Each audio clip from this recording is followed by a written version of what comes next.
Hello, my friends, and welcome on into our second Huntress trials here at Rix.gg. I am your girl, TK Layla, and joining me as my co-caster, just like with last time round as well, it's Mizuki. It's good to see you again. Absolutely. I'm really happy that I got to come back for the second round of Huntress Trials. We've got some incredible teams lined up. I believe more teams than we had previously as well. So this is going to be a really exciting weekend.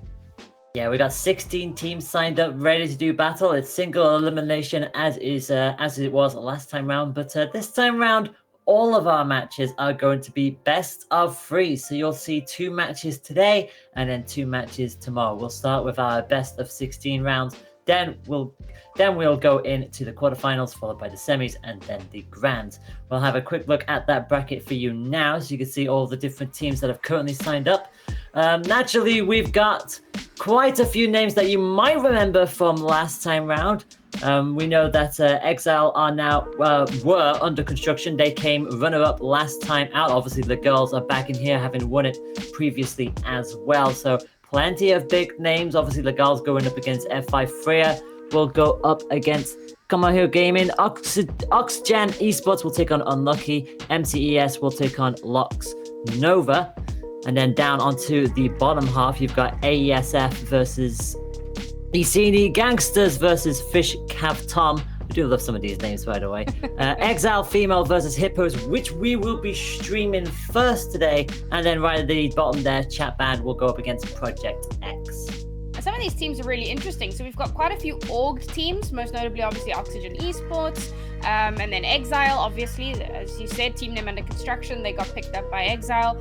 The Fishka VTOM is a fun one for me because they were a team that participated in the European region during the Ignition series, and they went on, obviously the males went on to be picked up by Team Singularity and are now participating in the CIS VCT. So now we've got the Fishka VTOM FE team, which is pretty exciting. Nice to see that happening. And there's quite a few players, quite a few ladies that have, from the previous event, they've kind of split up from the teams they were in, but they've created new teams and now they're participating again. So we get to see a couple of familiar faces as well, which is quite exciting. Yeah, you're absolutely right. And yeah, there's a lot of people, I think, from Team W that all just went like separate ways. I know Chicago from F5, they played with Team W. Obviously, Team W finishing in 3rd place last time round. Bergam and Glance, also from Team W, are now on F3. So again, you get the general idea. Like everybody from that 3rd place team have split off, which means, in theory, a lot closer matches maybe for this tournament. Yeah, potentially. Now, I'm really looking forward to Legals because obviously they won the last time, but we've got Oxygen Esports. So there's like all these fun storylines of these org teams playing against girls who competed in the previous tournament and had really good placements. And it's going to be a lot of fun seeing how close are these matches and how well are these ladies going to do.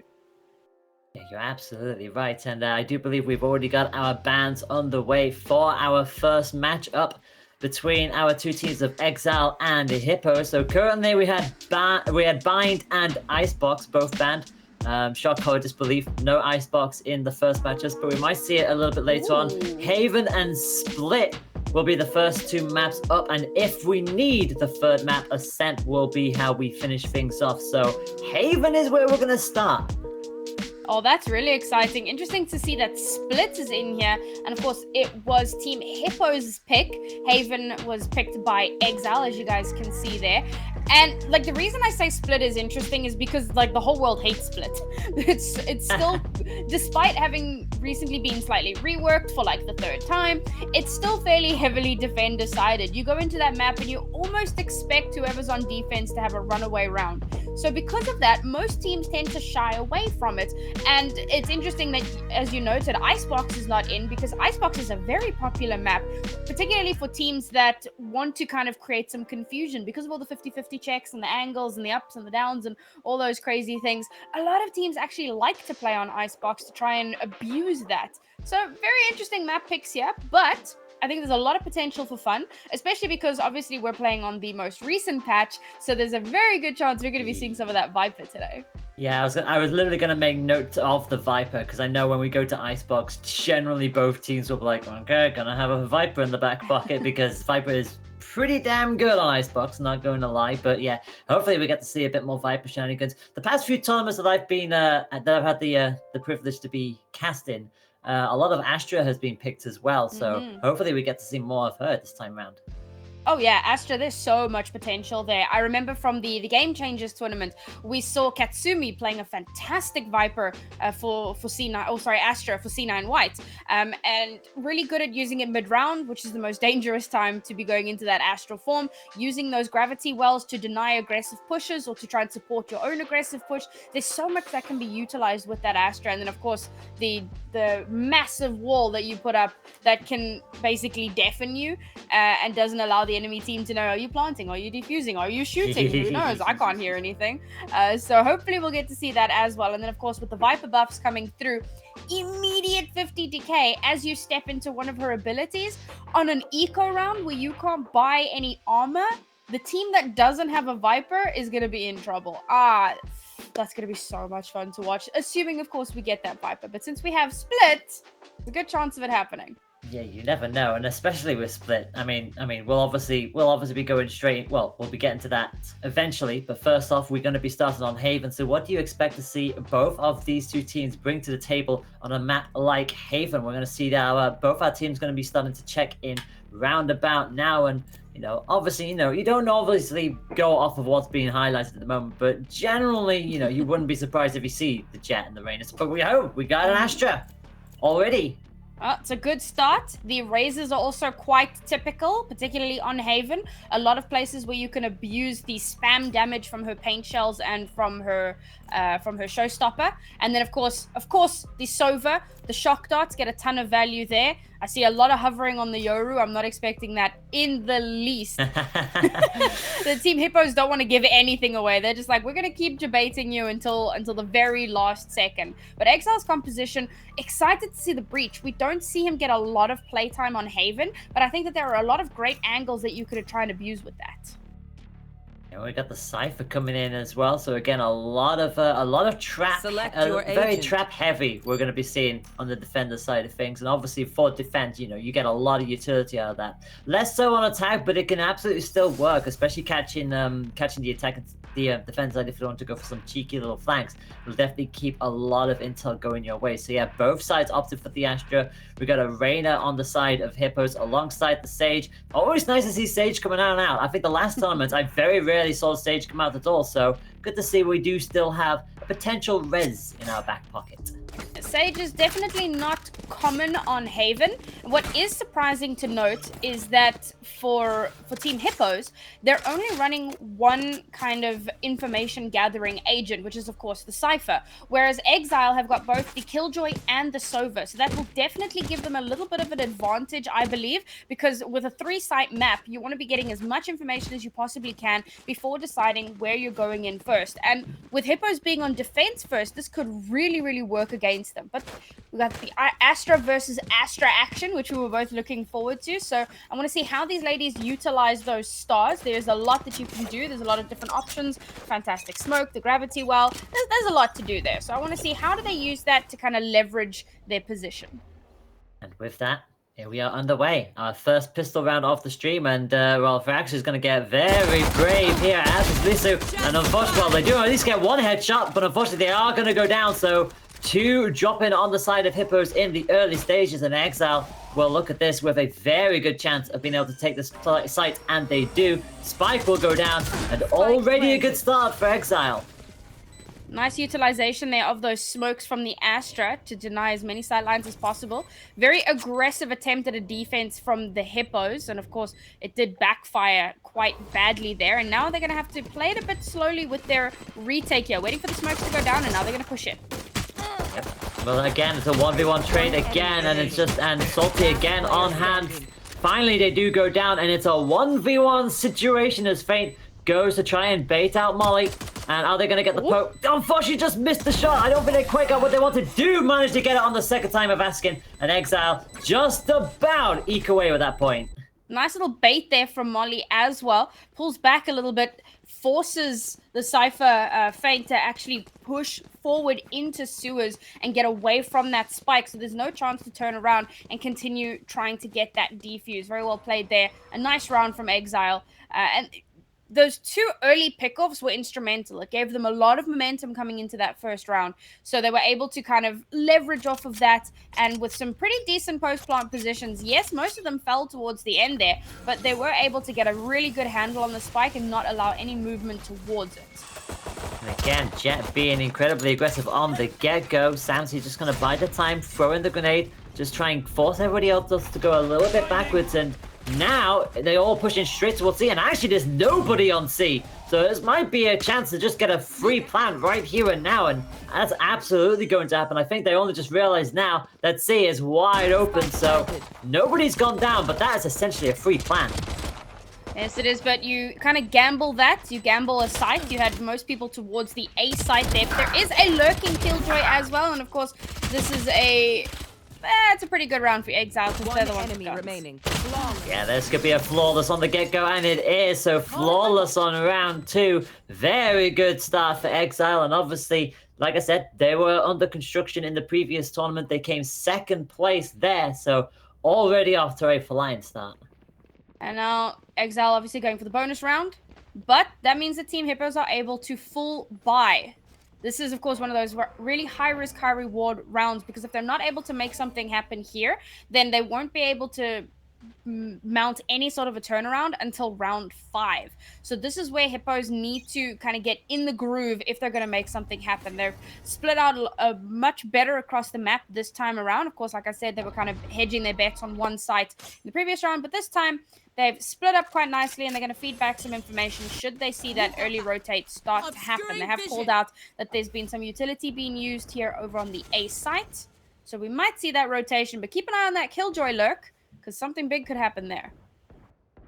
Yeah, anything can still happen, especially in the early stages when you're all just sort of like getting a good feel for what's happening. It looks like everyone's starting to go away from C. Nobody is anywhere near that. We are going to have the ball come on out. Good headshot from Fracture. Really good start. Gets a double as well. Finally does get traded down. And it's straight back to square one. So they do have the site. They are going to go down. So it again is just Molly up. And they are on their Otum over at B, but crucially, the spike is nowhere near them. But no one has predicted Molly's lurk. I mentioned looking out for that. Let's see if she can make something happen here in this 1v2 situation. Enemy Straight into the Reyna. Gets the kill with one person left alive. Not able to clutch that one out. Really good round there from Hippos. I believe that post plant was really good. And I like the setup of Exile to have that Killjoy lurk. But it came in too late. The rest of their team just died way too quickly. Yeah, unfortunate for them, and Feint was on hand to be able to get that before Molly could get the firing off on them. So Hippo will at least take that point away, which is exactly what they needed. High risk, high reward. Yes, it was just one up for the side of Hippos, but crucially, a point is a point, and it keeps them very much in the game in the early stages as we now move on to point number 4. And already, I'm going to see a bolt straight through the doors. And of course, that means that Exile on a little bit of a weird buy here. They've got mostly rifles, but I think I saw a Bucky there somewhere as well. Hopefully that was actually upgraded somewhere along the lines. We'll see if Hippos are able to counter that. You can already see the gravity well being used there to try and shut down an aggressive push. But Molly, who's all the way over on the A site, will get a nice little pick off there. Yeah, traded in the end though, so it is back to a 4v4 situation.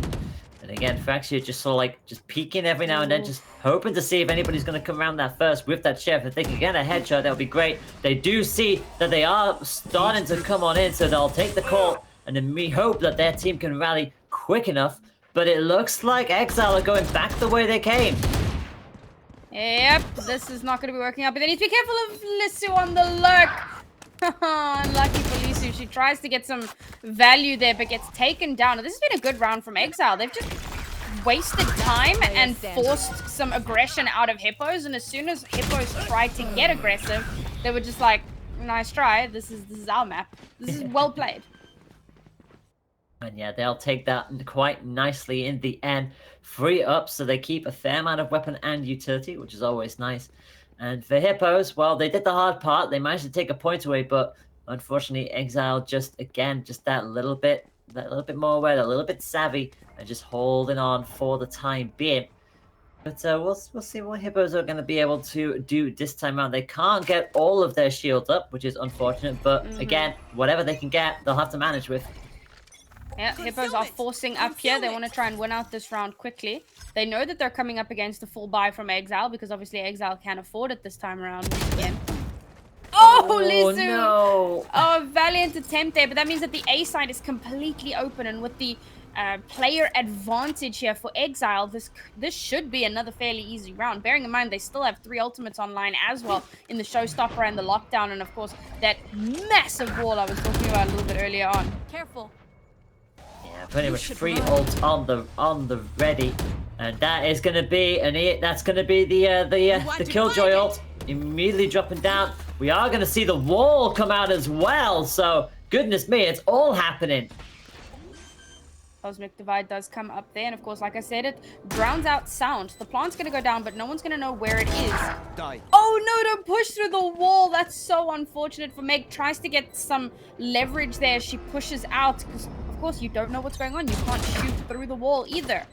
One enemy remaining. Oh, and Samzy just flanks straight around, gets the headshot, and that just leaves the Jet, who is on their own over on the B site. So, I don't know about you, but I'm probably not going to attack that with 4 people left up.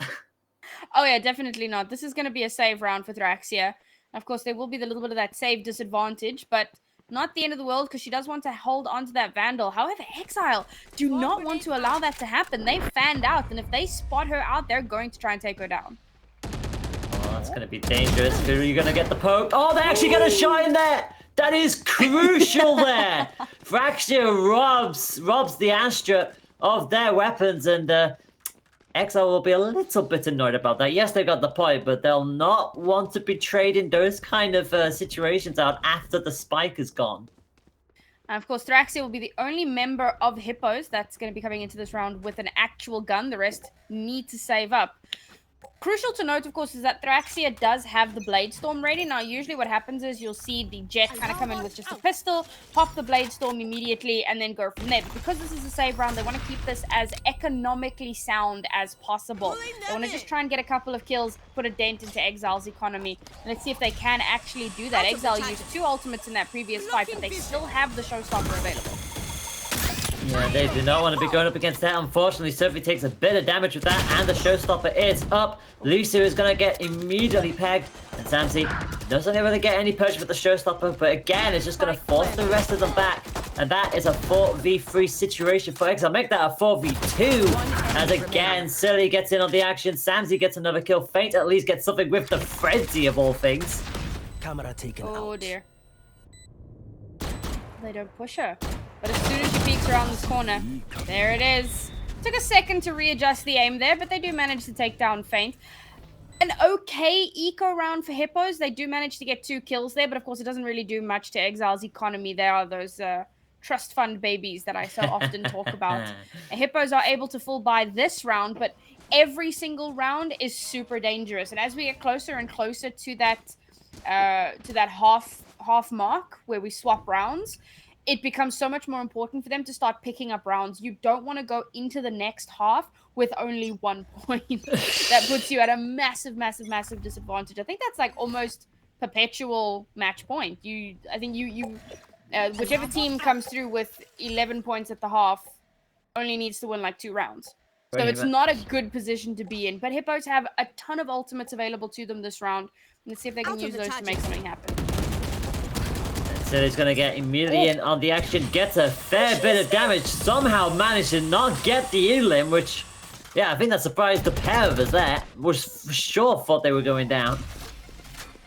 I'm amazed that she managed to make it out there, but there's a lot of damage being chipped away here on Hippos' players. Of course, the heal has just been utilized, which means that's not going to be available. Exile are now aware of that.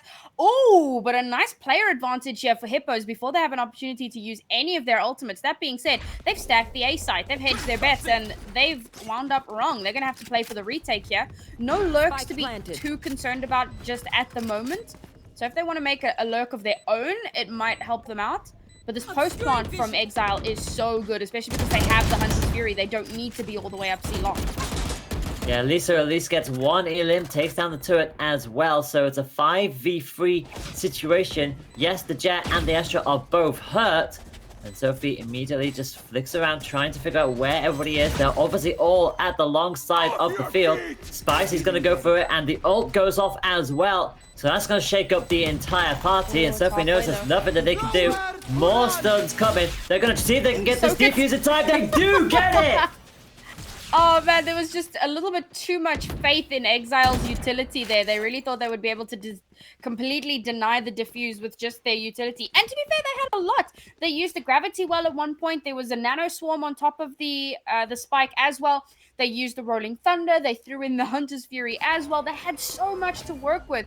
But somehow Hippo's playing dodge and weave there, managing to not get hit by a lot of that utility. And two of them actually do die at the end while trying to get that spike defused. But the most important part of that round is that they do, in fact, get that defuse. And they didn't use any ultimates to do it, and they pulled out 2 of Exile. So Exile do not really have any ultimates coming into... Well, they have no ultimates coming into this round. And not a lot of...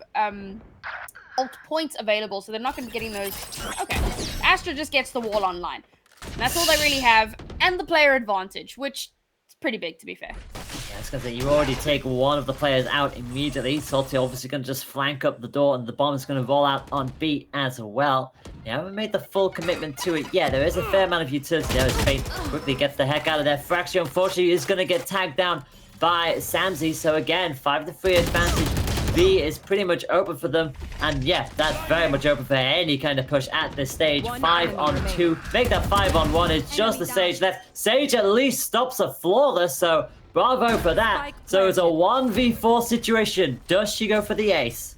Oh, she spots out the Reyna behind the boxes there. The shots come through as well. No, not able to get the kill onto Spicy Muffin. Another unfortunate round here for Hippos. Exile are just so clean and clinical in the way that they keep attacking these sites. They have amazing post-plant positioning, so every time the spike goes down, they manage to fan out across the site, and they cover every single angle available to them. And the way that they attack each site, they're fairly aggressive. They don't waste too much time kind of faffing about trying to figure out what they're going to do. Hippos, they have good map control, but they're really struggling to kind of swing on each other and get value, kind of trade off of one another.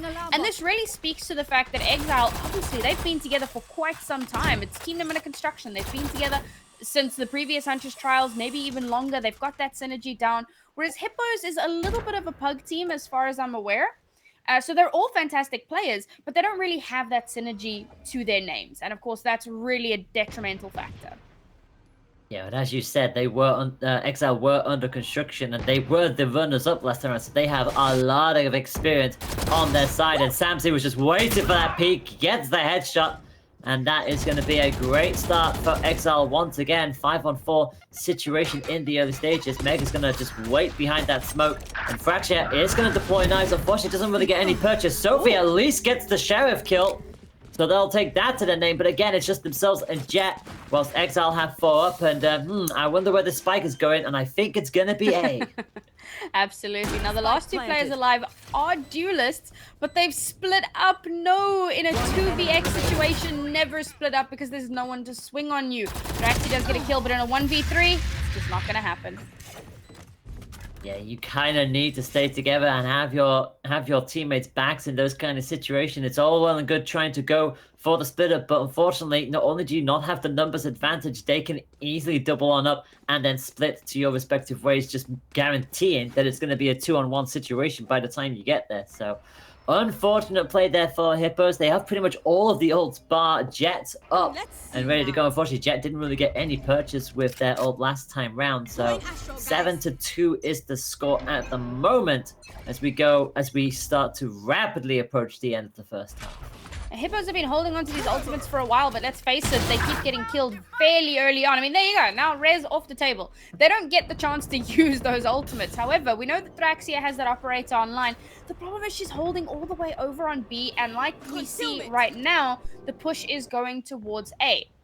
Makes you wonder if they are going to turn around, because we do see the 2-player lurk towards Garage. They're going to be there to try and swing off of each other wherever possible. Oh, a nice kill from Lisu! Really utilizing that Cosmic Divide to great effectiveness. Yeah, it was beautiful there. Did not need a second time out asking on that one. Good headshot. Keeps themselves with the player advantage, ironically enough. So, despite not having Sage, obviously they'll have that ability for the next round. But Cypher and Reyna, both with their ults still ready to go. And obviously, that slow rotation out from Exile. It looks like they're done with the A push. And they are starting to snake away. You might fear a C push could be coming. It seems they've definitely decided to play this one a little bit more carefully. They know they don't have the numbers advantage this time around. It's been a good round for Hippos, but Hippos try not to be too impatient, because if you push out too unnecessarily, you can see Exile really trying to hold those angles as much as possible. And like you called it, it looks like it's going to be that C push, but Hippos have already figured this out as well. They do have one towards the A side, but they're ready to turn around at any given moment. The numbers will be evened out though for Exile. 10 seconds left. I didn't even see Jet pick up the operator, but yeah, gets the shot where they needed to. Unfortunately, they are going to lose it in the end, and that is surely going to be a quick punish. It's not! No, it's not! They managed to get the spike down just in the nick of time, and we saw the shots trying to be fired through that box in the middle, and that's not a bangable box. So they weren't able to deny the plant, and it was literally seconds left to get that spike down. Exile ran out that clock, and it was looking really, really touch and go. Despite having the player disadvantage, they're able to make up for that. They push out through Garage, get 1 or 2 kills there as they move towards the C site, and now Hippo's economy is dumpstered. They've lost the operator, they've lost everything that they had to them. They're forced to save here, and the score is already 8-2. Now, the best of a worst case scenario, you want to be going into the half with at least 4 points. And given that this is a save round, it's highly unlikely that they're going to be able to win this one out. This is a very dangerous spot for Hippos to be. Yeah, the push is already happening, and guess who's the first down again? It's the Sage. So every single time they have that ability ready to go, and unfortunately they keep losing it every single time in the early stages. So a 5-on-3 advantage, as you say, really damaged limitations at this stage as Sammy again opens on fire. Can't quite get the kill this time around, but again, they're still doing damage, and you know, that, oh goodness me, nice peek though. And that's a double with the Sheriffs actually between the Jet and the Cypher. 2 for 2 on that. It brings it back down to an even playing field. Oh, they do need to be very, very careful here. The Cosmic Divide came through as well. Watch your flank. Nice, good kill there from Thraxia. Now it's a 3v2, and they are going to be able to get that defuse. Maybe? Molly gets a kill there. They stopped the defuse. Surely now they get it. Oh, let's watch the lineup. Will it land? Last player She standing. can't stick it. That was so I good. don't believe that. Molly, you're insane. Living up to her name, using the mollies to deny the defuse from all Last the way round over in the before the B switch. connector area. Such perfect lineups. There was no way. This is what we wanted to see a little bit earlier on over on the C side when they used so much of their utility and they weren't able to deny that plant. They got it right this time. Molly all on her own, despite the fact that they did not have the numbers on their side.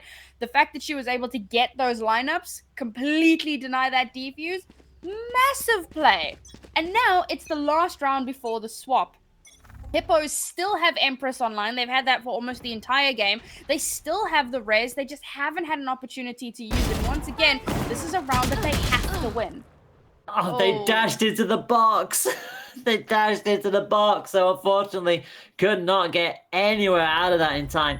And that is unfortunately going to be a 1-for-1 situation. And immediately catches Silly out at the very least. And that gives them a lot of information. Unfortunately, it's just the Cypher over there, so they're going to have to hold that on their own, whilst the rest of the team realize that, well, they're going to have to do a quick bit of rotating here. Spike is down all the way towards the C site. The res was finally used. If there was any time to use the Empress and the Blade Storm, now would be it. When you have the numbers advantage, last round and a half, throw those ultimates in. Exile don't have any ultimates available. You want to secure this round. You have to secure this round. Let's see if they can. And again, Fate just waiting around the corner. Unfortunately, they're going to allow them to pick that spike up. Now, are they going to stick with the C? That's the question, and it looks like they're actually thinking about doing so, but Hippo surely will have this on lockdown now. Oh my goodness, Hippos.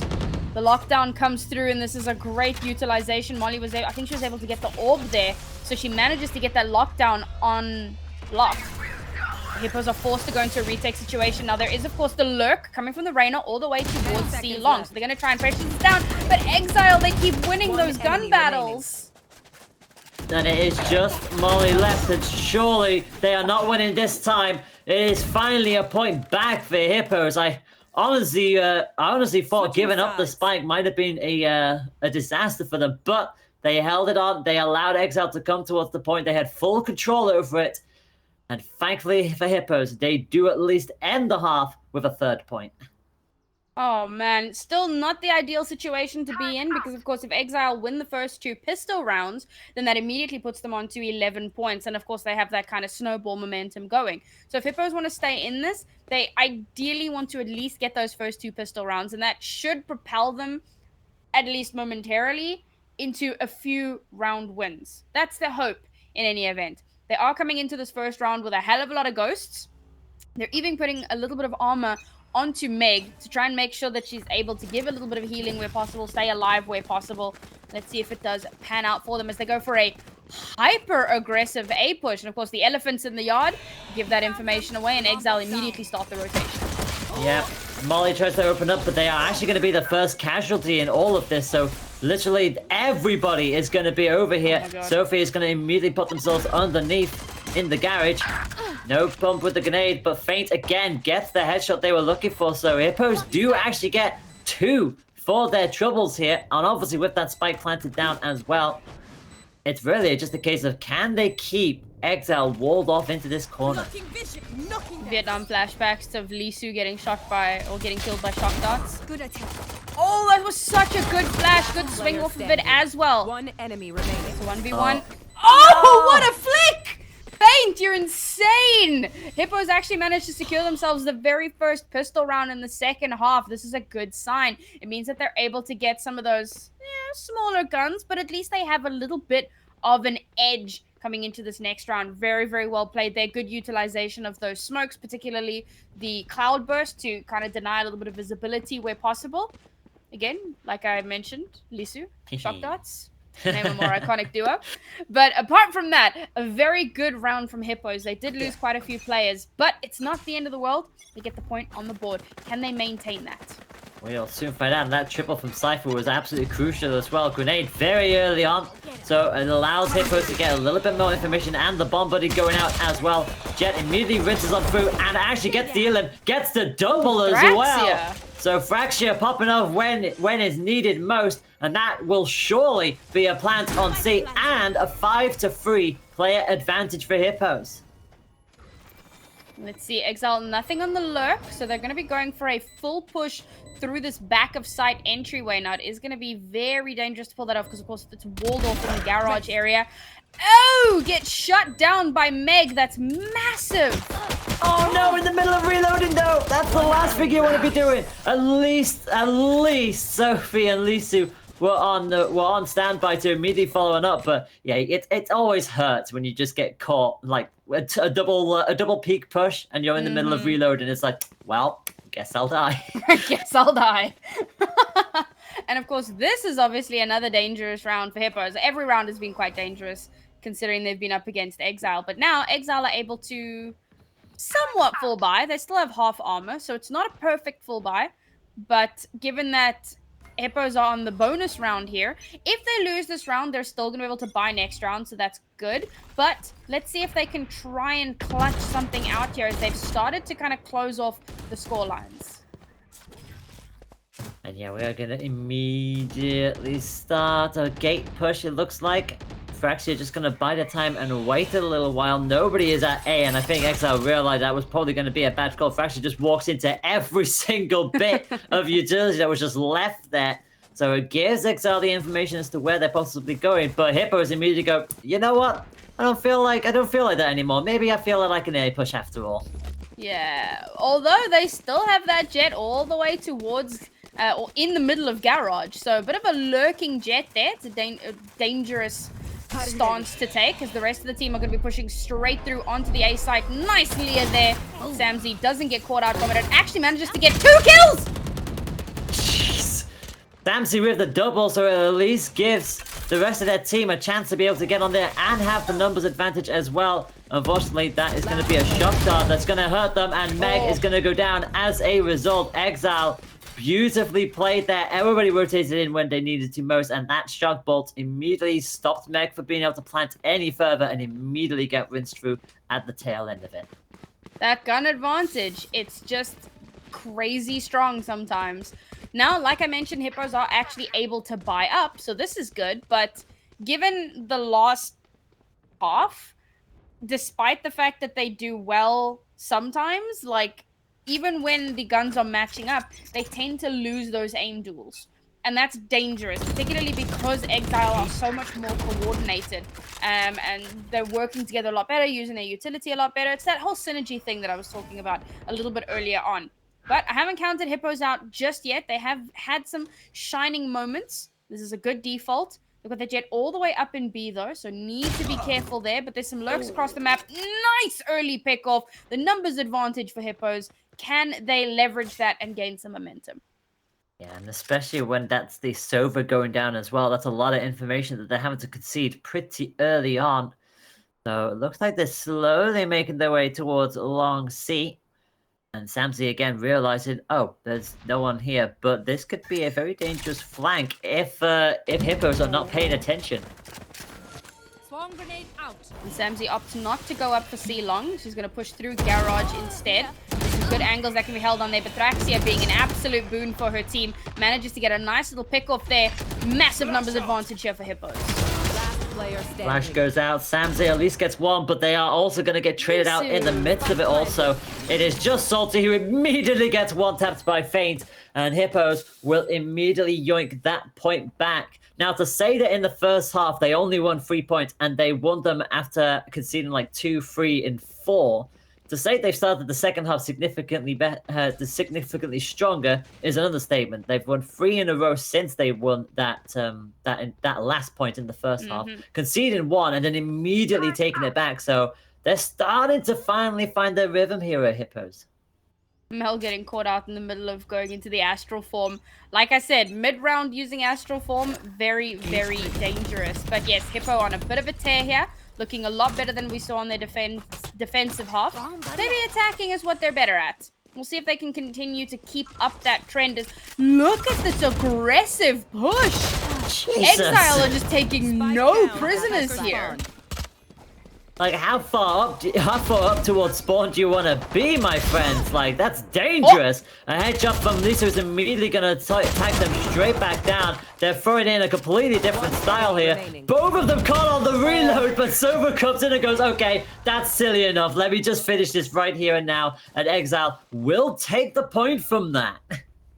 That is nutty to get so incredibly aggressive in that round, and it worked out because Hippos were not expecting it at all. As soon as they see the aggressive push, they kind of try and pull back a little bit, they start to scramble, and at this point, because defaults are as they are, generally speaking, you'll have 2 towards one side, 2 towards another side, and your 5th person is kind of lurking wherever it is that they're going.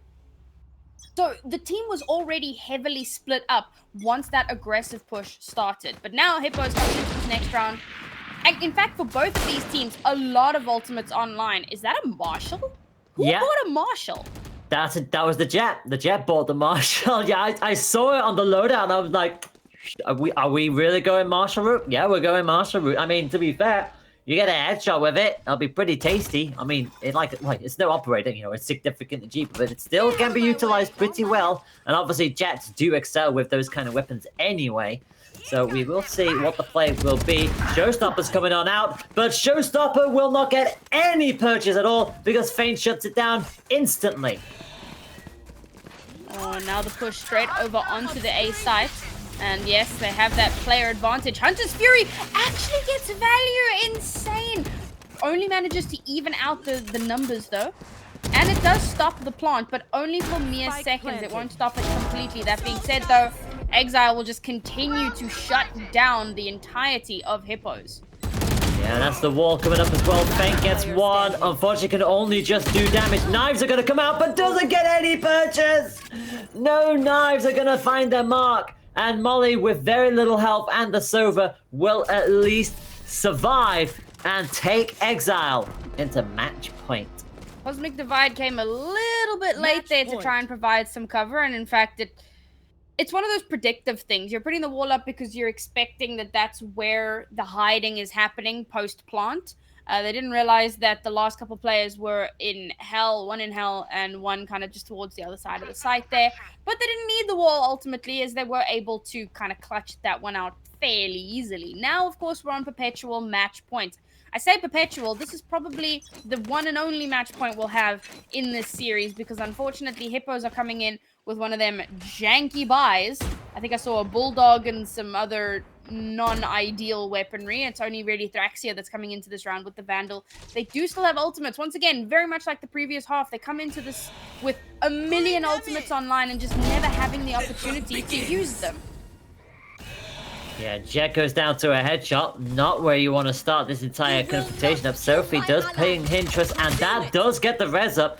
Obviously, Silly knows exactly full well where they all are. Allows them to move on through, and they're going to probably try and catch them on the back if they're not careful. Faye does not get the purchase. Silly gets a triple in the midst of all of this. Tries to go in for the quad. Salty at least gets one on the board as well. And finally gets taken out down. But guess what? It's just the Astra. And that surely will be that. That's a defuse. That's the point. And that is Exile taking the first match by 13 points to 6. It was closer than what we may have expected, particularly coming through with that first half. But I suppose 3 rounds per half is definitely not ideal. And I think coming into this, we kind of expected Exile to be on top, given their performance in the previous Huntress trials and the fact that they've been together for quite some time. But Hippos have definitely put up quite a strong fight. And we did notice that their attacking half seemed to be better than their defending half. And this, of course, as we mentioned, is only the first map. There is still a chance for redemption. Yeah, we are going to be going to split after this, but yeah, you take a look at the tables and you take a look at the stats. Samsy and Silly both up there, 20 and 19 kills respectively. I mean, Feint was doing an incredible job with the Cypher as well, but Exile started that first off incredibly strong, took so many points away. So you only felt like it was a matter of time, but credit to Hippos, they did not give up. That second half definitely felt a lot more comfortable for them, but Exile, they only needed a couple more points in the end, and the second they were able to finally fully buy up, and the strategies they were pulling out as well, like they came in beautifully clutch. Yeah, I find that kind of more quote-unquote puggy teams tend to do better on their attack than their defense, because defense requires a lot of coordination, particularly when you're trying to set up those angles, trying to set up those retake situations. It's really, really difficult to do. Whereas on the attack, generally speaking, you have kind of a good idea of what you want to do, and it's like, all right, duelists go kill. And that's generally, very, very generally how that works. And we did kind of see that with Hippos having a far better attacking round. But of course, Exiles just shut them down time after time. Now, I believe our second map was going to be Split, which is the map that I'm most looking forward to. I kind of did mention that it's quite wild to see Split at all, but this is generally a Viper map. So fingers crossed, I want to see that Viper.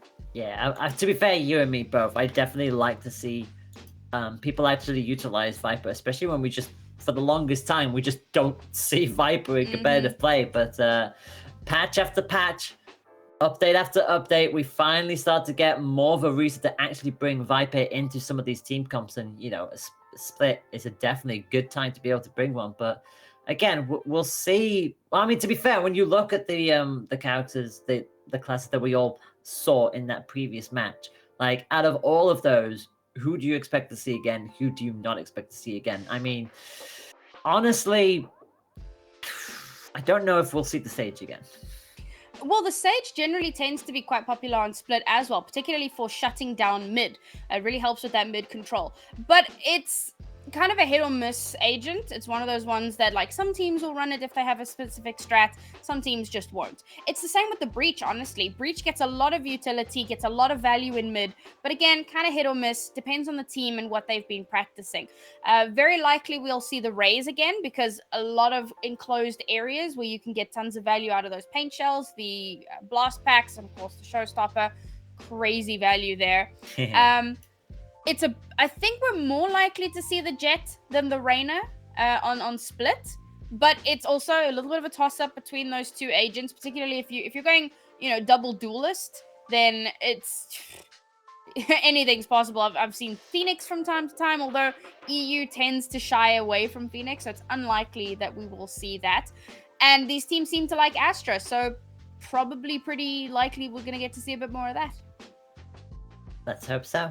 Let's certainly hope so. But yeah, and in terms of weaponry as well, I think like a couple of us were a little bit surprised towards the tail end of that when we saw Marshals coming on out, which, I mean, they're a cheap weapon to buy. It gives you that long range, and if you do get a headshot, it definitely does some spicy damage. But again, if the armor is up, especially with the heavy armor, you do have to get a little bit more purchase with that. But what is your thoughts on the Marshal?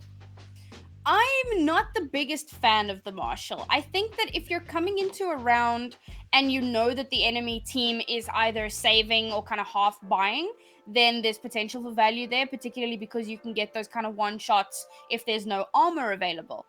But aside from that, it's a budget operator, and it's just not as powerful. Sometimes we'll see teams buying up the Marshal as they save up towards the operator, but of course the operator was made far more expensive a few months ago, so we see that trend happening less and less.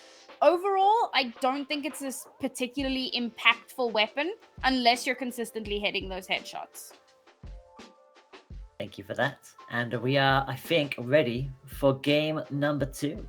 Between Exile and Hippos. Exile currently leading by 1 point to 0 after winning on Haven by 13 points to 6. So off we go. Exile will be starting as the defenders this time around, and the Sage is indeed coming back. As you say, the Sage can work on Split, so we do see the Sage returning, and it looks like Meg will likely be bringing one in as well. Sophie highlighting the Viper. Will they lock it in, though? That's going to be the question. Looks like no. Looks like they're going to go to the Killjoy in the end. So, the don't tease. Allow yourself to get baited. Never allow yourself. Yeah.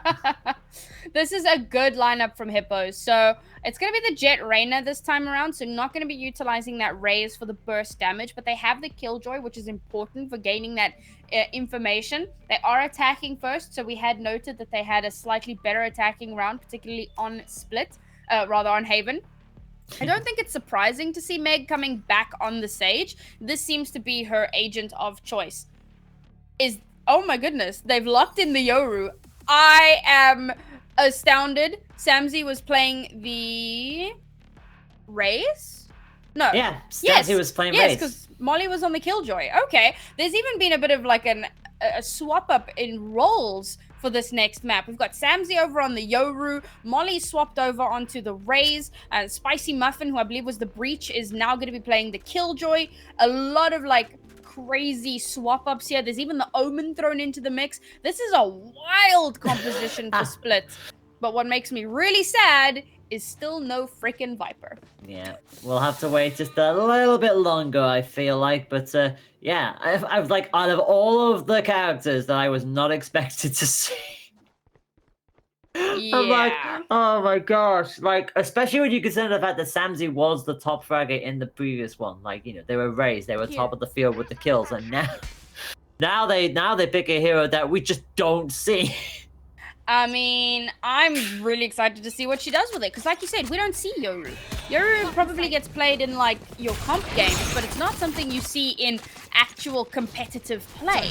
So this is really, really exciting, and I want to see how she utilizes all of the utility available to her. Well, oh my goodness me, immediately gets a double on the get-go. Very patiently played, just allowed them all to come to them and open up with that initial headshot. Lucio is going to go down, and Exile, what a start to your pistol round.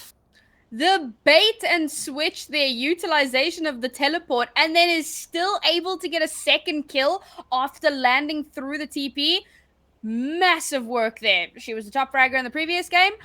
I think that we'll probably see that trend continue, if I'm going to be perfectly honest. And now, of course, they're able to buy up a couple of their smaller guns this time around. And let's have a look at this defense. It's a good... I like that they haven't given up Split entirely. I like that Samzy is actually kind of rotating around the map, picking and choosing where she's going to be set up depending on which, you know, on any given round. Kind of keep the enemy team guessing. Hippos have no idea. Oh, the fake out. Do they think that someone's gone into ropes? Do they take the bait?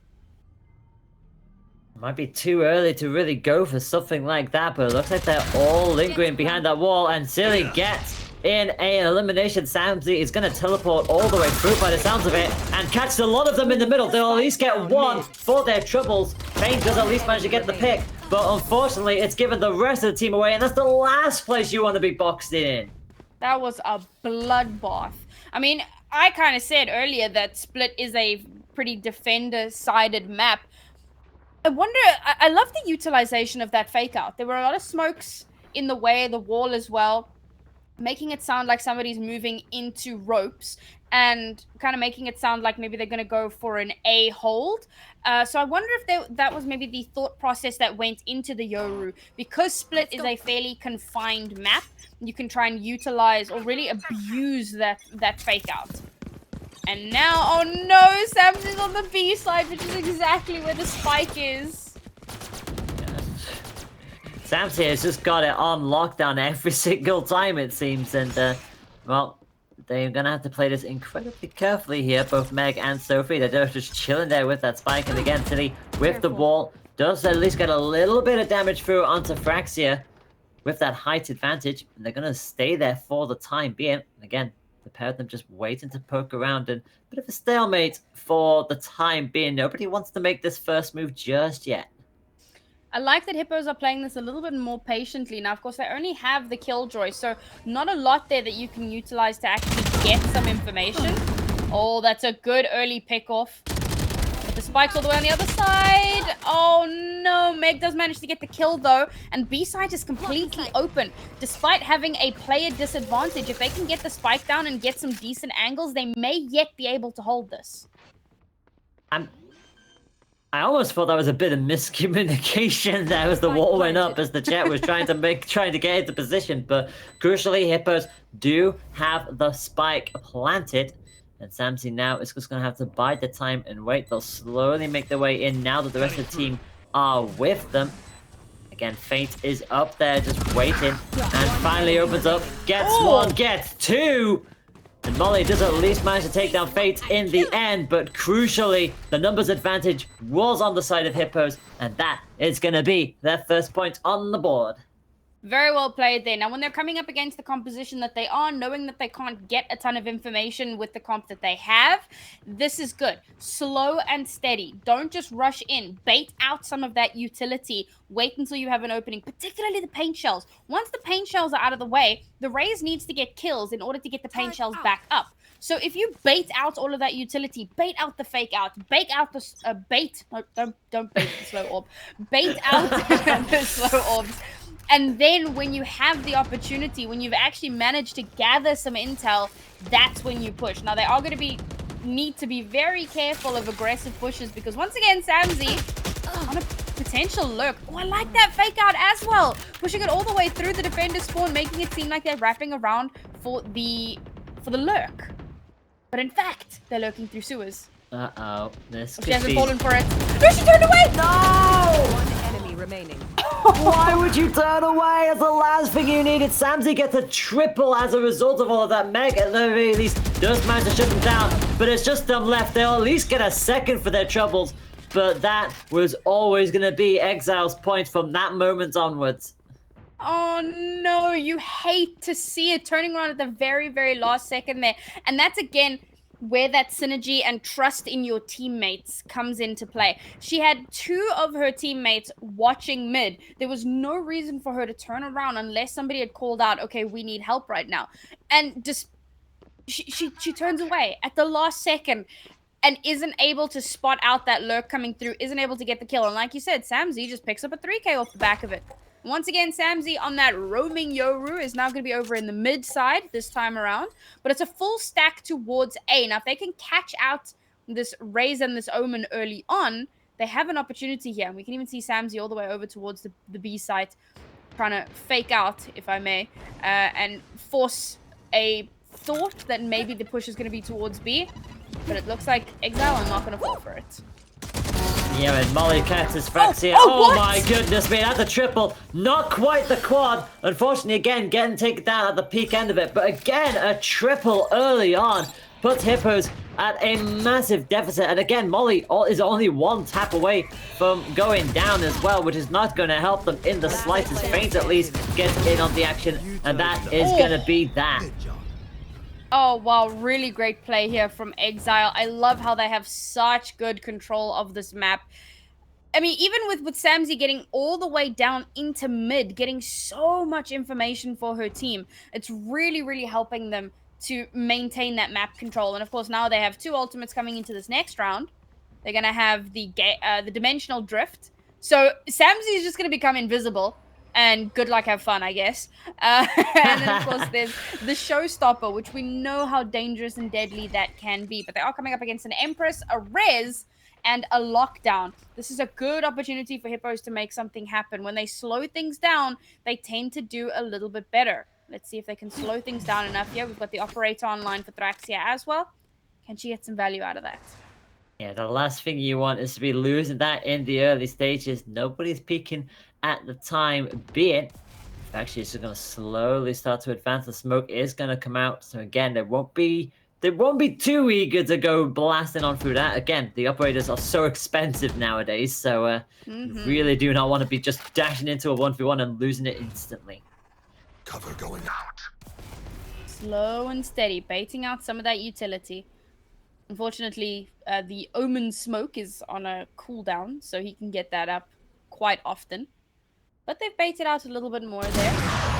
Oh, Good nice shot. little quick shot, quick scope. Yeah, and that's exactly what was needed. Samzy does at least manage to get another 1v1, and unfortunately, Fraxia takes down Molly as well, so another shot with the operator, and Samzy realizes that's an absolute threat. Boy. He needs to go out there, walk straight into the Killjoy, and that surely will be a plan. Oh, there weren't too many places for her to run, unfortunately, but now we've got Nano Swarms on the spike. This is a good look for Hippos. Again, they slowed it down. They baited out some utility. A far better round. Spicy Muffin, last person standing. Deleted. Takes the op out of Thraxia's hands. Is it enough? Gets caught by one of the traps at the very least. It's going to have enough time to put the turret up, but can they bait out the defuse? They're going to go for this, but they're looking the wrong way, and this could be disaster for them. Unfortunate. Nice turret placement for in case someone was coming around that right-hand side, but there was nothing really to watch the left. And like you said, she was looking towards heaven, which is surprising because the chances of somebody coming towards heaven were fairly low.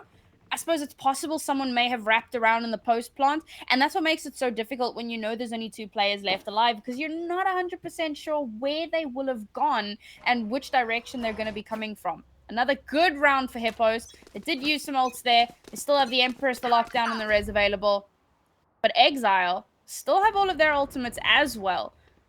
Both of these teams just kind of waiting for the perfect opportunity to use an ultimate to give themselves a little bit of breathing room, a bit of a footstep up that ladder. Yeah.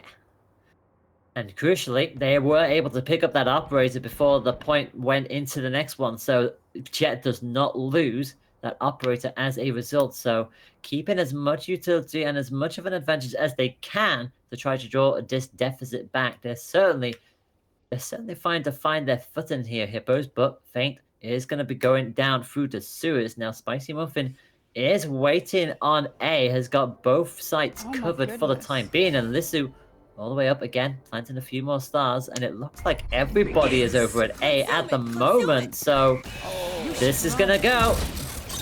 They waited a little bit too long there. The rotation from Exile, they were all the way on the other side of the map, but they figured out that it wasn't going to be a B push, so they've already started rotating in. Now, the Lockdown has been dropped, as well as the Empress being popped. There's a lot of utility here for Hippos. The wall comes down to try and delay a little bit. Left. Let's see how well they post-plant.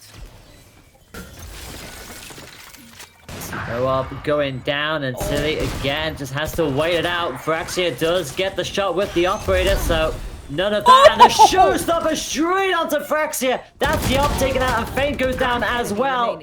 And look at how quickly that has switched on over. Lissu unfortunately caught mid-switch. And that is going to be the defuse for Exile. One remains, but that's all that matters. That could have been a fantastic round for Hippos, but they waited just a little too long before they started their push. I kind of mentioned that the slow and steady strat works out really well for them, but like at a point you have to actually go. You can't be staying too slow for too long. And they had some good control of the map there. Thraxia was actually getting some value from that operator, shutting down, stopping anyone from trying to push onto site. Even if she wasn't getting a kill at whatever given moment, the threat of the operator was stopping the push coming from that defender's spawn side. But unfortunately goes down to this showstopper. And like when you hear the "here comes the party," that's when you... Oh no. Yep. That's an operator. Ooh, good wall. Actually falls off of it. Yeah, Fraxia. I love the fact that Fraxia lost the operator. Sage took it. Sage immediately was the first one to go down, and Jet just yoinks it on back. Hippos has a 5-2 player advantage here. Oh. Well, make that 5-1. Fraxia, every time they use this operator, they're on point with it. Oh. Thrifty indeed. Beautifully done for Hippos. Amazing round there. That first kill was instrumental, taking down Seal, making sure that that operator was off the board as well, so there was no one really to contest them as they made their way over onto the B site. And of course the classic, put up the Sage wall to give yourself some cover as you run towards the B site. Great post-plant positions, and of course Thraxia, once she got into position, she was able to pop off with that operator. And that's the thing about when you're running the operator on the offense, you need to get into position fairly quickly because you don't... As much as the Jet can move around quite a lot, that's not the ideal situation to be in. Now, of course, Hippos have used a few ultimates over the course of the last few rounds, but this is a wild rotation from Exile. They were going for an aggressive push, but they pushed out of the wrong site. They were hedging their bets, but now that they know that it's an A site, they're split up across the map. They're going to be coming in from all different directions. This could be nasty. That is the first time I've ever seen both groups on opposite corners of the map before. I was just like, wait a moment, they're all on spawn B. What's happened here? But yeah, wall is already up. Samsey knows they're gonna have to start chipping away at that. Obviously, that'll give Hippos the information to know that one of them is knocking that down. But again, they're running out of time rapidly here. This is gonna be messy. First shot missed. I mean, doesn't matter. The rest of her team there is able to back her up fairly easily. Oh, they're all gonna die to the bomb. Worth. They don't lose the operator, I don't think. No, the operator lived. That was Jack. Nice. Oh, thank goodness for that. And she's able to... I mean, she doesn't even need to, but if she needed to, she could have bought for another person on her team. This is the Hippos we wanted to see over on Haven, and this might explain why they picked Split, bearing in mind this was their map pick. This is their map to lose, and having a really good attacking round means that once we get onto the defender side, which, as we mentioned, this is the defender-favored map, that means that they have a better opportunity to kind of edge ahead a little bit. This... I don't know, this could go to a map 3. Let's see how Exile responds. They've got 4 ultimates available here, and once again, they have very, very good map control. Samsey playing that rotating, or that roaming Yoru. It's a very early Sage wall. Denied! You just saw it coming. Like, the second the poke was happening, it's like, that's probably going to be an immediate death, and it was. Love to see it. But now, they seem to have decent control of the map. They have control of mid as well. They have the player advantage. They didn't really do too much with it. Now they've gone back to slow and steady. They had 2 very, very aggressive rounds where they kind of rushed straight onto the site. But now they've slowed things down considerably. They do still have the Cosmic Divide though, so they can drop that wall at any moment. They've got a bunch of other ultimates available as well. Wait to see what they choose to utilize here. Yeah, Trap will stall them. Feint will start to slowly come in. Has to take out the bomb buddy. The plant will go down. And so, too, does the EMP. Lockdown comes out and forces all of them off of the site. They don't really have control of the spike at the moment. Oh, Samsey's finally popped that dimensional drift. She is invisible to the naked eye. Oh, we get shut down by Thraxia. That's insane. Yeah, the Sheriff was not having none of that. Fracture's just got themselves a triple, and Feint is going to get rezzed by Meg, so they have to go in very quickly here because the defuse is happening. They need to shut this down. I don't think they're going to do. No, oh my god! Meg with the clutch. Holy cannoli. We actually saw Feint going on a bit of a attempted lurk towards the A long area to try and kind of cut off and create that off angle. Meg didn't even need to commit the res. Manages to take down both Salty and I believe it was Seal that was still left alive there. That was busy with the defuse. Massive, just headshot after headshot. Bam! Denies the defuse entirely. This has been wild, and they didn't use a hell of a lot of ultimates to make that happen. It was really just the res, whereas that was a pretty expensive round for Exile. They've still got 2 ultimates coming into this round. They're going to have the Showstopper and the res. They need to make something happen if they want to continue. This is not the same hippos that we saw on Haven. That absolutely isn't. I mean, I thought for sure Exile had that defuse. I felt like that bar was practically full, so it just goes to show it's never over until it's over. That headshot was, you couldn't ask for a more clutchy headshot, so it means that hippos are all square now. It's 5-5, and they're all peeking around, and Molly's going to go immediately down to Sophie.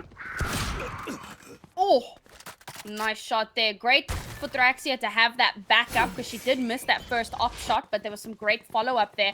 Pops the Blade Storm as well, and now again it's 4v2. What can Exile do? I think they popped the... No, they still have the Showstopper available, so once we get into the next round, and bearing in mind the next round is the last round and a half, so at some point they need to start using some of those ultimates. The res is still available, but they're opting not to use it this time around. Gonna save it for the next round, maybe see if they can get something more impactful, because let's face it, even if you get someone up now, a 3v4, still not ideal. Especially with the spike already planted, so there's a lot of spread for hippos right now, and they've got it pretty much covered with the operator. Oh, missed with the first shot though, again. Aim's just slightly wide, not able to connect. But again, the danger of the operator, knowing that it is there, sometimes makes you not want to push in. There she connects. Sophie gets the last kill. And for the first time, hippos take the lead in the series.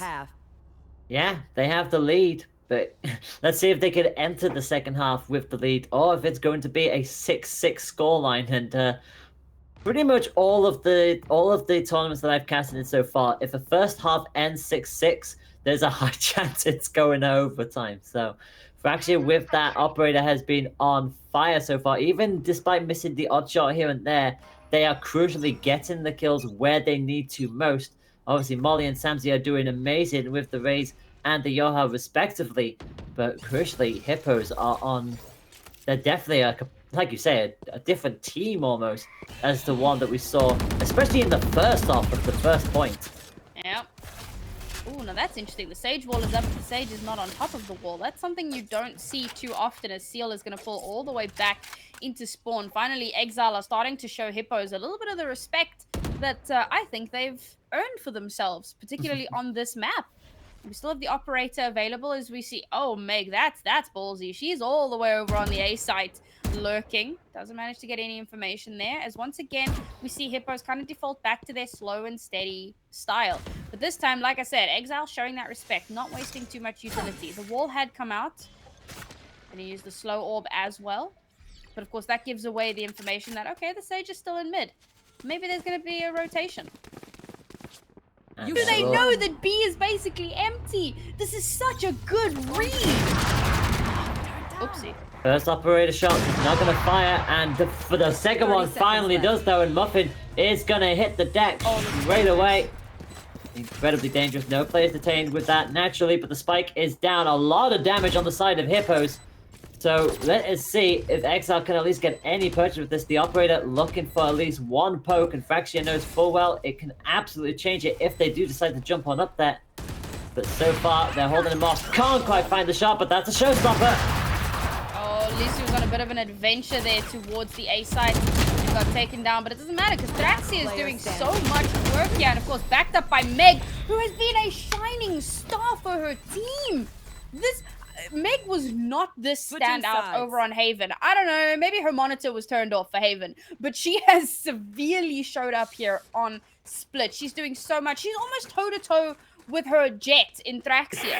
The number of kills is so freaking high. And then, of course, there's all the utility that she's providing for the team as well. This is Placing great sentry. stuff. You don't often see Sages doing this much work.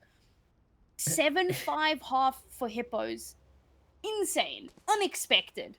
Unexpected to say the least. Battle medic, anyone? Like, just Sage with 13 kills and 7 assists as well. They're consistently in amongst the action, and you know, Fraction may only have 1 kill higher than them, especially with that operator, which they've been rocking out with for pretty much the entirety of the latter part of that first half. But yeah, coming into this with a 2 points advantage, and now peeking with the Ghost, waiting to see if they're going to make the first move. Unfortunately, not going to quite get the first poke that they like to, but again, that's the information they need. A push it is. Ooh!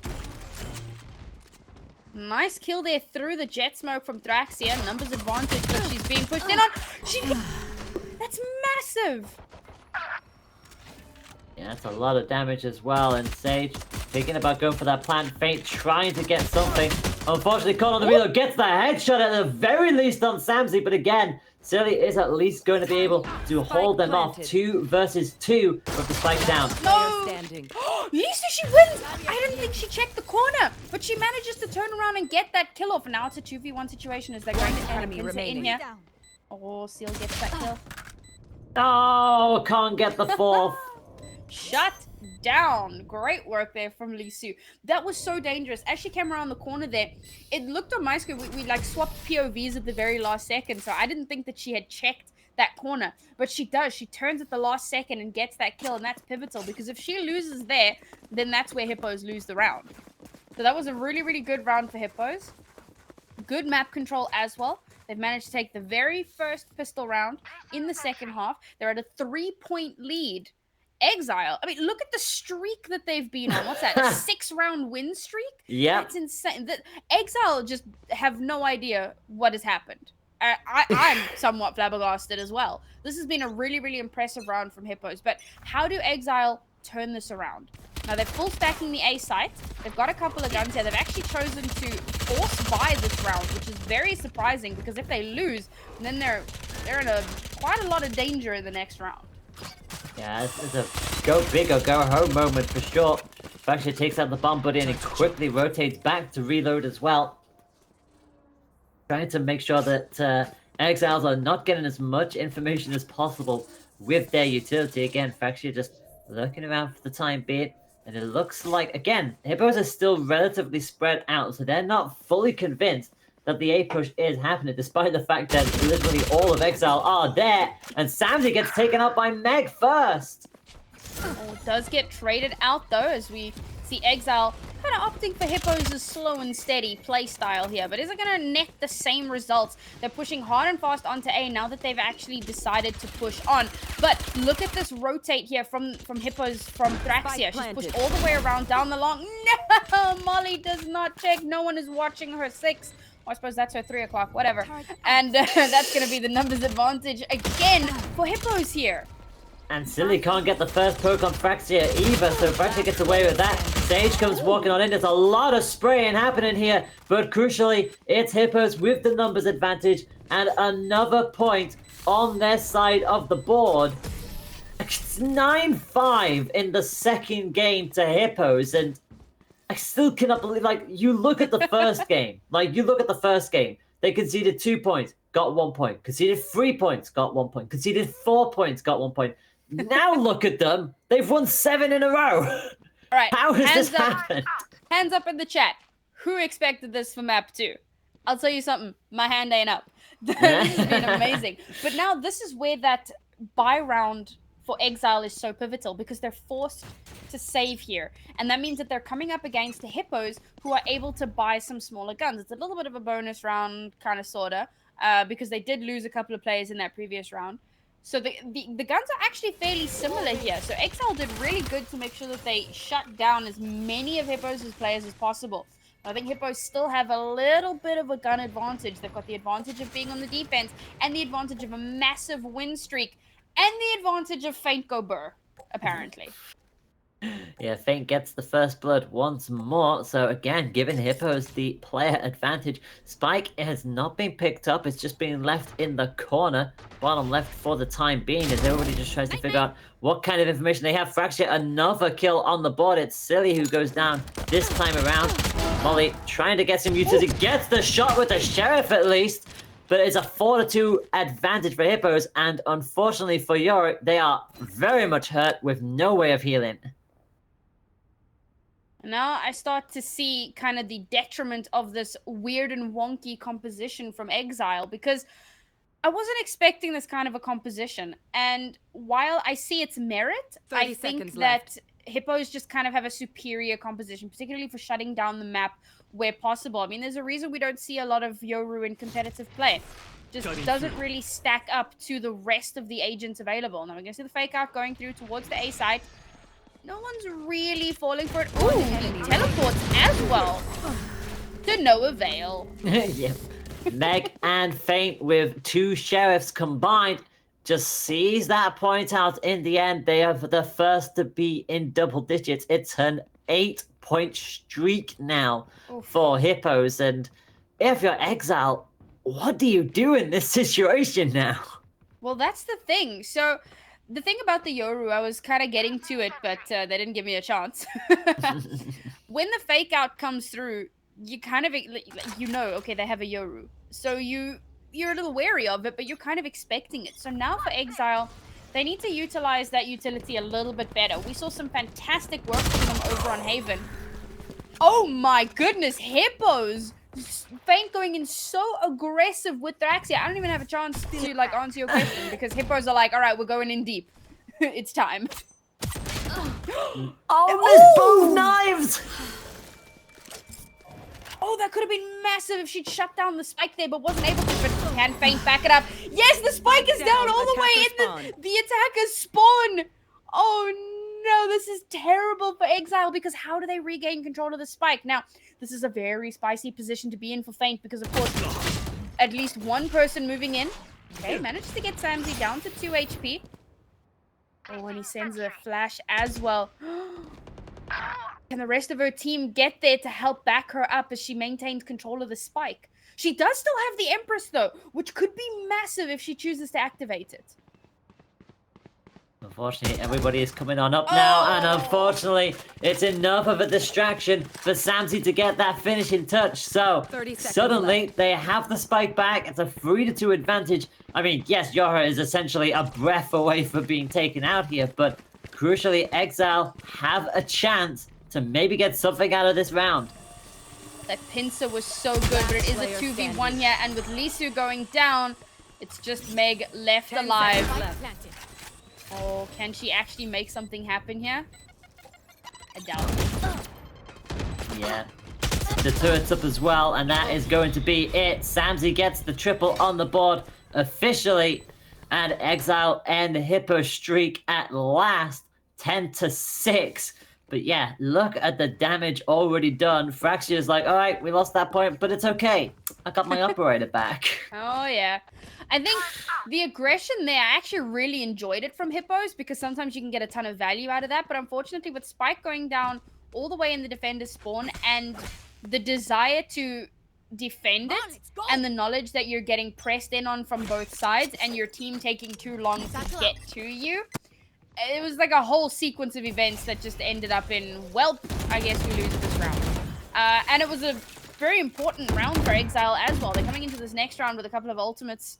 They do have that gate crash available. Didn't work out too well in the previous half. Let's see if Samzy can get some better results with it this time around. And of course, Res is still available. We did see that Feint opted not to invest the Empress in the previous round. It would have been very high risk to do so.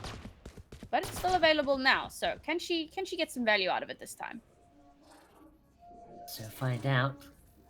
As they are just biding their time, both teams this time around. I mean, obviously, again, sometimes that fear factor comes into mind, especially for Exile, when you know that Jet got that operator and it could be lurking around at any corner. Samzy is going to jump straight into point. And what is going to be the call here? Anybody going to know that Samsi's even there? Well, yes, there is, yes!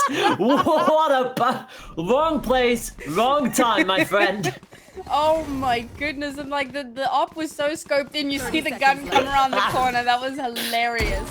Oh man, fantastic work there from Draxia to shut that one down. She's already made her way over to the A side as well. The power of the jet misses the op shot there though, but with the numbers advantage, there's still a great opportunity here to turn this around. They do need to be careful because Exile will get the plant, and they're setting up some very decent post-plants here, some very good crossfires.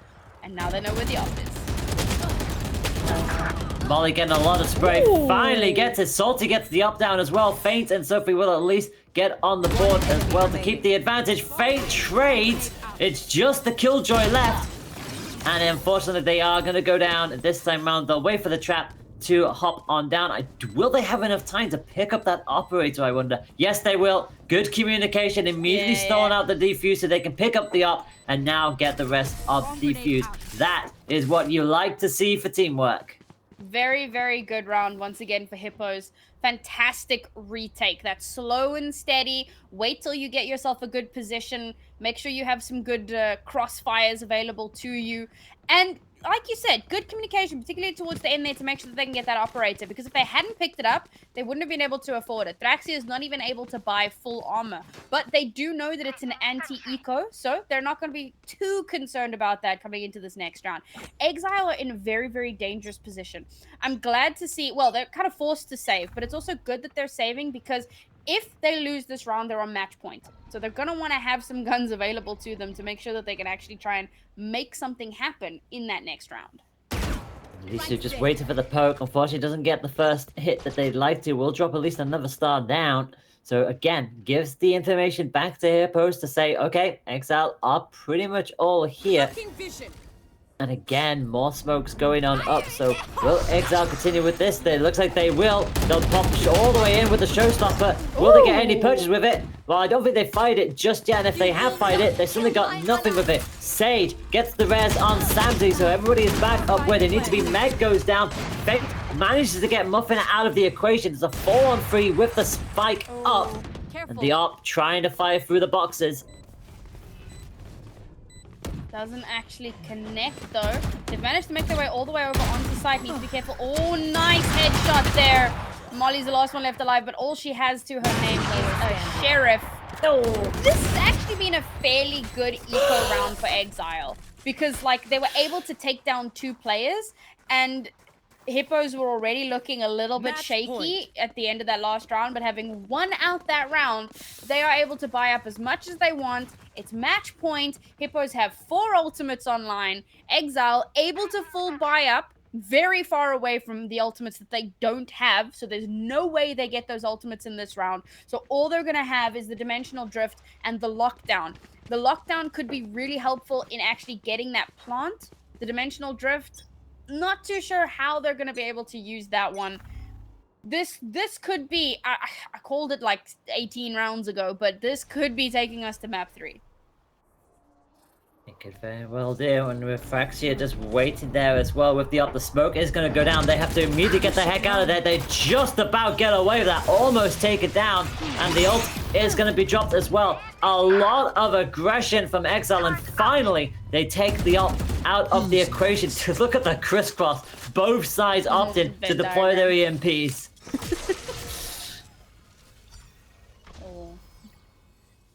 Good denial, making sure no one can get anywhere, but that means no one's planted, no one's defusing, there's nothing to defuse, no one's moving. They've shut down the whole map. The lockdowns are gone now. They've found themselves in position.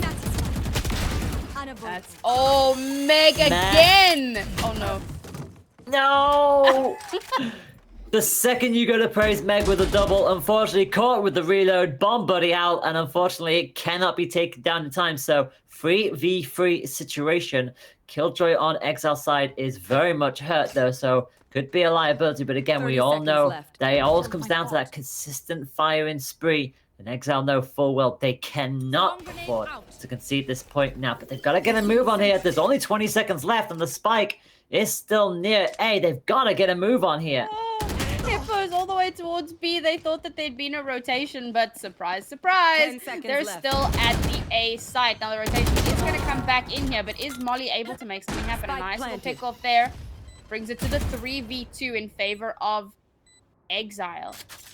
And with the last two players for Hippos all the way in the defender spawn and splitting up. Oh, you hate to see it. Yeah, again, it puts them in that awkward situation where they're gonna have One to fire up enemy for a remaining. few of them, No! and they didn't keep an eye on Molly. So Molly does get the poke in. It's gonna be a 3-on-1. That is gonna be the shutout. And Exile have 3 players up. They are not out of this yet. They get a point back on the boards. Oh my earth. That was a pivotal round for Exile, and they do manage to win it out. That being said, their economy was still a little shaky. They are able to full buy up here. We actually see Salty buying a gun for Samzy because Samzy wasn't able to buy all of her utility as well as a gun. So Salty's coming into this with only half armor, and they forced Hippos onto an eco. It's the first time in quite some time that Hippos have actually had to eco here. So for Exile, having the anti-eco, now they don't have any ultimates available to them, but they do have guns. And, oh man, check your corners.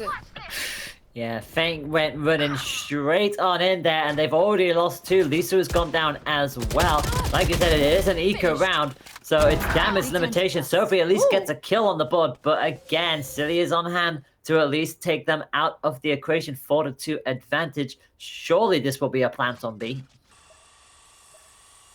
Now, with only 2 members left alive for Hippos, it seems unlikely that they're actually going to be able to clutch this one out. They are going to try and take as many guns out of Exile's hands as possible, but when you're at such a massive gun disadvantage, it seems highly unlikely. Now, what's really surprising to note is that Thraxia popped the Blade Storm. So she has her knives out, but if she loses this round, I mean, it's a really expensive eco. Party's over. I was like, well, you're looking the wrong way, so allow me to line that up. But unfortunately, again, didn't check the corner quick enough. And that is going to be Salty getting the pick back against them. So they at least take 2 people out of the equation. But again, that is their ult fully used on up. Having said that, though, it is still match point. And there are 3 ults on the side of Hippos. Crucially, one of those is the res as well. So this is still going to be very interesting, especially with Fracture coming back in with that up. Well, bearing in mind that Seal and Molly are also very close to their ultimate, Salty as well. So there's going to be a res, a showstopper, and the Omen teleport fairly soon. So they don't have to worry too much about that. Man, Thraxia gets baited by that every time. She always watches the rays dip across the screen. This time there won't be a peek, as they know that there's very likely to be an operator towards that site. And as you mentioned, the Empress is still online for Hippo, and they also have the Cosmic Divide. We saw what great utilization they were able to get out of that previously over on Haven.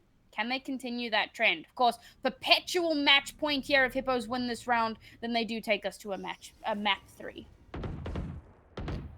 Again, no real movement yet from either side. All of them very much split across the entire map. And again, so much utility being thrown out. But it looks like the spike is still being on B. But here we go. There is the divide. So we've got 1 ult pops on the side of Hippos. Obviously, that does negate a lot of sound. And Lisa was actually going to lose that exchange. They do still have the res available, though. Do they opt to use it? They can't afford to lose a round because they have such a massive differential in terms of the score lines. But do you risk it?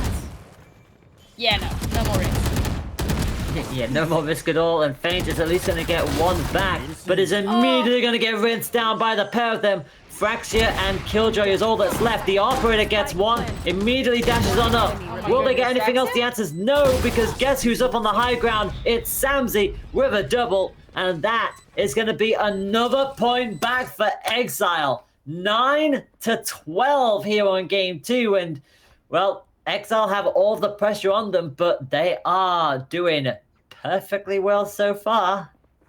Quite a resurgence from Exile. Almost surprising to see, but we did see that they were quite strong over on Haven. So I think probably unsurprising to note that they've managed to rally themselves a little bit. And of course, Hippo's back on an eco. So that means that Exile have both the gun advantage and, in a sense, the ultimate advantage because they do have that showstopper. But Hippos still have their res available. If they have enough... Ooh, they're going for the aggression here. They know that it's an eco round, so they want to try and shut down as many as they can, but did not expect the cross. Oh my god, the triple for Spicy. That is a quad. A quad for Spicy as Omen does deny them the ace, unfortunately. But again, this is a team game, and that is exactly what you needed. Easily the quickest point of the entire round so far, and that was just Exile just cruising there. Yeah, I mean, it was the anti-eco, so it was somewhat to be expected. Hippos were just like, all right, we're just going to run down into the middle of mid, get killed, get some guns. It's match point. Now we win.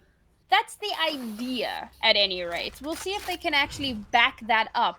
Now, we are going to see the operator holding in mid this time around. Anthraxia has been somewhat of a roaming jet with that, but she wants to shut down a mid push as much as possible. And it looks like Spike is, for the moment, leaning towards mid, at the very least. Yeah, we got 2 over on A, we got 2 in the mid, and we got 1 lingering on that B as well.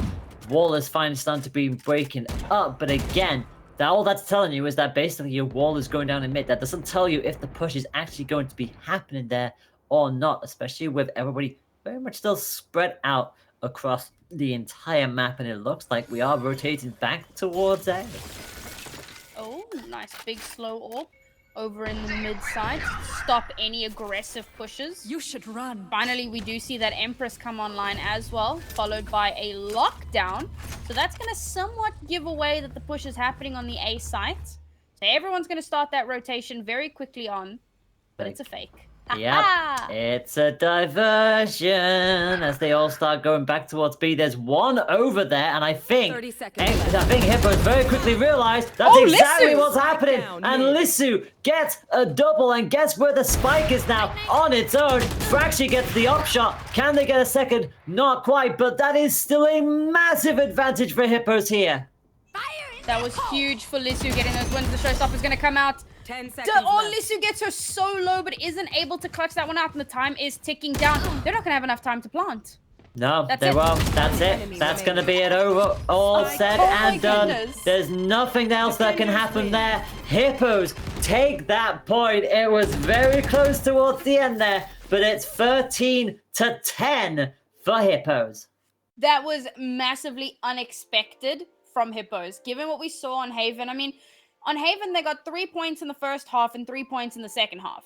We came through onto Split, and it was looking a little touch and go at the start as well. They managed to win the 2 pistol rounds, but then Exile started to make a bit of a resurgence, and it was like, oh no, we're going to be following that same pattern that we saw on Haven. And then they just win like 1,000,000 rounds in a row. Exile make a massive comeback, but Hippos, with the help of Lissu, who manages to get 2 fantastic kills there, managed to clutch that one out in the end.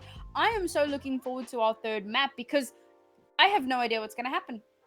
Yeah, map 3 is it's gonna be an amazing showing, especially with how that ended. That double was just spot on. They were the only persons there on that side of the field, so they made it count. And with that, as you say, map 3 will be coming up. It will be Ascent when we return for our final game of the very first round, it should be said, of our second Huntress Trials here at Rick's GG.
Welcome back, my friends, to the second installment of the Huntress Trials here at Rix.gg. I am your girl, TK Layla, still joined by Mizuki. We have just came away from a tie in our first round matchup between Exile and Hippos. Exile won the first point 13-6, but Hippos bouncing back with an 8-point streak, I think. It was 7 or 8, one of those two, to take that in the end by 13 points to 10. So Ascent will be on the horizon. Looking forward to it. Oh, absolutely. I was not expecting Hippos to mount such a good resurgence on that second map, particularly because of how Haven went. I kind of mentioned this at the end of the break, but it was like 3 points per half on Haven for Hippos. And then they came through onto Split, and it was their map pick. So it... You know, sometimes you pick a map for a reason, right? That's probably why they picked it. But of course, Ascent is the decider map. So if you want aware, there is ban, pick, decider map. So this one is like nobody's like first choice. It's literally just like, all right, well, this is what's left over after we got rid of everything we hated and we've kept everything we loved. So kind of, I think, even footing for these two teams. It does mimic Haven in a lot of ways. And because of that, I kind of think that maybe we'll see Exile kind of pull ahead a little bit in this one. But once again, I'm not counting out Hippos. They performed exceptionally well over on Split. They had some really great usage of the Astra over on Haven, so we'll likely see that Astra once again on Ascent. And yeah, I think they're going to put up a pretty strong fight here. Yeah, two very key players, especially the way they synergized in that previous matchup, was Fraxia and Meg. Between the Jet and the Sage, that was just like beautifully paired up. They were getting so many kills on their side of the field, which you expect from Jet. Maybe not so much from the Sage, but yeah, Meg was going ballistic. Yeah, the Battle Sage is massive. And just speaking of Meg, turns out she's one of the moderators in the Goose House. So that's pretty cool. I see there's a lot of her fans vibing in chat. So let's get some cat jams for Meg. And we'll take a look. So far we have 5 agents locked in for Exile, and this is fairly standard. Even the Phoenix, as I said, Phoenix doesn't get a lot of playtime in the EU region, but on Ascent, very powerful agents. And of course, the Sova and the Killjoy makes a lot of sense with the Omen. Surprised to see Exile not running the Astra on this map, but there it is, Lisu. And this is the agent she played on the last 2 maps as well. So of course, going to be locking in that Astra. Feint still on the Reyna. In fact, not much has changed. Nothing has changed for for Hippos coming into this next map. Solid lineup. It's the exact same composition. It's what they're used to. It's what they're confident on. We'll see how that goes forward. No Yoru's this time around as Samzi's back on that Killjoy. Going to be playing something a little bit more close to home. Makes a little bit more sense, particularly on Ascent. We'll see how they manage to utilize that. Can they get another runaway map? Will it be another close one? I'm looking forward to finding out. Yeah, I certainly am as well, and I love the fact that right at the top of the stream, you were like, yeah, I don't think we'll see a Phoenix, and I don't think we'll see a Johan. I don't think we'll see either of them today. We got both in the same matchup, potentially. Like, we had match 2, we had your match 3 is Phoenix, so just go to show. You play whatever you want to play with. And the agent that I was expecting, the Viper, is the one that we haven't seen yet. Yeah, well, that's what I get for being a caster. Caster curses all around. Exile's going to be starting on the defense. Yeah, hopefully they're not cursed. Solid stack over on A site. Let's see if anyone does some lurking. It looks like it is going to be the Sova lurk. Oh, maybe swapping places with the Phoenix. Swapping utility. Cover going Gosh, out. they are all making a very quick march towards A. Jet's gonna boost on in. Salty gets at least 1 pick on Lisa, and Molly falls in with Fate. Fraxia goes down as well, and goodness me, that is... How quick do you want your flawless? Holy damn, that pistol round didn't exist! That was a bloodbath and a half. A very good, very quick rotation from Exile. They kind of peeked into mid very, very momentarily, if at all. In fact, I think they barely saw anything. Like, the information came through. It's probably A. I heard somebody stomping around. And immediately the rotation comes through. They know it's a pistol round. They know it's likely going to be a full stack because that's generally what tends to happen in these pistol rounds. This time, however, Sophie, she's going to be watching that flank. might be going on a lurk of her own to try and, you know, make some noise on A, maybe bait out that rotation as quickly as possible. But it looks like the spike might be moving towards B site. Oh, Sophie. Oh, no! That was unfortunate, to say the very least. That was the second they got pinged right at the top, the grenade, the rest of it just fell right around them, and yeah, they could not get out of that in time. And Samsy also gets the pick on Meg as well, so already a 2-player advantage, and Lissu missed every shot. That was super unfortunate. I mean, she tried. She's battling with the smoke as well, but at the end of the day, that's going to be another round in the bag for Exile. They figured out whatever it was that was going wrong on Split, and they'll be damned if they're going to let it happen again. This time around, Hippo is going to be coming through with those Vandals. Nice full loadout here. Utility, guns, armor, everything you could hope for. Turret out. Do they have the play to back it up? Now, they have split up their push quite a bit here. They're kind of aiming towards that A. Maybe going to push through Catwalk, as we do see Thraxia. Well, there you go. She's looking towards Catwalk, so she might push out that way. And we've got 2 over towards the B site, 1 pushing into mid. They're trying to cover every angle that they possibly can. Molly's going to try and get another kill with those paint shells. Sophie is not falling for that nonsense again. It's just not happening. Fool me once. Yeah. And the firewall going up for Phoenix as well, so no casualties in the early stages for the time being. But yeah, if you're a Hippos, you really do not want to have another flawless against you at this stage. 2 is already bad enough at the start. You really don't want to be conceding 3. And again, they're just biding their time here. The wall is going to go down, and Fate slowly starts to move on up. Peak is going to start to happen, but again, the hour is going to go out as well. Try to give her a little bit more information. You can see the recon going. Now Spicy Muffin as well with the Phoenix, just chilling for the time being. They've got the smoke up as well, so no one has seen anyone yet. No one exists. There is no one on this map. But I'll tell you what, that spike, despite not being able to see anything, it's making its way towards A at quite a fast pace. Oh my goodness, no one checked. No one checked mine.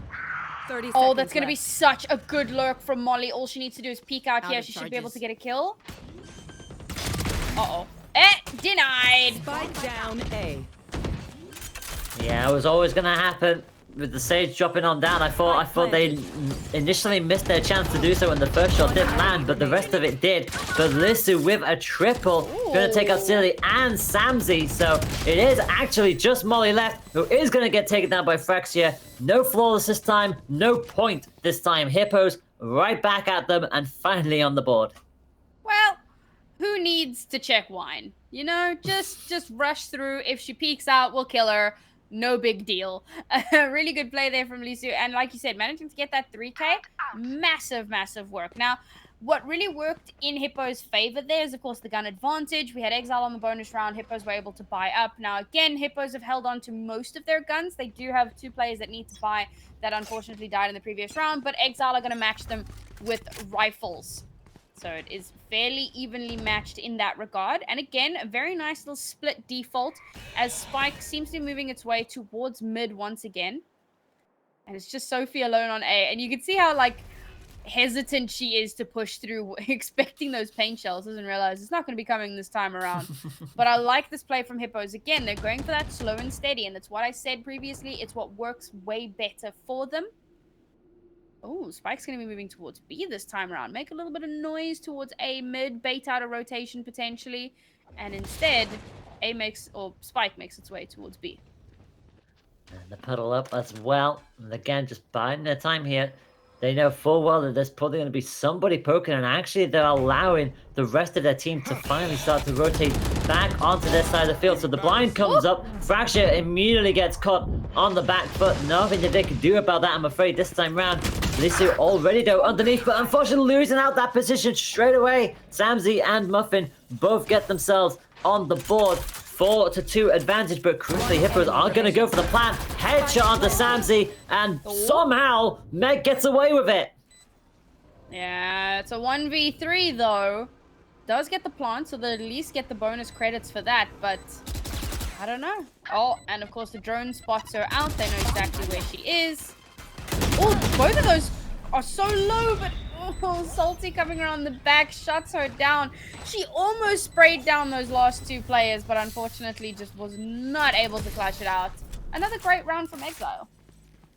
Yeah, get themselves that third point, and yeah, if those two sprays had actually gone Hippo's way and they actually did the damage to get the kill, that certainly would have made that 1v1 situation a little bit more different. But yeah, not this time around for Hippos. They're gonna have to be very careful with their funds for the time being. You can see Lisa and Feint already going for those sheriffs. In fact, Fracture joined them on that as well. So yeah.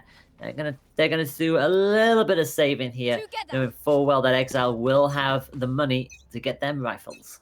Well, Exile are forcing it up here. I say force. It's a full buy, but they have very, very few credits. So if they lose this round, they're gonna be in a lot of danger. Oh my god, what?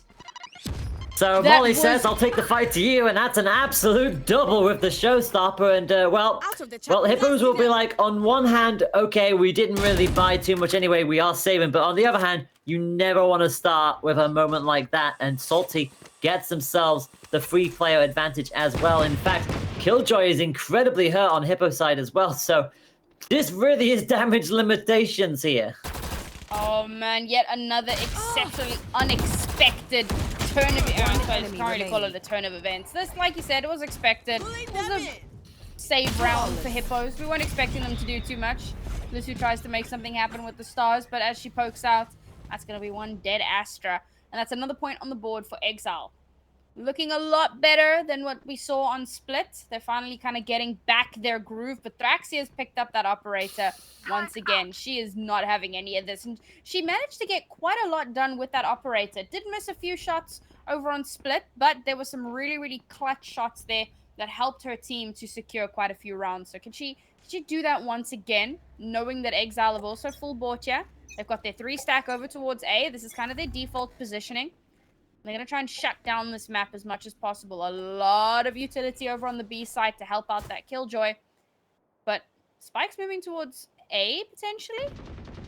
Well, it's because there's two over at B, and as you say, one's very much lingering towards A, but it looks like the call is to slowly make that move back towards mid, so not 100% sure which way they're going to be taking this just yet. But again, look at the amount of utility spread out, and the smokes have already been deployed as well. Just trying to get any kind of information out of Exile. Ironically enough, the Killjoy is incredibly hurt here and is a breath away from being taken down. Obviously, no way of being able to heal. They don't have a Sage on their side, unlike Hippos. Bolt is going to go out, try to get the recon. Feint shuts it down instantly. So keeps that pressure at bay for now. And everyone of Hippos just mainly staying in this mid area. And they don't really want to commit, but they're going to run out of time very soon. Well, they've got a little bit of time to play with. They're going to run down the clock a little bit here. Some utility over on mid to give a bit of cover. But yes, the rotation is coming towards 30 that A seconds side. left. Oh no, the op manages to just hide out of the way, and mid-usage of the paranoia, Salty will get shut down. This is a great advantage for Hippos. Once again, that slow and steady style starts to pay off. Enemy down. And yeah, Exile are going to lose a lot of players here to this, so it's just Sova and it's just Phoenix. Phoenix up on the top, trying to shoot for the smoke. Hopefully they're going to try and get anything, but unfortunately, nobody is there this time around. Meg hanging out underneath the wall. And this is a dangerous position for Phoenix to be in. At this stage, do you really commit to this, or do you run off and save? Nah. Gonna go join Sova all the way there in the defender's spawn. They're gonna save this one up. Yeah.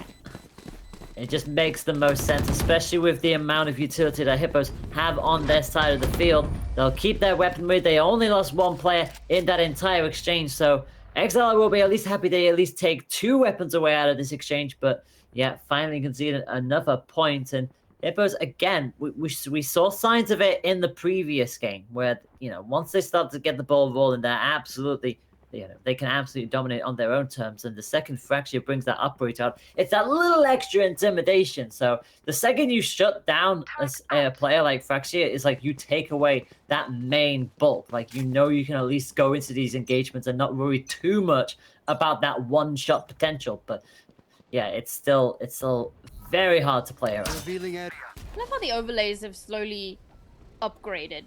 as the broadcast has gone on. I was wondering what you were gonna mention. Shout out to production. Y'all are doing some fantastic work here. You're making us look good. So, and we're making the players look even better. Although to be honest, they don't really need us, do they? They're insane. We just get to hype them up. We're just like the fangirls as they do whatever it is that they do. They're nutty. To be fair, we love them for it, and I wouldn't have it any other way.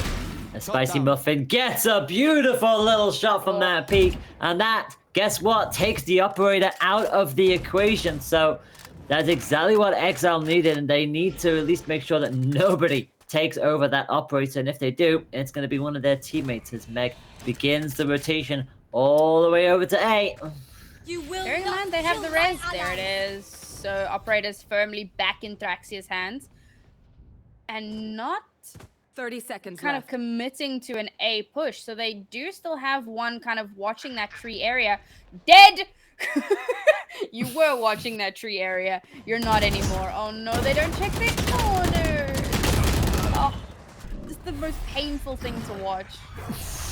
Yeah, every single time, and they didn't check the corner again. They checked the wrong side. They committed, immediately looked left, and unfortunately, even the Killjoy did not have enough time to whip back around on the right-hand side. Omen rinses through with a lot of them. Fracture is going to buy the operator again.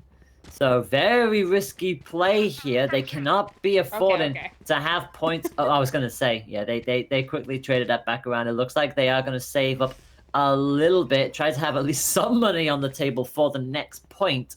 But yeah, 5-2 advantage for Exile so far. So if Hippo's going to at least trying to get something out of this, they'll take it. And Fracture is actually going to pop the blades. Yeah, pretty standard. When you opting to pop the Blade Storm, you're not going to buy up any sort of a weapon. Her whole team was just like, you're not buying an operator. It's not happening. So instead, she'll go with the Blade Storm, which can be just as potent. Of course, it can have a one-shot headshot potential there, but the running back's going to come through. Can it get some value? Gets information, which can be invaluable, and a kill.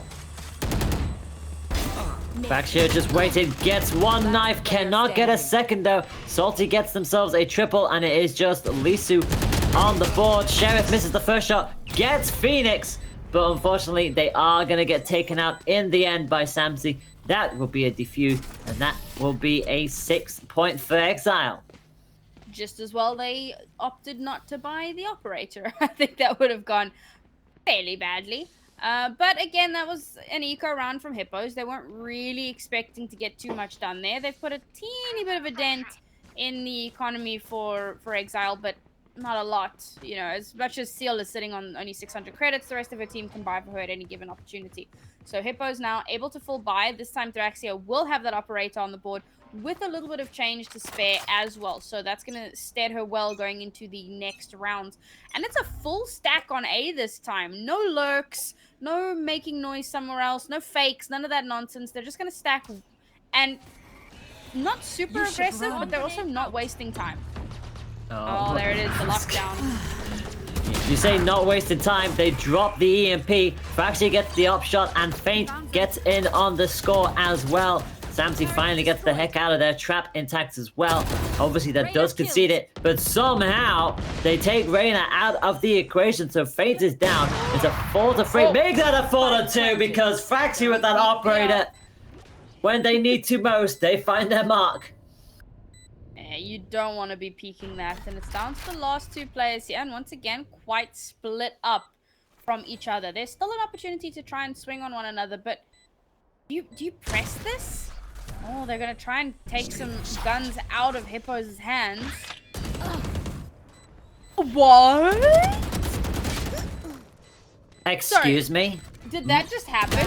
Did the Jet just die to a blast pack, and then Molly gets yet another kill? Remaining. No. What is happening? No way. No way Salty does this. No, you went for the defuse just a little too early. I know you kind of had to. But actually, I don't think Sophie survives this either. No one goes into the next point with any of their previous weapons. How in the world? That was the biggest, excuse me?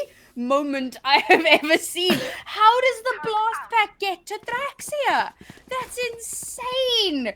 Molly very nearly clutches that round out for Exile. Hippos are kicking themselves after that one. They're still able to rebuy the operator, but Thraxia's coming into this round with no armor. She is a glass cannon for her team. And all they have coming into this round is going to be the Cosmic Divide. Now that can't... Oh! What a flick! Oh, that's great work from Thraxia. Get the kill over on the A side. Immediately call the rotation towards B. But Exile not fooled. They haven't called a full rotation either, as they're going to wait to get a little bit of information of their own before making any decisions. And yeah, they're all queuing up for them at this stage. But yeah, Thraxia, despite not getting that armor, they at least get the shot where it mattered most. Alarm bots are going to be triggered left, right, and center for Samsey, and still he gets two. There was a Sage and the Rainer going down, but Thraxia again with that operator managed to get another shot. But Samsey, it's always Samsey who is able to hold onto that zone.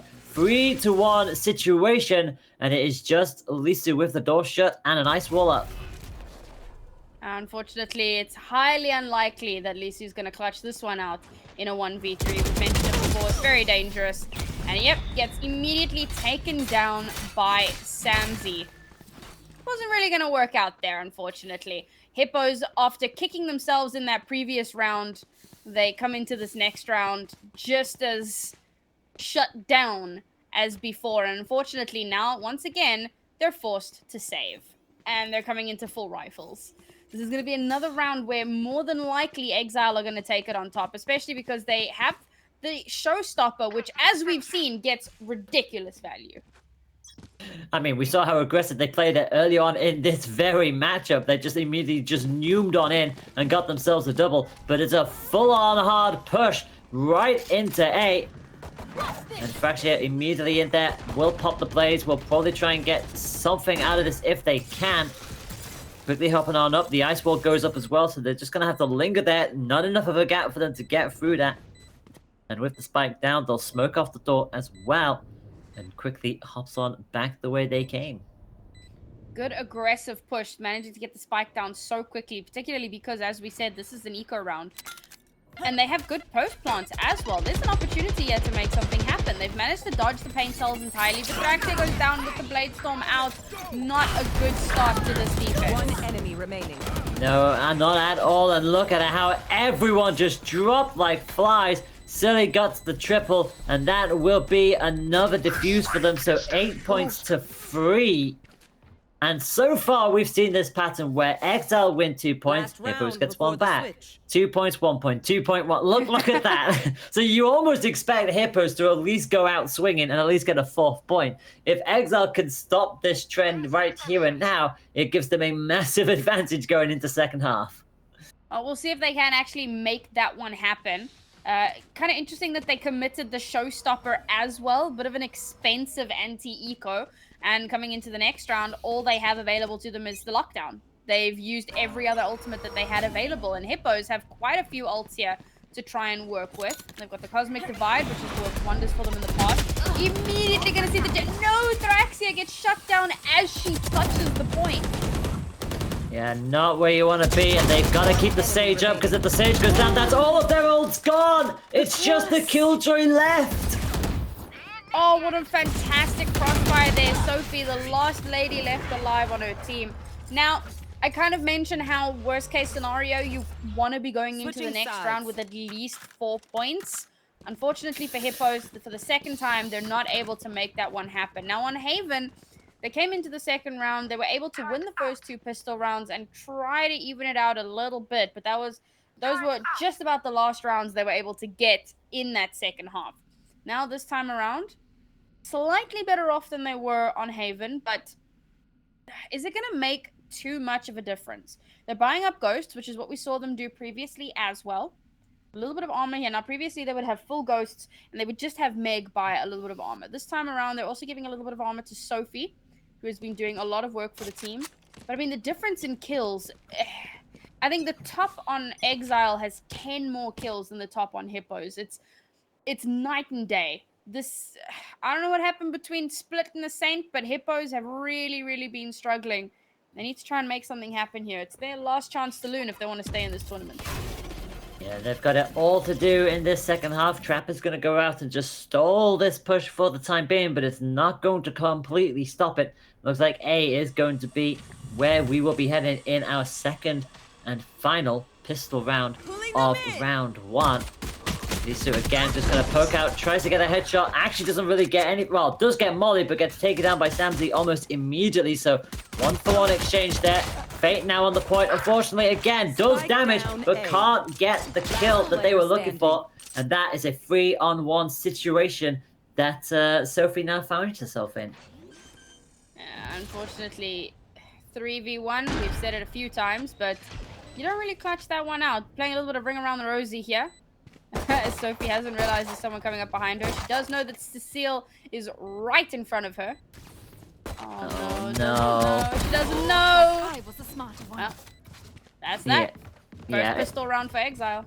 It always hurts when it's like that. It's like you're just immediately pincered. One from behind, one on front. You can only look one way. And with that, that's going to be Exile going up 10. And if you look at those stats again, as you were saying, like Salty has 15, Samsey has 14, Silly has 12, and Molly has 11. So 4 players, all in double digits for kills on the side of Exile. Meanwhile, Hippos, unfortunately, Lisu and Fraxia have 7, and they've been some really good kills, yes, but unfortunately, not being as consistent as Exile have been in this matchup at the very least.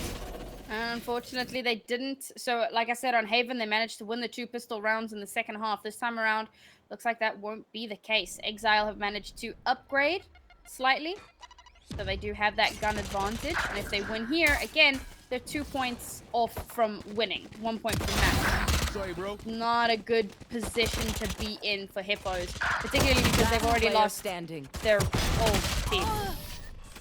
Yeah, Sophie was at least able to get 1 in the end, but yeah, that is just, again, very nearly flawless for Exile, and it's not just the kills as well, like the deaths as well. Like Salty and Spicy have only gone down 4 times at this stage. Like they are consistently up there. Like it's unbelievable. I mean, obviously, you know, Muffin has 6, but again, you're playing a Sova. Your main role is gathering intel and being able to be a disruptive tool, especially with the shock bolts as well. So the fact that Omen is consistently up there, getting kills and actually not being taken out more times than anyone is just, yeah, it's credit to how Exile have been performing here.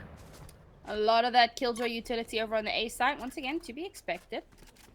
As it looks like Exile looking towards an A push here, but they've got some presence in mid as well. Bit of a lurking Killjoy. A fun place to be, particularly because Killjoy gets less value on attack than on defense as kind of a stalwart agent. So you tend to see her put down her utility and then go on an epic flanking mission. And sometimes it tends to work out quite nicely. We'll see if they can make that work in their favor now. Oh, I like this. Made some noise on A. Bit of a fake. They're going to start moving through mid towards the B site. And that's a nice early kill onto Meg of all people.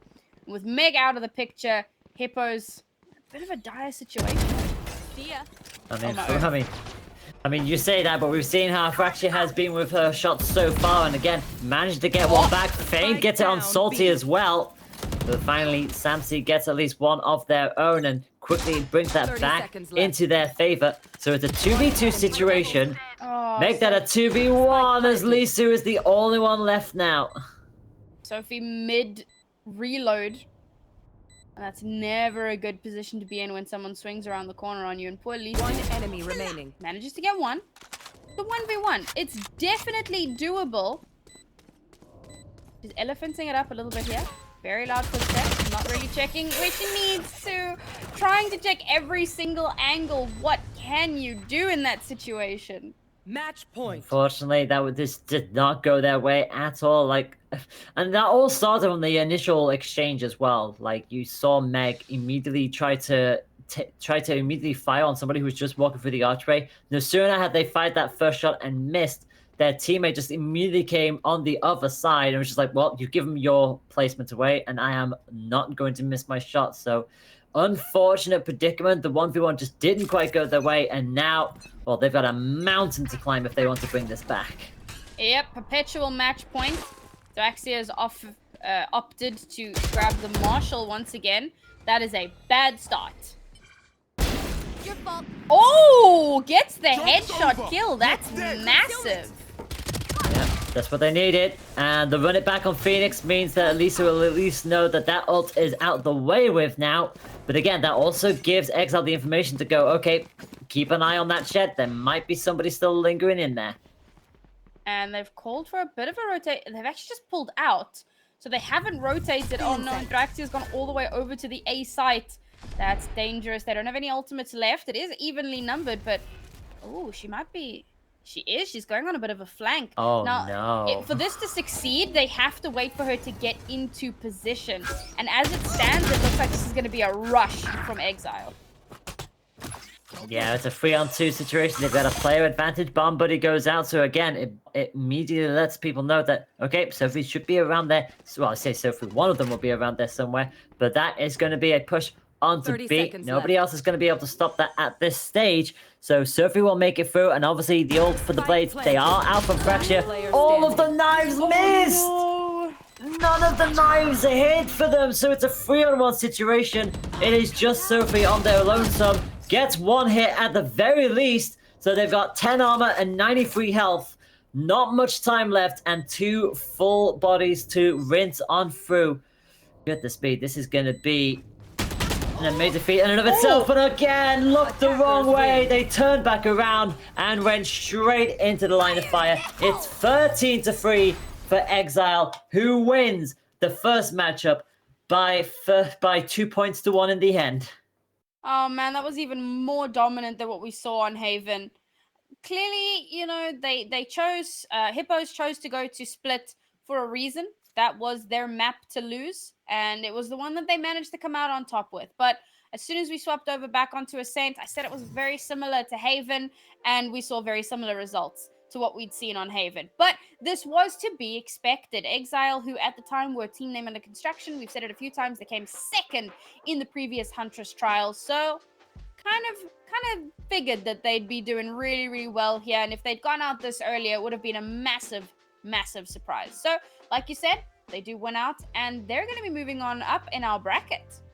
Yeah, progressing up that bracket quite nicely. So with that done and dusted, best of 16 rounds are pretty much done and dusted. We'll be bringing you the one match from our quarterfinals in just a moment as the tournament continues on up. I don't know if we're waiting on many more matches, but it's been a great first showing. Managing to get to game 3 on our first time of asking, which is always nice to see. It's been a bit more consistent as of late, which is even better. So thank you as always, Mizuki. We will take a quick break. When we come back, it'll be quarterfinal time. See you in all in a moment.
Welcome back, my friends, to the second installment of the Huntress Trials here at Rix.gg.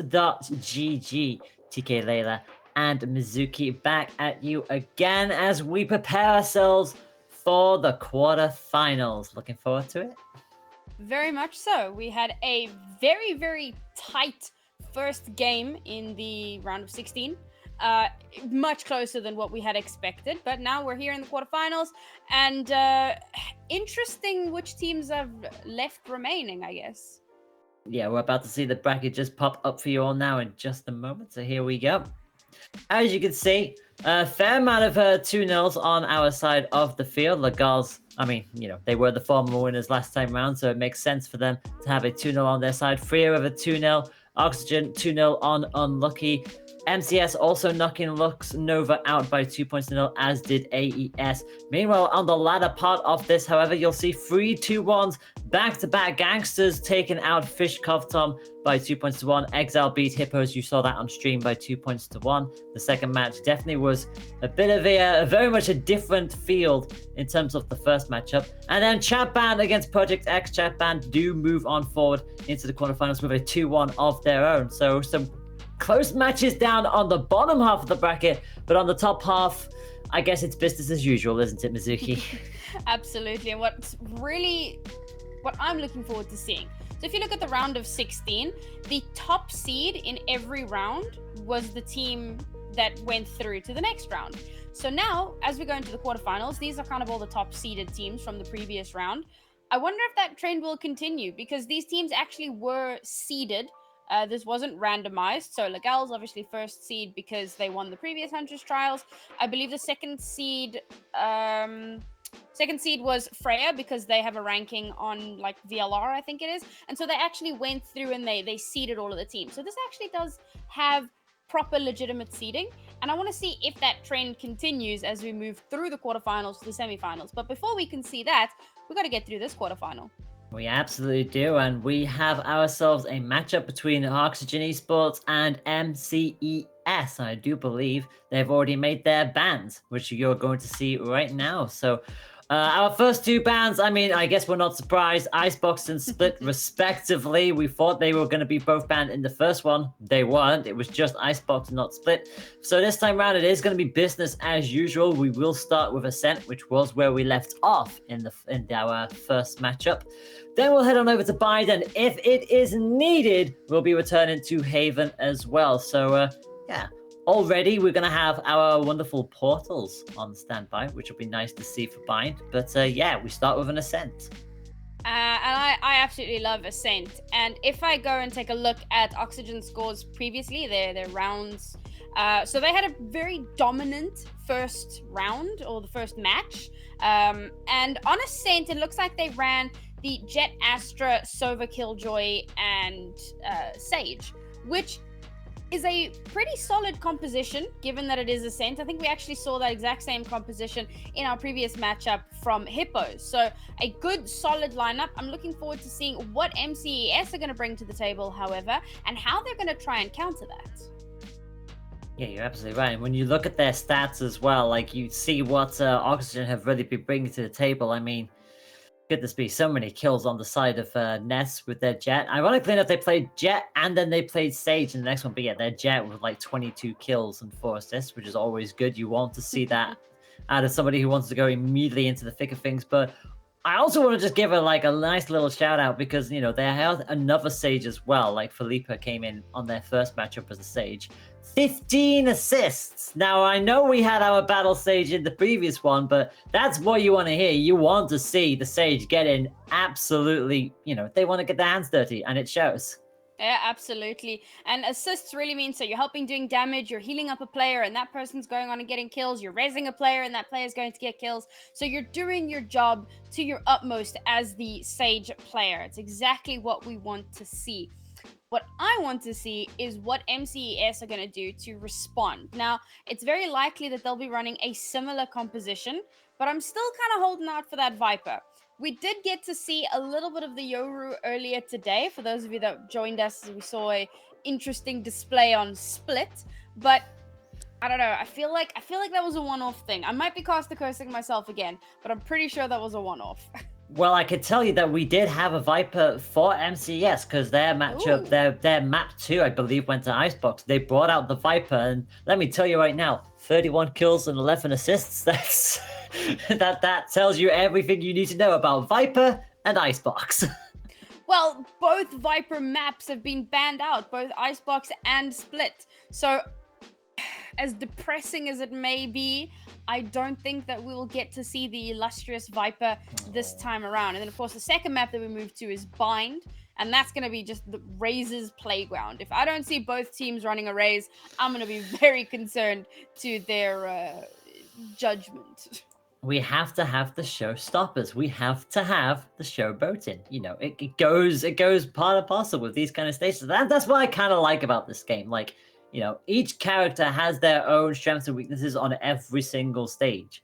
So it is unfortunate that, as you say, you know, 2 stages that Viper generally excels in are both already gone. So we'll see where that plays us out. But again, you look at the rest of the stats for Slicey, and they've got some decent looking stats in there as well. The Raze from Amandi Nick. I'm just going to say Amandi, if that's okay.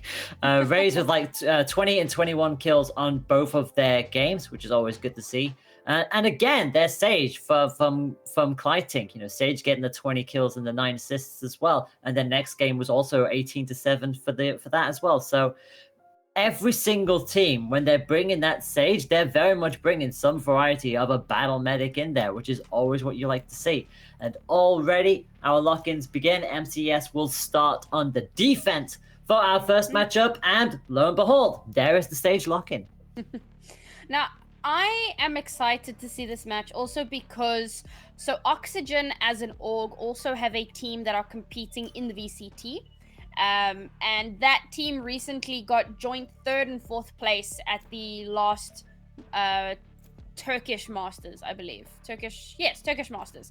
So, like, after a very dominant first map from these ladies, it seems like they possibly will be following that same decisive trend. Hopefully it doesn't stop short in the semi-finals, but we got to get through the quarters before we get to see that. Oh, please lock that. Oh, stop baiting me. Like, there's a delay on the stream, so there's no way that they're listening to me, but it always feels like they know, and they're doing it on purpose. No Viper, no Yoru. Select your agent. Standard comp, that's what they played in their previous match. 2 players on MCES yet to lock in. Yeah, okay. This makes sense. Kind of makes sense. I mentioned how Ascent is very similar to Haven, and on Haven, obviously, you tend to run the Sova Cypher, but that's mainly because it has 3 sites. The Sova Cypher on Ascent is far less common. You generally see something like a Killjoy in place of the Cypher, but I think it can probably still work. Let's see what they actually managed to do with that. The Raze is also fairly questionable. Now, obviously, she's a duelist, so she's just going to be getting in there, trying to get as many kills as possible. But there's less value to be had from the paint shells. That being said, we saw the most ridiculous satchel kill onto a onto a jet that was in the sky. So, you know what? Prove me wrong, ladies. That's what they're here to do, and we are absolutely looking forward to seeing what our first matchup in the quarterfinal will give us. I mean, again, business as usual for the pistol rounds. 3 ghosts on either side. So, light armors for those who are sticking with the classics. This is going to be always... It always slowly starts to pin that pitch. Obviously, it doesn't tell you the whole story since it is just pistol round, but you always want to start off on a good foot. Absolutely. Nice positioning here.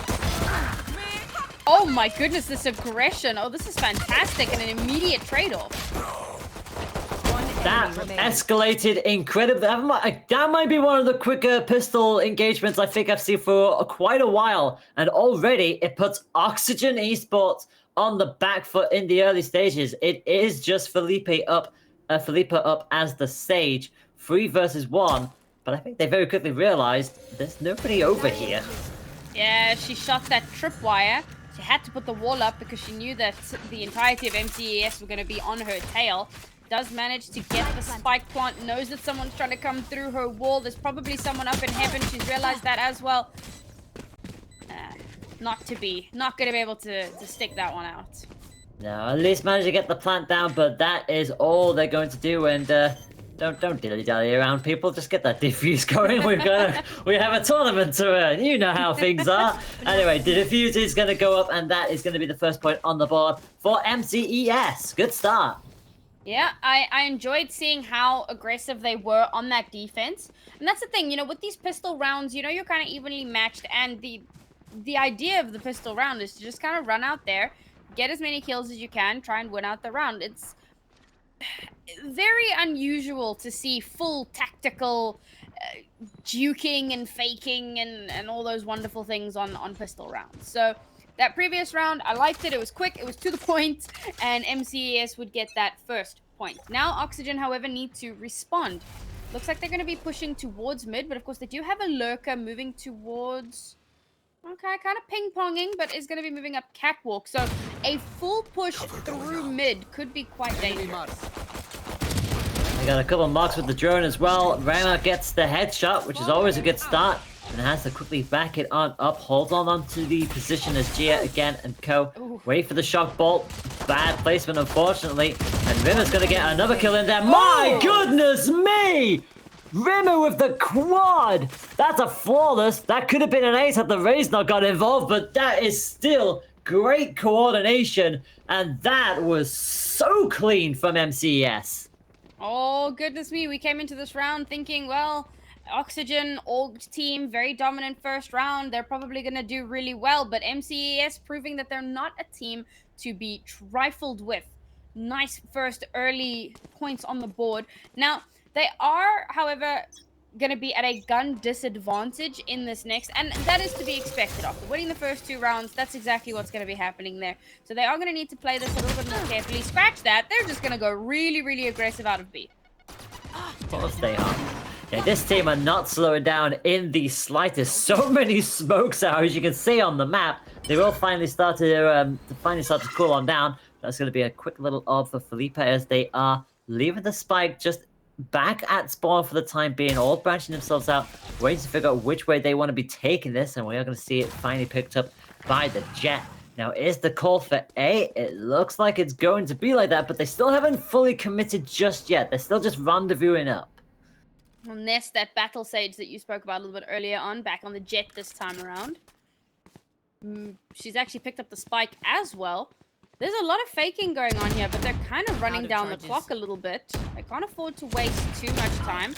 Nice little lurk here all the way towards the B site. And it's called a full rotation from MCES. That's a big misplay. Now, they have eventually figured out that it's not all the way over on the A site, but, or rather on the B site, but it is a little bit late because the spike will go down.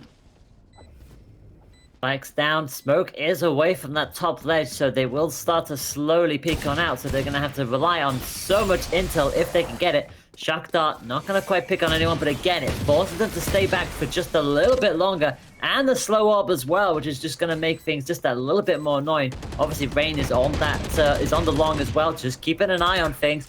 Currently have a player disadvantage, and Slicey does get the shot. Diamond got into the extra as well, and just like that, they rinse it all the way back through. There were some decent post-plant positions there, but unfortunately they were too grouped up in one area. MCES were able to fan themselves out across the map, get very, very quick map control once again, and that just shuts down any attempt. 3 points on the board here for MCES, and Oxygen forced to save once again. Now, they do have the res online. Felipe has been doing her utmost, and oh, she might actually be opting for the Marshall. Bit of a spicy pick there, especially because you're on the attack, and usually the sniper rifle would go to your Jet, but all right, I'm here for it. It's been a long time since we saw the sniper sage. I mean, you thought Battle Sage was bad enough. Now Sniper Sage. I almost flung an additional N there for some reason. But anyway, match 4 or point 4 in underway. And already, Rain just biding their time and waiting. They've got the Sheriff on the hand, but unfortunately no rifle at their disposal. In fact, pretty much mostly pistols from the side on Oxygen, having to break through the wall. But again, that gives away that position. Ooh. And a sneaky little headshot from the Sage. Are we surprised? No, we are not. That is a good little dink there. And again, that gives the player advantage to MCES. They're being really, really dominant here on Ascent. And I believe this was their map pick. So, yeah, kind of makes sense. You pick the map that you're strong on, and they seem to be showing that strength here. Oh, my earth, it was Oxygen's map pick. Ooh, that does not bode well for the next one. Yeah, I was going to say, if MCES are doing this on their opponent's picks, what more can they do on their own? But we still got a lot of this going to go, and another headshot. Finally, Cypher does drop on down, but guess who is quickly on to clean up the rest? Of course, it's the Rays. 4 players up, and MCES. What a showing so far. In fact, it's just Diamond as the Sova who hasn't gone down yet. Everybody else, to be fair, even then, everyone's only really gone down the once. I mean, you know, you expect the Omen to be in the thick of things because, you know, they're always going in for that aggression. So it makes sense to have them taken down at least a second time. But still, this is a very confident showing here from MCES in the early goings. Yeah. Now, what is interesting, obviously, 5th round, if there's going to be a momentum shift, this is generally where it's going to happen. So if Oxygen want to make something happen, it has to be now, and it has to be in this round. They're very split up once again, and there we go. A nice first kill there onto the Sage, Kyling. That's great. Getting her off the board means that there isn't going to be a heal available for the rest of the round. So they get the 1 kill over on the B site, and it looks like they're gonna think about where they want to go next. A nice second kill, and that puts them firmly in the advantage. Yeah, that's exactly what they needed. 2-player advantage, and it looks like a call to A has been made, and that's exactly where they're going. Slicey is on hand, but they're gonna have to get some decent pokes. Unfortunately, they are gonna drop on down. So now it's just 2, and Oxygen are looking like they could not just get a first point on the board, but maybe even make it a flawless. Alarm bot down. Oh, it's that slow and steady. They've got a lurk coming in through Catwalk as well. So MCES going to need to be careful here with only the 2 players left alive. And they're sitting in that tree area. Oh, and there's the lurk. It pays off. Flawless is exactly what they needed. A full wipe, and as you say, this is where sometimes the momentum can absolutely shift. I mean, obviously, MCS were able to buy up so much, and obviously they weren't really losing that many casualties up until this point. So they definitely have the funds to be able to buy up, and you can already see Amandi is already bringing the big ol' op into the equation. And that's always fun, the raise op. Now, it's not as mobile as the jet op, but using those blast packs effectively means that you can get yourself out of some sticky situations. And if she just kind of holds that mid area, then A site is going to be more or less shut down. Oxygen, they did manage to get a point on the board in the previous round, but they got to keep up that momentum if they want to keep getting points on the board here. They know that they can't lose out this round because they've lost any loser bonus they may have had. That will have completely reset. So now, this round is incredibly important to win. Again, more intel being gathered bit by bit. They've left that spike in the bottom right corner for the time being, potentially thinking about another A push. But again, they're all very much spread out across the map, and the ice ball on B has finally gone down now. So I wonder if the call might come up to rotate towards B, as especially since Ness, as the jet, is starting to advance up a little bit here. A lot of ultimates online for Oxygen as well. They've got the Res, they've got the Cosmic Divide, and of course the Blade Storm ready to pop at any moment. So they've got a lot of utility to throw in here. They're going to need to be aware though, because MCES does have a Res online. 30 seconds left. Oh, there's the call for the rotation towards A site, but we're going to have Gia pushing through mid to give a little bit of cover and to have a little bit of a lurk going as well. Yeah, a lot of shooting through the smoke as the tripwire got activated. They've only got 12 seconds to really get this down and planted, which they should be able to do. And it does go down. There's the operator shot that Amandi was looking for. Can they find a second? Oh. No, they cannot. Taken down by the Astra. Ripper, unfortunately, not going to get anything from that. Rain does at least get another kill on their side of the field. It is just the Sage left in the 3v1 situation, and it looks like they are choosing to get the heck away. I mentioned that round 5 was where the momentum shift happens, and Oxygen, they have got that shift, and they are running with it. This is going to be their second point on the board, because I don't think, like, this is a lurk, but I don't think that Clyting goes for, like, an attempt at a defuse. killed. Yep. Just trying to get a player or two off the board if possible. Manages to get one. One enemy remaining. Gets another. Oh What? my god! Wow. What? Can you, oh, baby, a triple right after the spike explodes. And, well, if you're MCS, you're kind of happy with that exchange. Yeah, absolutely. You lose the round, but you have taken so many guns off the board there. I mean, it doesn't do terribly much to the economy for Oxygen, but still, that's a solid round. If Clyting had been able to do that before the plant, but the push was far too aggressive from Oxygen. That being said, despite Oxygen having everybody die in the previous round, they do win out that round, and they have all of their ults online. MCAS have all ultimates but one. Seems these ladies might be saving the ultimates for the second half. We'll see if they actually pop one. You never know. I mean, to be fair, you pop one at this kind of stage, you'll likely get it back before the end of the first half if you do decide to be a little spicy. And so far, it looks like the call again looks to be towards that A push, despite just lingering there for the time being, gathering as much info as possible as Amandi just backs on out a little bit, lets their teammates to start rotating on in. And again, this MCES are still very much spread out here, where Oxygen are very much committed to this push, and surely they'll get wind of that now. That's a lot of damage there from the paint shells, but not enough to take Rainset down. Oh, the run and gun onto Slicey. That is super unfortunate for MCES, as now the player advantage is firmly in the hands of Oxygen Esports. And as I said, they still have all of their ultimates. Unlikely to pop any just yet, as they do know that they have the upper hand coming into this. No real information from the drone, unfortunately, and they do have a player down. The door is shut, so they're really just trying to bait them out at this stage. Just all three of them lingering here. Sage, completely distracted, goes down to the headshot. So too does the Race, so too does the Omen. And with that, that's a 5-on-1 situation. That's a flawless. And just like that, Oxygen are back firmly in control. Another solid round. Great post-plant positions as well. I loved how they had every single one of their angles covered, including tree. Very often teams will kind of ignore the tree area. But Oxygen, we're not going to leave that one alone. And a nice placement from the alarm bot as well. As soon as they pushed into the alarm bot, obviously they got the vulnerable, so they had to pull back. Not only does it buy out time, but it also tells you, all right, cool, there's at least one person trying to push through here. Good utilization of all of that utility, and like you said, another round on the board. And still having held on to all of their ultimates as well. Goodness me, goodness me, what in the world?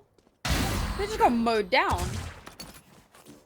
Somehow Rimmer at least gets another kill in the midst of all of that, but they all just turn around the corner and just ate lead. There's nothing they could have done about that. Just as you walk out, get sprayed down by two people that you were just not expecting to be there. Insane display. And what's really interesting is we can see there's a lot of credits here for Oxygen, but it looks like they're not opting for an operator. Could be because they're on the attack, or possibly just because they don't generally run an operator. I'm curious to see if they are going to pull that out a little bit later on in this series. But for now, they're going to be relying on those Vandals and Phantoms, a staple in the Valorant scene, as they're going to be stacking mostly towards A with 2 towards B. See if they can get some lurk kills, maybe make some noise, bait out a rotation as they attempt to get that spike down. Yeah, it looks like a full-on commitment onto the A site as it stands. Ice walls and orbs going out left, right, and center. But Tink hasn't really been able to take anyone out so far. Well, no sooner have I said that, Jiro at least comes on to take Amandi out. But again, Tink able to take out the Sova, so 1 for 1. And guess what? That's the res, so that's the first of the ults deployed. Oh, it finally happened. They're not saving them for the second half after all. And both raises, in fact, will come through in that round. So we'll just null everything that just happened. Apart from all the utility usage that came out. See, Oxygen have done well to bait out a lot of MCES's utility. And now that they've made all that noise on A, they're going to start rotating towards mid. But do they go for the B push, or do they fake and turn back around? Nope. They're headed straight for the B site. 30 seconds left. And they're not slowing down at all. Well, to be fair, they kind of have to. They kind of have to get on with it. They got 25 seconds. But unfortunately, that's an EMP that's gone up as well.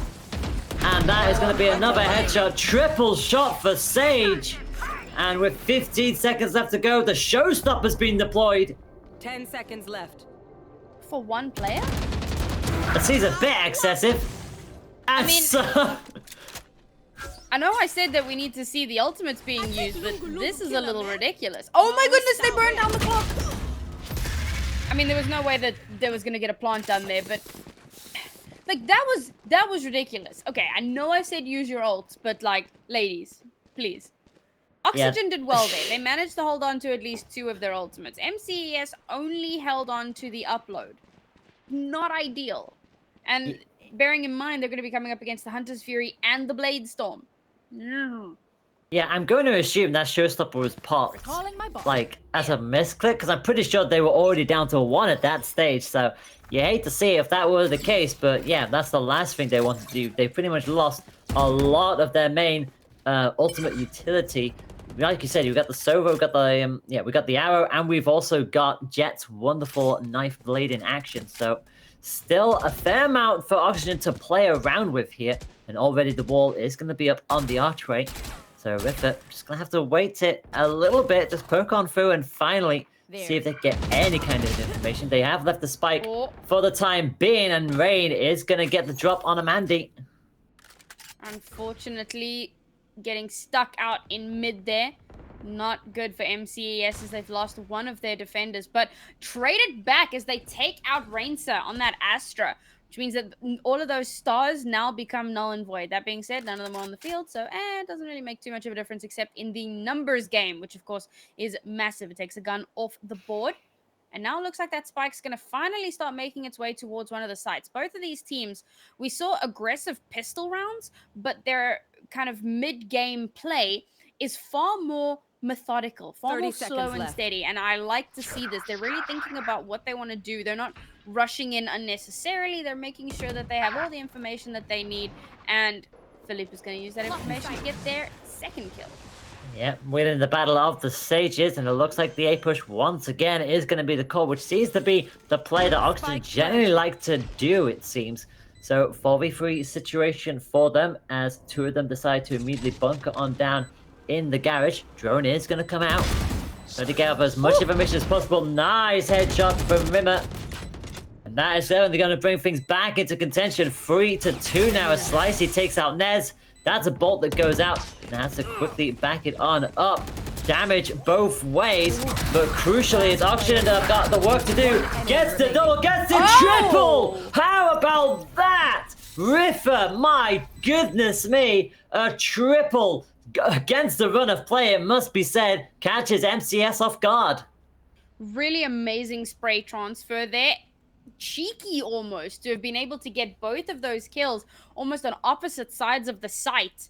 Fantastic work there. So Oxygen, oh man, we've evened out the score lines here. This could go pretty neck and neck, despite the fact that we had 4 runaway rounds on either side. Now we're going neck and neck. We do have a little bit of a tech pause here, so one of the ladies does seem to be struggling with some technical difficulty. So while we wait for her to get back into the server, let's going to be taking a look at some of these guns here. So unfortunately, Amandi has to go for the Guardian this round.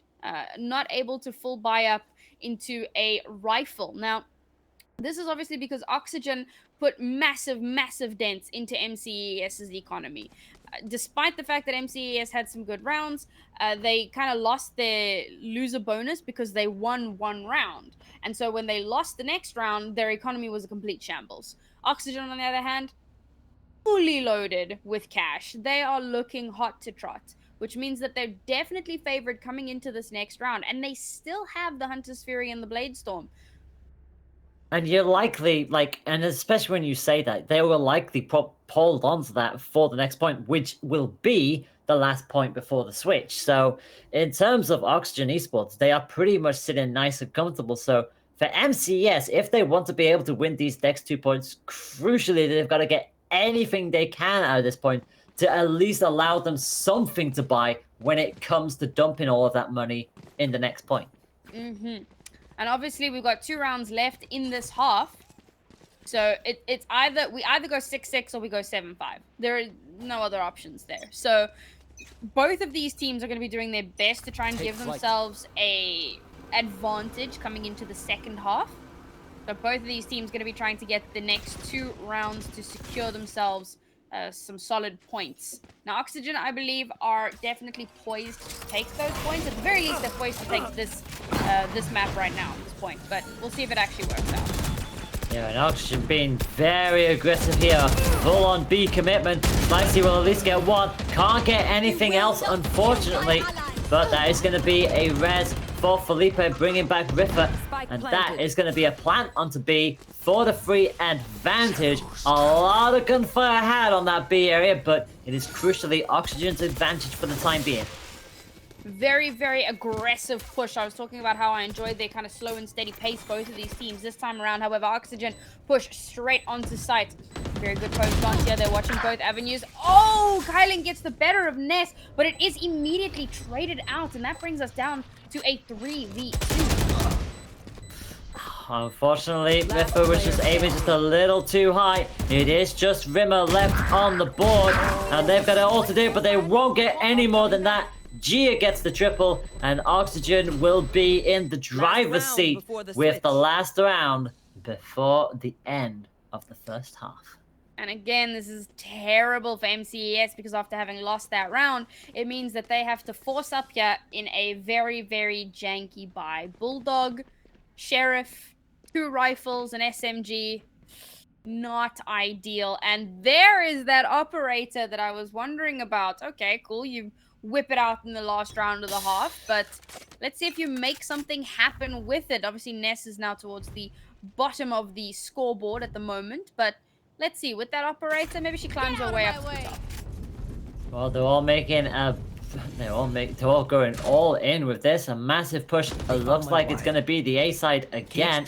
And again, cameras, cages, everything being deployed. They do not want them to be getting anywhere near that, but Ness is going to get a knife. Oh, make that 2 knives. That's 2 down already, and this is looking like it could go Oxygen's way again. Triple for Ness with the knives, and that will be that. 7-5 at the end of the first half in the favor of Oxygen. Sides. I bought the operator, had no intention of using it because just pops the blade storm as soon as the round starts and manages to get 3 kills. I wondered if she would be able to climb her way up the leaderboard. Well, she climbed a little bit there. It had nothing to do with the operator, but, you know, we take those. Now, after a very successful offensive round, okay, not as much of a runaway victory as they would have liked, but definitely still in the lead. Can they maintain that momentum here on the defense? They didn't seem like an overly aggressive team on their attack. That should stand them in good stead here on their defense. If they don't push out too unnecessarily, if they can maintain solid map control, lock it down, don't allow MCAS onto the site, then they may just have this one in the bag.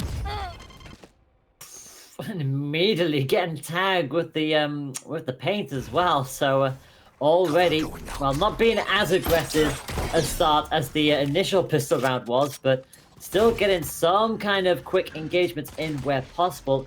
And Felipe gonna see if they can go for some cheeky little pokes on their headshot side of things, but nothing this time around. And again, more info gathering as the drone is still going. So many people just peeking at this point in time, but nobody wants to make that first encounter. Push is coming up through mid though. Mid control is also fairly important on this map, but very difficult to maintain.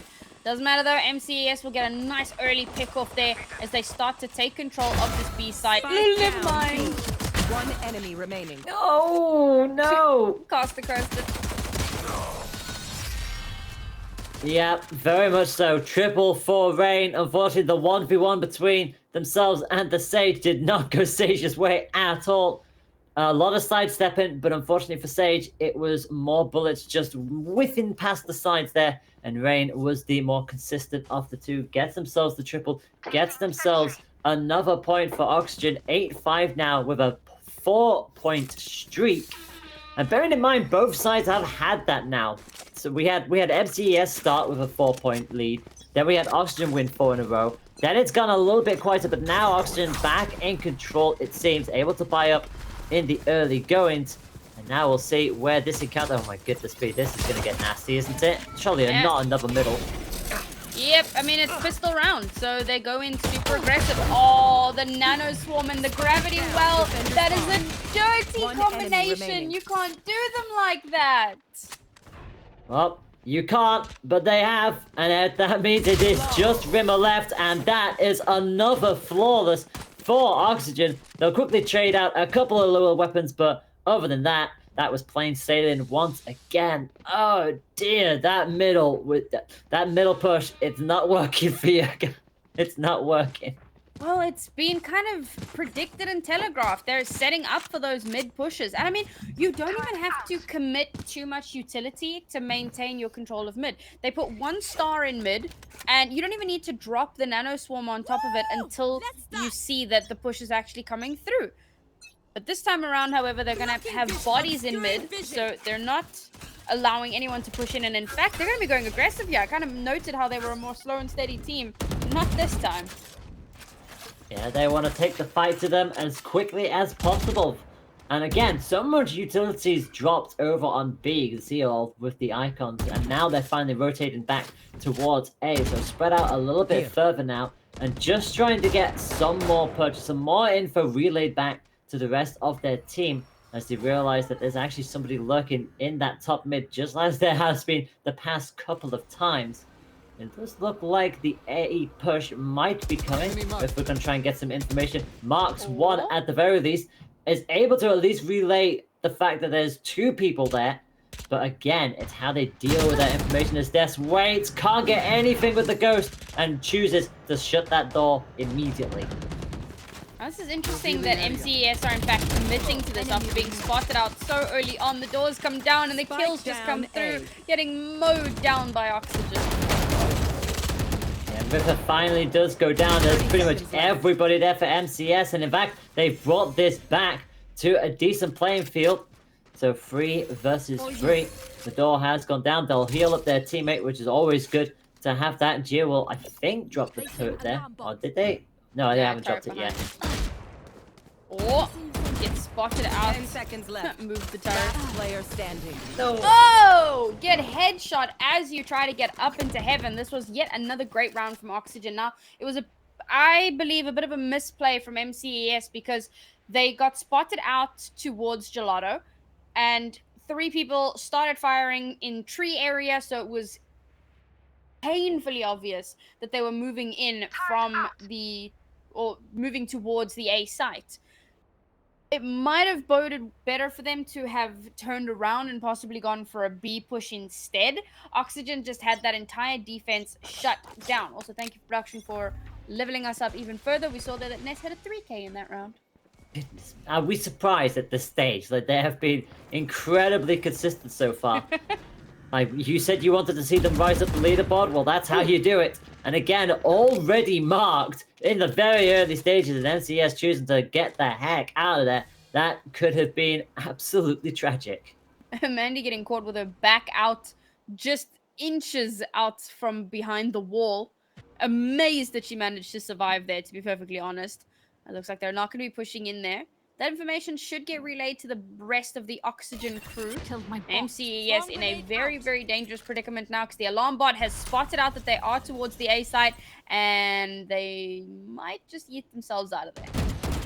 But they're not. They're still committed, and Gia's going to get a couple of decent shots in there. Couldn't quite get the elimination, but again, damage is damage, and they've already lost. Oh my goodness me. Well, you knew. You surely knew that that was going to be what happened there, and Rainza is going to get themselves another quad, another flawless for Oxygen, and that is 11-5. That's a 7-point streak now for Oxygen. Raids of 4K. I like it.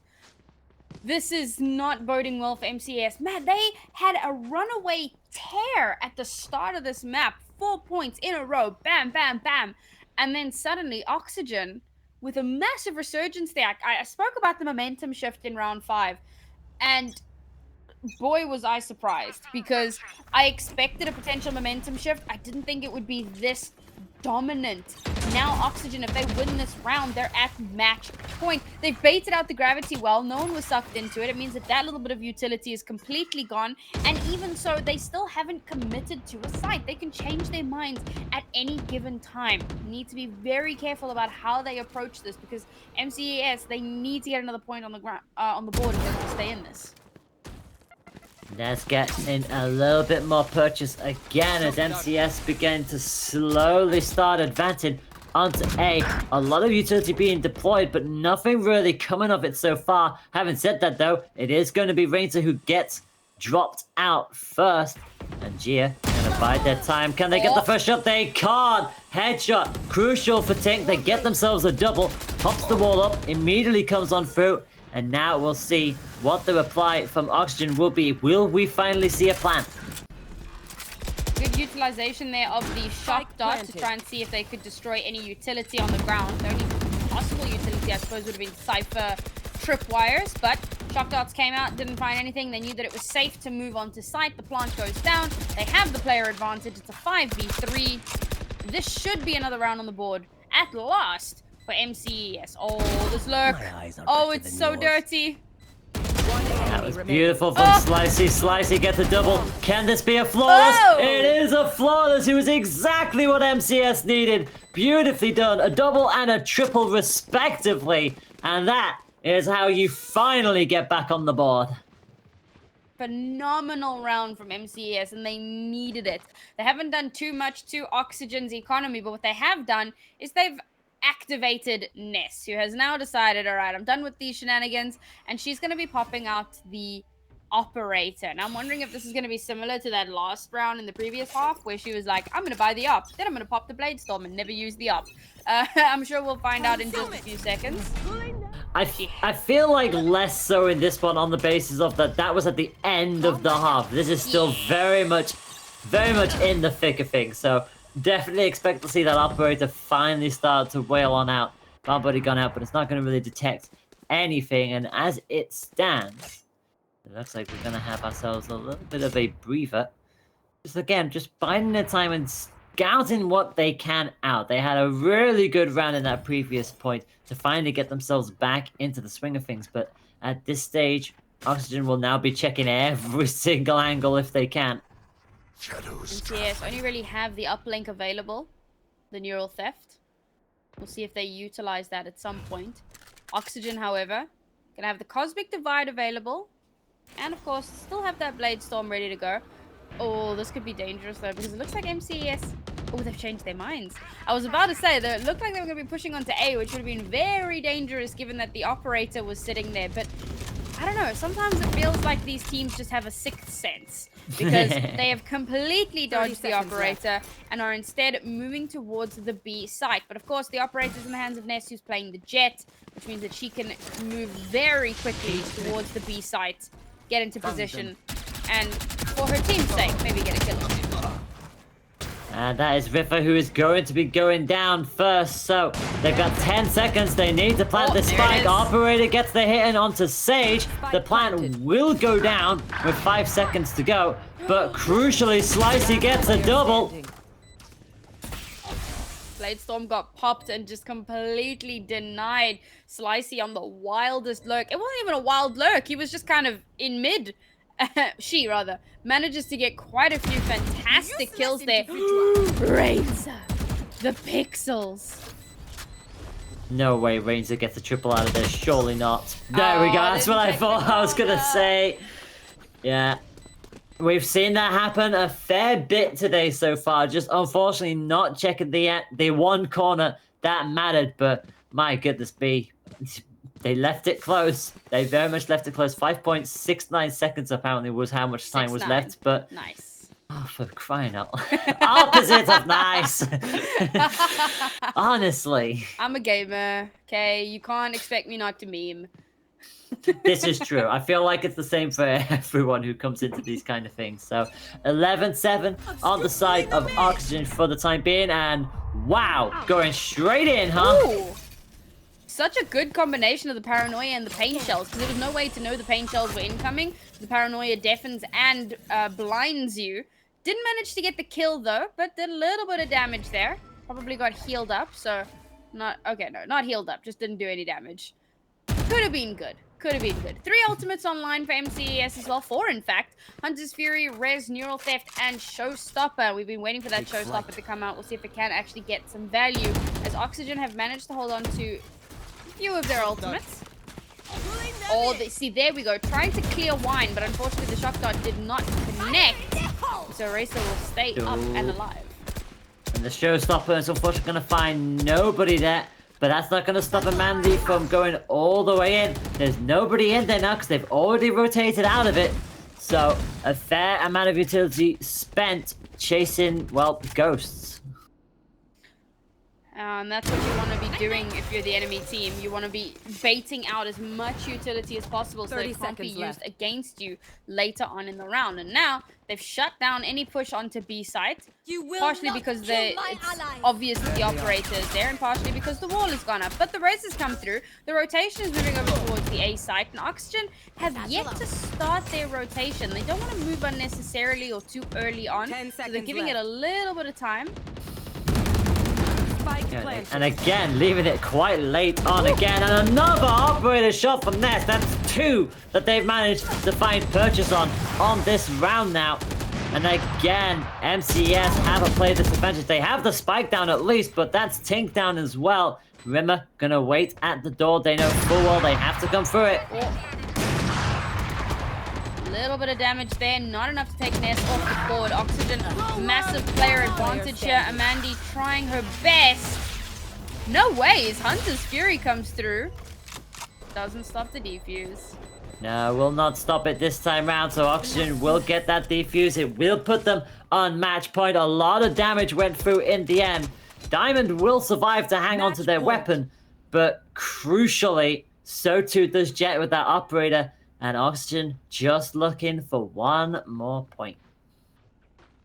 Oh, it's been an uphill battle for MCES. They've kept the scoreline fairly close, but at this point, it's a bit of a runaway. And of course, they're investing every last cent that they have into this round. And they need to. They need to win this round as well, because Oxygen Esports' economy is not in a very good spot. So if they can win this round, not only do they get another point on the board, but they put quite a sizable dent in Oxygen Esports' economy. So that is definitely the ideal situation, because the reverse is they lose the point, they lose the map, and then we got to try again on map 2. And the rotation already coming. It looks like B is going to be the call. And I think Oxygen are going to start to be prepared for it. There are 2 there. The wall, the cage, the puddle is up as well. But will this give MCS the chance to be able to get their pokes through and maybe yoink this point right away for them? Because again, you see the commitment on the side of Oxygen. They've got a fair amount of utility. The scatter is going to get deployed from MCS. So they're going to maybe try and mix things up. And yeah, the rotation. Here comes the push. Shut down that teleport very early on. It did get a little bit of information, but that's about all that it was able to get. As the battle sages pop off, but it's not going to be enough. Both of them get taken down. Numbers advantage firmly in position of MCES. Finally, we see the neural theft coming through. Spike planted. Nope, spike is down for MCS. They know that this is pretty much like they have to win this. Otherwise, they are conceding this initial point for the free advantage.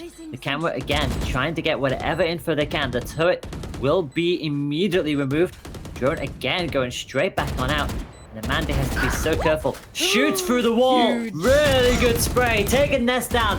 Brain at least manages to get one back. Gets 2 back. They are the only ones left, but finally, the point is going to go to MCS. It's going to be Rimmer who gets the shot in the end. Now, nice little bit of information there to highlight that entire body through the wall there. The spray comes through and Rainsa... Wait. I just noticed this. Look at Rainsa's kill count. What? You only just noticed that now. Good grief. She's on an absolute tear. Okay, yeah. And that's kind of what you love to see. But is it going to be enough? Because unfortunately now Oxygen, as I said before, their economy off the back of losing that round is in an absolute shambles. They have to save up a bit here. So we've got full sheriffs. And not much else to work with. Gets a couple of shots in, nothing much. However, they do manage to get the pick on Amandi. So, despite only really having Sheriff, they still got the initiative. That's at least another one for Slicey on the board. So, back into MCS's advantage, but they've only got 2 HP. So, really going to have to rely on the rest of the team at this stage. But, crucially, the spike is down on A. That was a real diversion and a half all the way over on B side. And they managed to get the spike down completely uncontested. It's got one person left alone here to try and maintain. Despite having picked up, or rather not having picked up, but despite having a rifle, losing out to the sheriff. Not a good look. And I think she was able to pick up that gun. Yeah, we got Oxygen getting guns now. It is 2v3 as they're going to try and protect or try and get this defuse. Yeah, we don't have much time left on the clock, and that is going to be a quick shutdown. Omen and Sage getting in on the action, but we just credit that Cypher. 3 kills for them. That was a great little stand that they were doing, and definitely had to pick up a fair amount of there. But yeah, ironically enough, as you were saying that diversion, the spike went down uncontested. Like A was just hello, I am free real estate. Free plant. We take those, to be honest. Another solid round here for MCES, but see, this is where things get spicy, because Oxygen now are obviously able to buy up, and bearing in mind we're on perpetual match point, they have a res available to them as well, and they've had fairly good map control, but MCES have not been ones to kind of roll over and give up. They still have a lot to work with coming into this round, but I don't know. It's so even between these two teams. They both have such similar play styles, and Oxygen have tended to come out on top in the aim duels, especially when someone's back's turned. You know, it's kind of hard to outshoot someone when they're not looking at you. And with that, they will take the player advantage, which is crucial for Oxygen. They do not want this spree to keep going. MCS will at least take Gia down, but now it's just basically tit for tat at this point in time as Rain gets back into it as well. And now that is not going to happen either. So Tink gets in on the action, and that surely will be a plant. And again, MCES are doing what they need to do. They're bringing this back. Unfortunate wall there, but it is a 3v3, so Oxygen can't be counted out just yet. What's really going to be important here is how they choose to attack this post plant, because of course... Oh no! No! The slow bounce back. And obviously the whole of MCES are holed up in Boathouse, which means they have such good control of the site. The spike is slowly ticking down. One enemy remaining. And that is just one. No, that's Wait, it! what? That is it! But do they have time? I think they do. They absolutely have time. They'll get the defuse. That is gonna be it. How about that? Despite some unfortunate bounces with their own utility, they still managed to make it on through. They got the job done, and they actually do get the better of the entire ordeal. They will win this by 13 points to 9.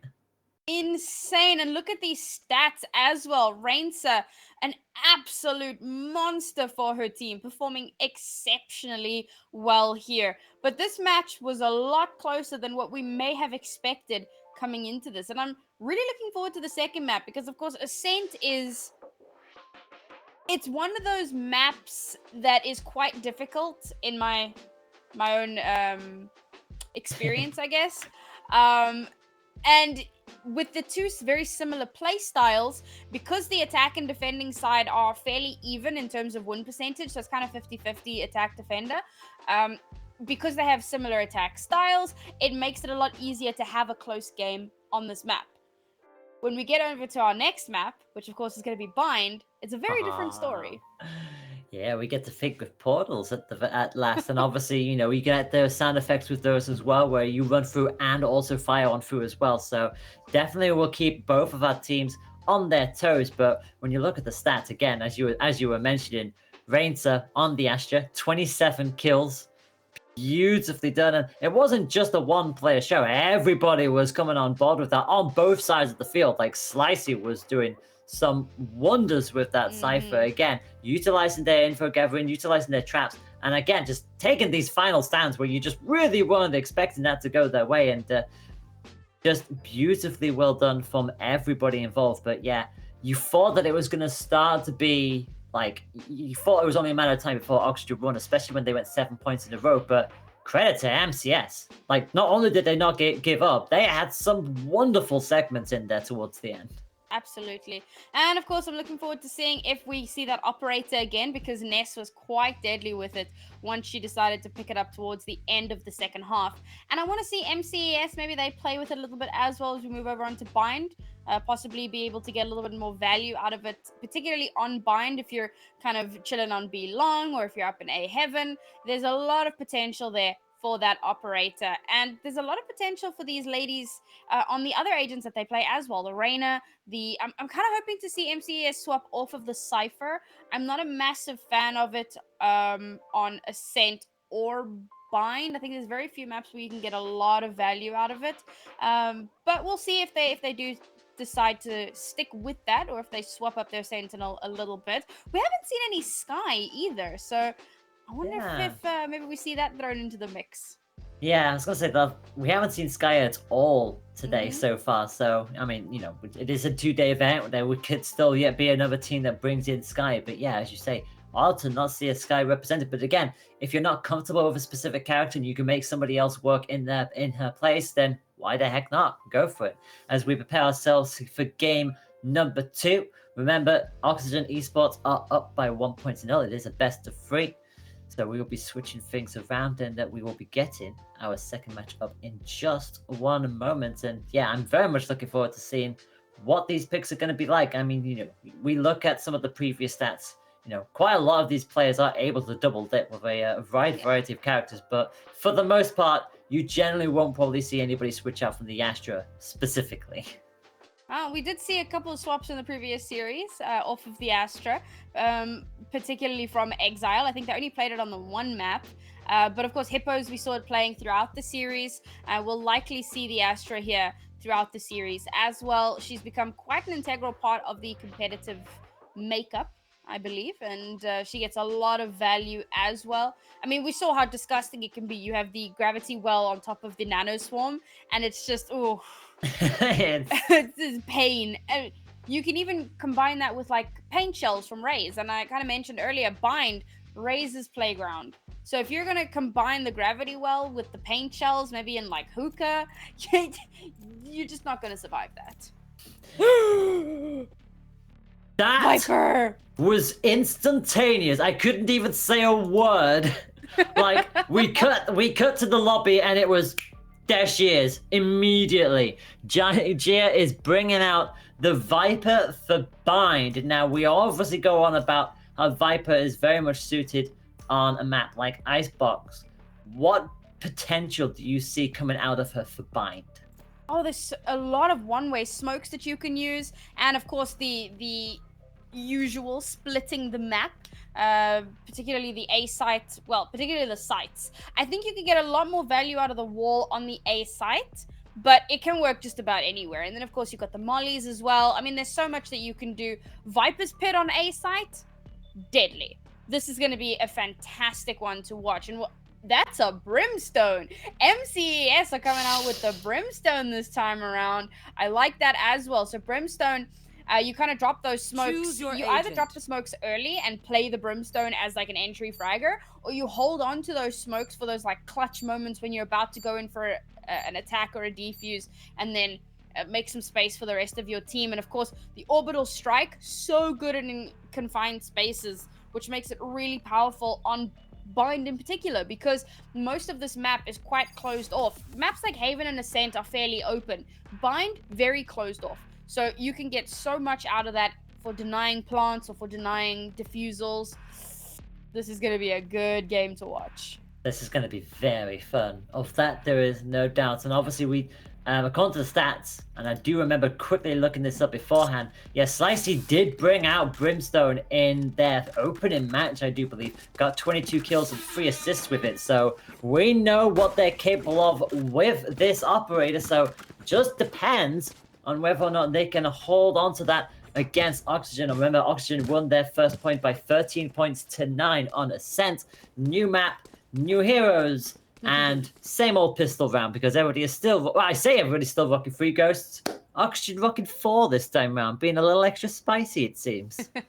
Well, that ghost can be very, very dangerous, especially on these pistol rounds. Now, bearing in mind, if they run through any of Viper's utility, that's 50 HP gone.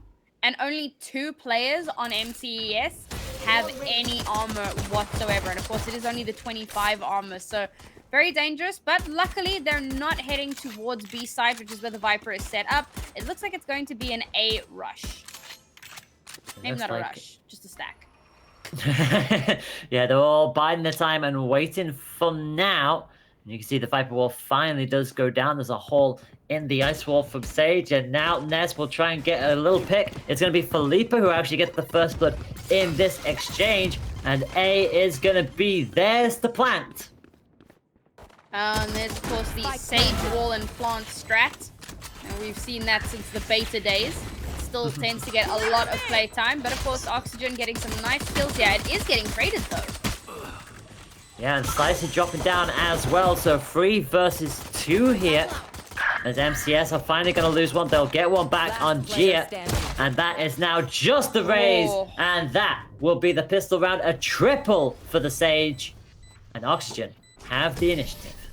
That wall wasn't placed quite accurately. Of course, you can see there's a little gap there. Very easy to slip through. And unfortunately, MCES, they pushed straight onto site, but they didn't take control of lamps. And that's really important on this A site. When you have control of lamps, you basically have control of the entire site. So you want to get that as quickly as possible. It's not enough just to put up the Sage wall, because remember, you're also denying your own movement. So particularly if you're running the Sage strat, you need to have control of lamps so that you can use it to move, get into other areas, kind of catch the enemy team off guard if necessary. I suppose that might have been why they put the gap in the wall, but not ideal.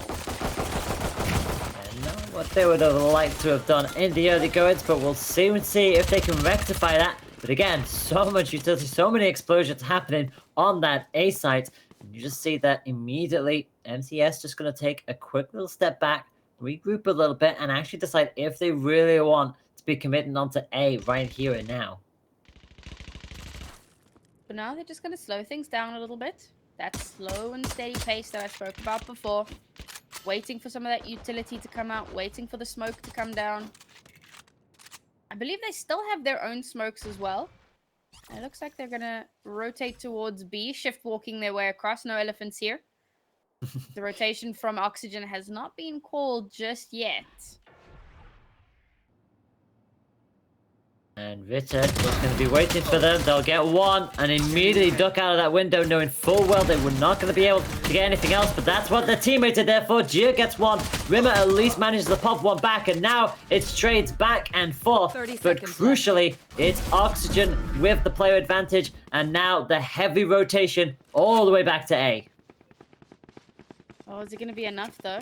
Oh, we hear the running? No. One enemy remaining. No ways. No, just...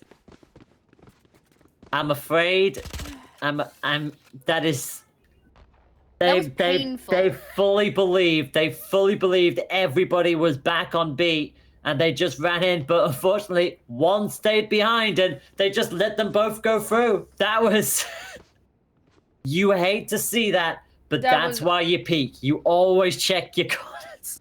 It was actually just painful to watch. But yes, as you said, they believed that the entirety of the defensive team of Oxygen Esports were on the other side of the map. Did not expect somebody to be holed up in that cubby. Unfortunately, there was someone there. And the patience to wait for both players to run through before firing. Waiting to make sure, are they both here? Yes, they are. And we do clean up. Very, very well played there. That's both pistol rounds in Oxygen Esports' pockets. Solid defense here. I like that they're not being overly aggressive in their defense. They're actually waiting to see what MCES does and then respond. Now, sometimes being too reactional can work out very badly. It can definitely be unfavorable, but in this particular instance, it does seem to be working out quite well for them. And there's the Rez. Got the orb, got Rainsa back in the fray, and that puts them at a 5v4 here. The trade didn't even happen.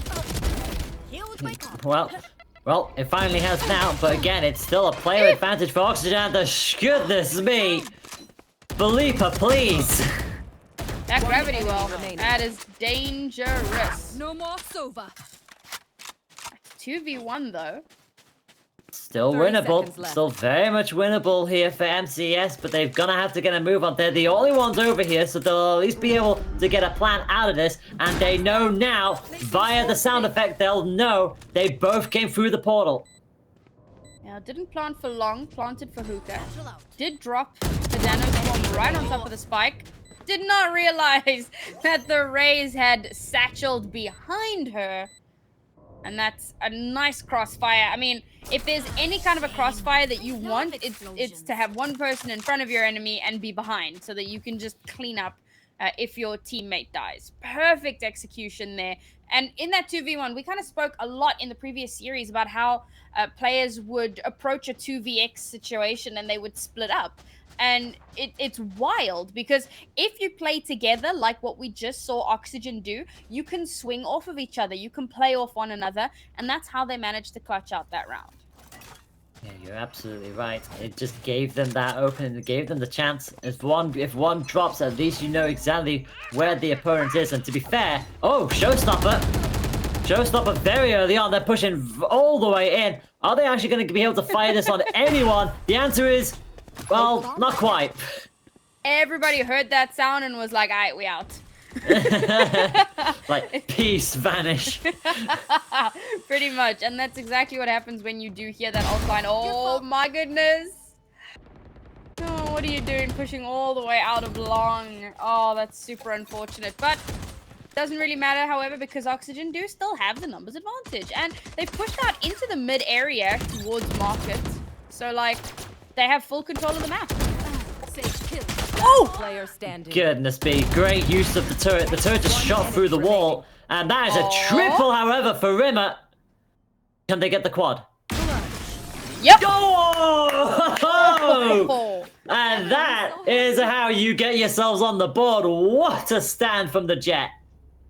I'm very impressed, because as that round was going on, it seemed like Oxygen completely had the upper hand. They had full control of the map, and by some really, really smart players from MCES, playing off of that turret, making sure to hold those angles, particularly when it was last woman standing. Rimmer out there towards market manages to get that final kill onto Philippa after, you know, mowing down the rest of Oxygen.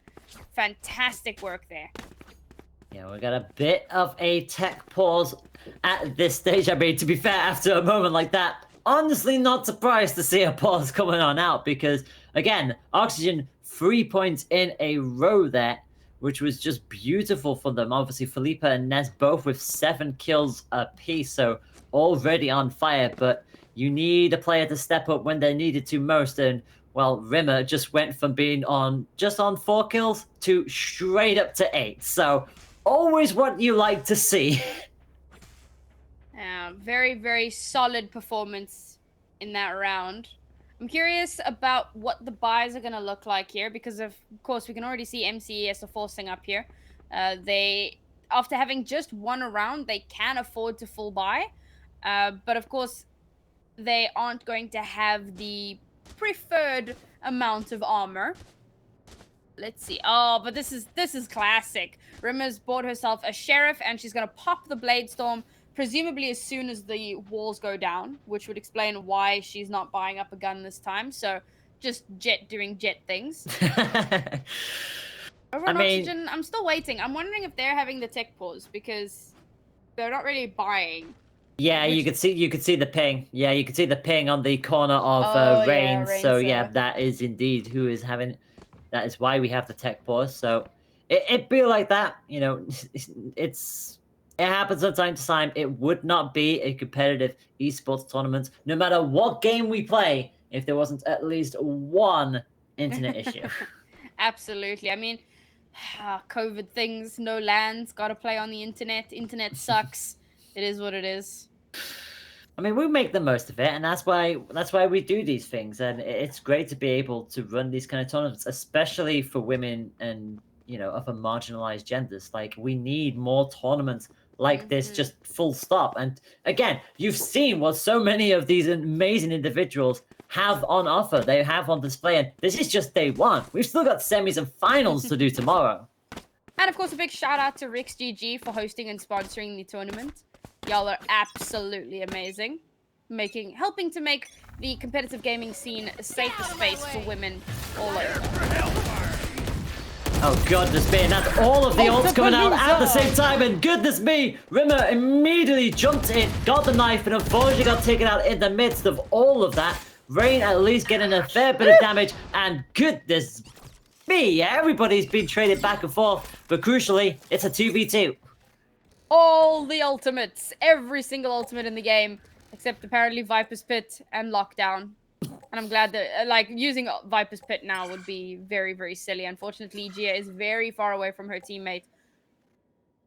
Oh, they don't realize she's there, so she's going to wait this one out. But is she going to be able to regroup with Vita? I don't think it's likely. They're actually going to commit the Lockdown. I'm amazed they went for that. Tink is hoping to get a res up and does get a res up. So MCS will have 3 players up. Oxygen just with the 1. And this is a great moment for them to rotate to B if they can. I don't see Rita. Well, 30 I suppose it was a bit of an eco around here. So she might try and get 1 kill if she can. Oh, she's probably looking to try and pick up a gun. There we go. But can she win the round? The answer is yes. Yeah. So imagine that's checking 1. corners. Spike planted. So Spike is down, and they'll take the portal now. So both members of MCES will know that portal did get utilized. So it's just a question of what Riffa decides to do with this. Bolt is going to be going out. Try and get as much information as possible. There should be a turret on that zone as well, or somewhere nearby. That is going to be the turret. So again, gives off that information, takes the turret offline, but now they know roughly where they'll be shooting from. Oh man, it's so dangerous in a 1v2. Oh my goodness. Again, it's one of those situations, too many corners to check. That was a wild round.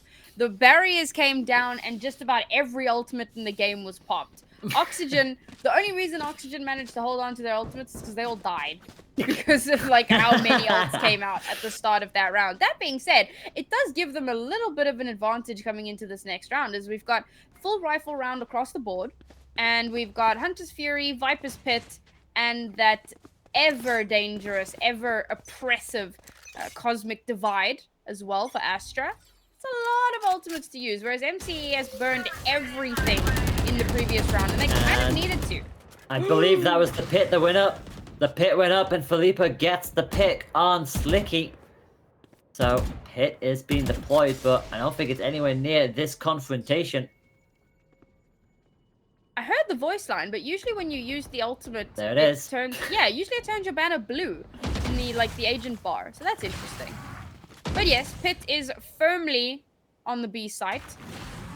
Potentially a bit early, because no one had attempted to plant and no one had pushed anywhere just yet. And now as MCES make their way towards the B site, I mean, that ultimate's going to run out eventually. So it's really just a matter of time, and you can see that's where Gia currently is in the midst of all of that, and Riffa obviously guarding it on the far right-hand side. We got 3 pretty much poking through that window, and they're thinking about where they want to be taking this. The wall is going to go up as well, so much is being deployed in terms of toxics, but that is going to be a bomb buddy right through it. There's a star on there, but also 25 seconds left on the clock, and surely that's a rotation. Yeah, definitely. It's we don't want to mess with this Viper's Pit. as soon as you step into it, that's a 50% HP decay. Like, 10 seconds maybe not. left. We'll just go to A site, which is fully stacked with Oxygen players at the moment because they knew Spike the Viper's planted. pit was on B. Somehow they still get the plant in, and MCS are going to be down to 2. Well, Sage got at least 1 kill in there, and now it's just Rimmer on their own. So, Oh. Party's over. Oh. no way. They have 8 health. Their location is revealed. There's 2 people left, and there is the final bullet. I was about to say, if they managed to clutch that, that would have been awesome. I mean, we saw them get a 4 kill earlier and clutch it that way, so we've seen that happen before, so would not have been, well, I mean, it still would have been a surprise to see it a second time around, especially on 8 health. Like, it's just like 8 health in a dream. Like, what else can you do? But hey, credit where credit's due. They committed to it and at least got 2, but unfortunately, the point will go against them this time. And MCES once again forced to save up for the most part. They're just like messing around with their potential buys at this point. They might give one player a slightly bigger gun, like a Bulldog like we saw, or like a Guardian or something, just to have a little bit of firepower. But the rest are going to be more or less saving up because, well, they don't really have any money to play with. And they do have the showstopper, but... Oh, Spike man. You hate Riffa. to see it. Or you love to see it, depending on who you're squatting, I guess. Yeah, I mean, this is also true, but yeah, Riffa with the audacity to just go straight up in there and just start spraying, and hey, they got away with it. 2 kills already. And that is going to put MCS at a pretty big disadvantage. Ain't going to go out, Rain's not going to be anywhere near that this time round, and now, again, slowly peeking on around, but so far, it's MCS who have to play this incredibly patient here. In a 3v5 though, I don't know. Quite a bit of damage there onto Rain. Wow, a ton of damage onto Rainsa. Satchel doesn't manage to take her out though, just out of range of that. Oh, misses Wow. the shot there. That was like, I was waiting with bated breath to see if remaining. it was gonna happen, but nope. Oxygen probably gonna have firm 30 control seconds of this left. once again. Was the anti-eco, it's to be expected. Yep. 4 players survive, and that is going to be a 5-2 lead for Oxygen. And we are starting to go into the latter part of the first half. It's so far, I wouldn't say Oxygen have had it all of their own way. They've definitely had a couple of moments where it's definitely slipped away from them. I mean, to be fair, Rimmer with those 11 kills, tying with Felipe, so they're both pretty much having a bit of a fight of their own at this stage. Finally, though, we get to match loadouts once again. And again, Oxygen, they've had such good control of this round that they haven't had to really use their ultimates. Of course, we saw the Viper's pit around about 2 rounds ago, but the rest they've held on to. They still have so much to play with. And MCES, they're throwing absolutely everything they have into this, but they haven't been able to wrestle control of one of the sites. They tend to be a little bit too hesitant, and when they finally do get onto sites, they don't have solid angles. They don't have solid post-plant positions. So once the spike gets down, Oxygen, very, very strong retakes. We'll see if that trend continues here, as Oxygen are slowly climbing their way up to a very dominant first round half. Oh. Rimmer can't get anything with that. Showstopper's coming out for Felipe. Tries to go for the boost. A fellow Showstopper coming out though, and that is going to take Riffa out. They finally have control of the site, but down 3 players. One enemy Where's remaining. Philippa's backup? Who needs backup? Shoots through the wall. Oh, wow. And unfortunately caught mid-rotating with the weapons. You never want to be caught with the weapon switch at that kind of juncture. And that is going to be a 4-point gap now for Oxygen Esports. And 13 kills on the board for Felipe. And again, just that wonderful coordination, that good old teamwork where even when they're sort of like needed to rotate around, when you've got individual players who are just popping off like Felipe and Nessa doing, and sometimes it's just like, okay, you've got it on lockdown. We'll get you when we can. Just get whatever the heck you can get out of these exchanges. And they're on fire at the moment. Oxygen have got such a good read on MCES. It's like they know at any given time where they're going to be pushing, what strategy they're going to be taking. Now MCES on a save. Once again, it's the anti-eco for Oxygen Esports. And again, it's just a bloodbath. Goodness me. Again, the amount of tox. Oh my god! I mean, did we expect anything less from an anti-eco? That MCES was- just like rush it all the way through the mid side, but now this is the last round and oh sorry, no it's not. We've still got 3 rounds to get through. I'm getting ahead of myself. Whew. Yeah. MCES still have a chance to get a turnaround here, and they have some ultimates online. Oh my gosh. Can we just appreciate that double elimination that was perfectly in sync? They both went down at the same time. You gotta love it. You gotta love the fact that you got a team like Oxygen Esports where they are all on the same page at the same time. Oh goodness me, this is so much spicier than I had anticipated. Oxygen, I've been really impressed with their play. MCES putting up a solid fight. We saw on Ascent they can be an absolutely deadly team to come up against. But here on Bind, which was their map pick, to be fair, they're just being absolutely dominant. They're not allowing any space. And this is, of course, still the first half. This is just their defense. We kind of noted what a strong offense they had on the previous round. I worry for MCES. They need to get minimum 2 more points on the board here if they want to have a competitive second half. Yeah, and so far, it's just not going their way. They managed to get 2 points in that early stages, but since then, Oxygen are just letting them come to them every time. They can deploy all of the toxics as much as they want to. They know they're in control. They know they're comfortable with this kind of position at the moment. Oh Yeah, my goodness. Pulling them gets a in. little bit of tap, but it's not enough for the kill. And surely you'll see MCS start to slowly advance on in there. But again, what are they going to get out of this exchange so far? There's so much spray going on. Smokes will at least try and hinder them a little bit. Just about gets away with that exchange. But again, it's taking so much damage at the same time. I spoke about how important that lamp's control is. What's really concerning me right now is how many smokes went down and no one took advantage of the cover given. Oh my goodness, goes to try and deny once the res comes through, but actually gets deleted post-res. It's now the 2v3, but it's very much in favor of MCES. Oh my goodness. Well, there's the power of that orbital strike. I am amazed. I spoke again, so about that lamp's control and how important that is. Well, it's also very dangerous when the enemy has a brimstone. Yeah, that was just hellfired right at the end of all of that. Got their last kill. It finally gives them a point. Breaks up that 4 streak that Oxygen had been building to that point. Obviously, it won't really dent their it won't dent Oxygen's eco that much at all. But what it does for MCS, it finally gives them a little bit of breathing space. They need to start building on top of that though. A lot of utility once again, very, very early on.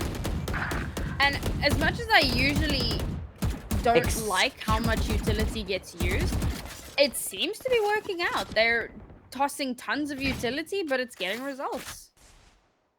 Yeah, I mean, I'm pretty much picking up a kill on the raise, just waiting on through all of the smokes. I mean, hey, see what sticks, I guess. And that, speaking of see what sticks, what a headshot from Slicey. Just good old peek, takes Nest down. It gives them a 2-player advantage here.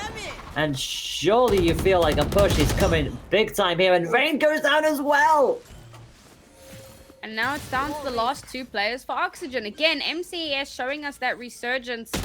A very, very impressive display here. I don't know what causes the second wind in teams. Maybe it was the tack pause and or the tech pause, and it gave them a chance to tack a bit.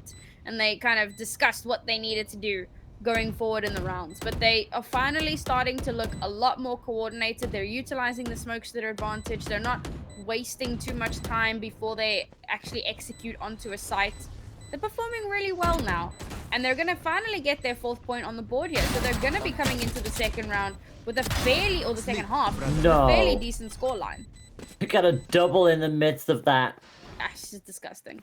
Well, Oxygen, again, they'll be happy they at least managed to do that. I like the fact that Rimmer was already well and truly out of there. Are they going to get the kill? Oh, yep. Yes, they do. Revenge. Last round. You thought you could get away. That's not how this works, my friends. But crucially, MCS will get themselves another point on the board back to back. And, oh, Do I spy an operator on that Sage? I mean, we spoke about the Sage up, and to be fair, it is still Ness. So Ness was playing the Jet earlier on Ascent, and then picked up the operator. And she did that in the last round before the swap as well, but on Ascent she had Blade Storm, and on this map she's playing Sage. So I guess she's planning to actually op this time. Well, I mean, we'll see. But for MCS, if they can at least get themselves another point, I mean, they've got 4 on the board, so, you know, damage limitations. But hey, if you can build off of that and end this half with a really good showing, it puts you in good stead when the teams finally do rotate out. Ultimates online here for both teams. A raise available for MCES, which could be pivotal. They want to try and win out this round so that they can get into the next half with a good scoreline. Bladestorm has just come online as well. Probably picked up an orb. Res is available. There's a lot to play with. A lot to play with. Still just under a minute for them to make their first move. They're still umming and ahhing about it. Obviously, Ness with that operator just daring them to take the peek, and that is going to be first blood for them. As a result, naturally there had to be a res because, yeah, of course, you are not having that. But yeah, good first showing immediately, and that is going to put a little bit of fear factor into play. Gonna force a little bit of a rotation here, it seems. Spike's moving all the way over towards the B site, but that's where the Viper is. Oh, Cosmic Divide coming up as well. Very, very far back, though. I'm not too sure how much value that would actually get. And this also seems like an early Hunter's Fury. Doesn't really get too much. Serves to split up MCAS a little bit, but less than 3 seconds. They don't have enough time. Do they? Oh, no! No! No! They were so close, Switching but not sides. enough time to plant. This is what I was saying, man. They get way too hesitant. They get inside their own heads, and they don't execute timelessly. And when that happens, you run down the clock, and you lose out on a point purely because you were waiting for some strategic advantage that you can't wait to get those advantages. You need to take them.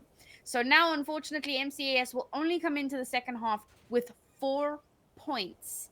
And best of a bad situation, like, they have an opportunity here, especially if they can manage to pick up the first 2 pistol rounds. But if they don't, then, I don't know, this is going to be so difficult to claw their way back from. However, attack and defense are somewhat different. And we'll see if they can mount a better defense than what we saw on attack. It was just unfortunate. Oh goodness me! No, I didn't even get to say anything about that previous point because we're immediately straight in to both teams losing out a player respectively. The bomb buddy is going to go immediately through the portal, see if they can bait anybody there, but unfortunately nobody is on that side, so that bait is not going to work out at all. We're going to get ourselves a nice little orb point for Sage, who's going to be the one with the spike, and they are slowly actually thinking about maybe rotating out to B. A little bit of a lurk on the A site, though. So we're going to try and get some value if possible, or call out if that rotation does seem to be coming through from MCES. As Oxygen, like you mentioned, making their way over towards the B site. In fact, that spike is making its way all the way towards B long, taking a very roundabout way of getting towards the B site. But slowly but surely chugging along. And MCES still just like vibing on A. So it's going to go down, but everyone from MCS will know full well that B is the point to go to. For 25 seconds on the clock, trap is up as well, so they can't immediately plant it. Now the Toxics go up to at least give themselves a little bit of protection. That will be the plant. So now, what can MCS do from this situation? It's all about those post-plant positions and those retake positions. Now, Oxygen Esports have pulled quite far back. They do have a little bit of utility to try and play with to secure themselves the attack, but MCES playing together so well, giving themselves an opportunity, able to play off of each other. However, Oxygen still bring it to a 2v2. No way, they've got a 2v1 and they got the win! Don't believe that! Triple for Gia! Despite everything we said about how if it's a 2vx you should stick together, Oxygen managed to 2v4 and clutch it out and get another point on the board for themselves. So that means they've won the first pistol round. If they win the second pistol round, that means we're 3 points away from end of the game. Like MCES must be very, very stressed out at this point. And of course, this is going to be another pistol round for themselves. Oh, that's a pause. Yeah, we got another pause.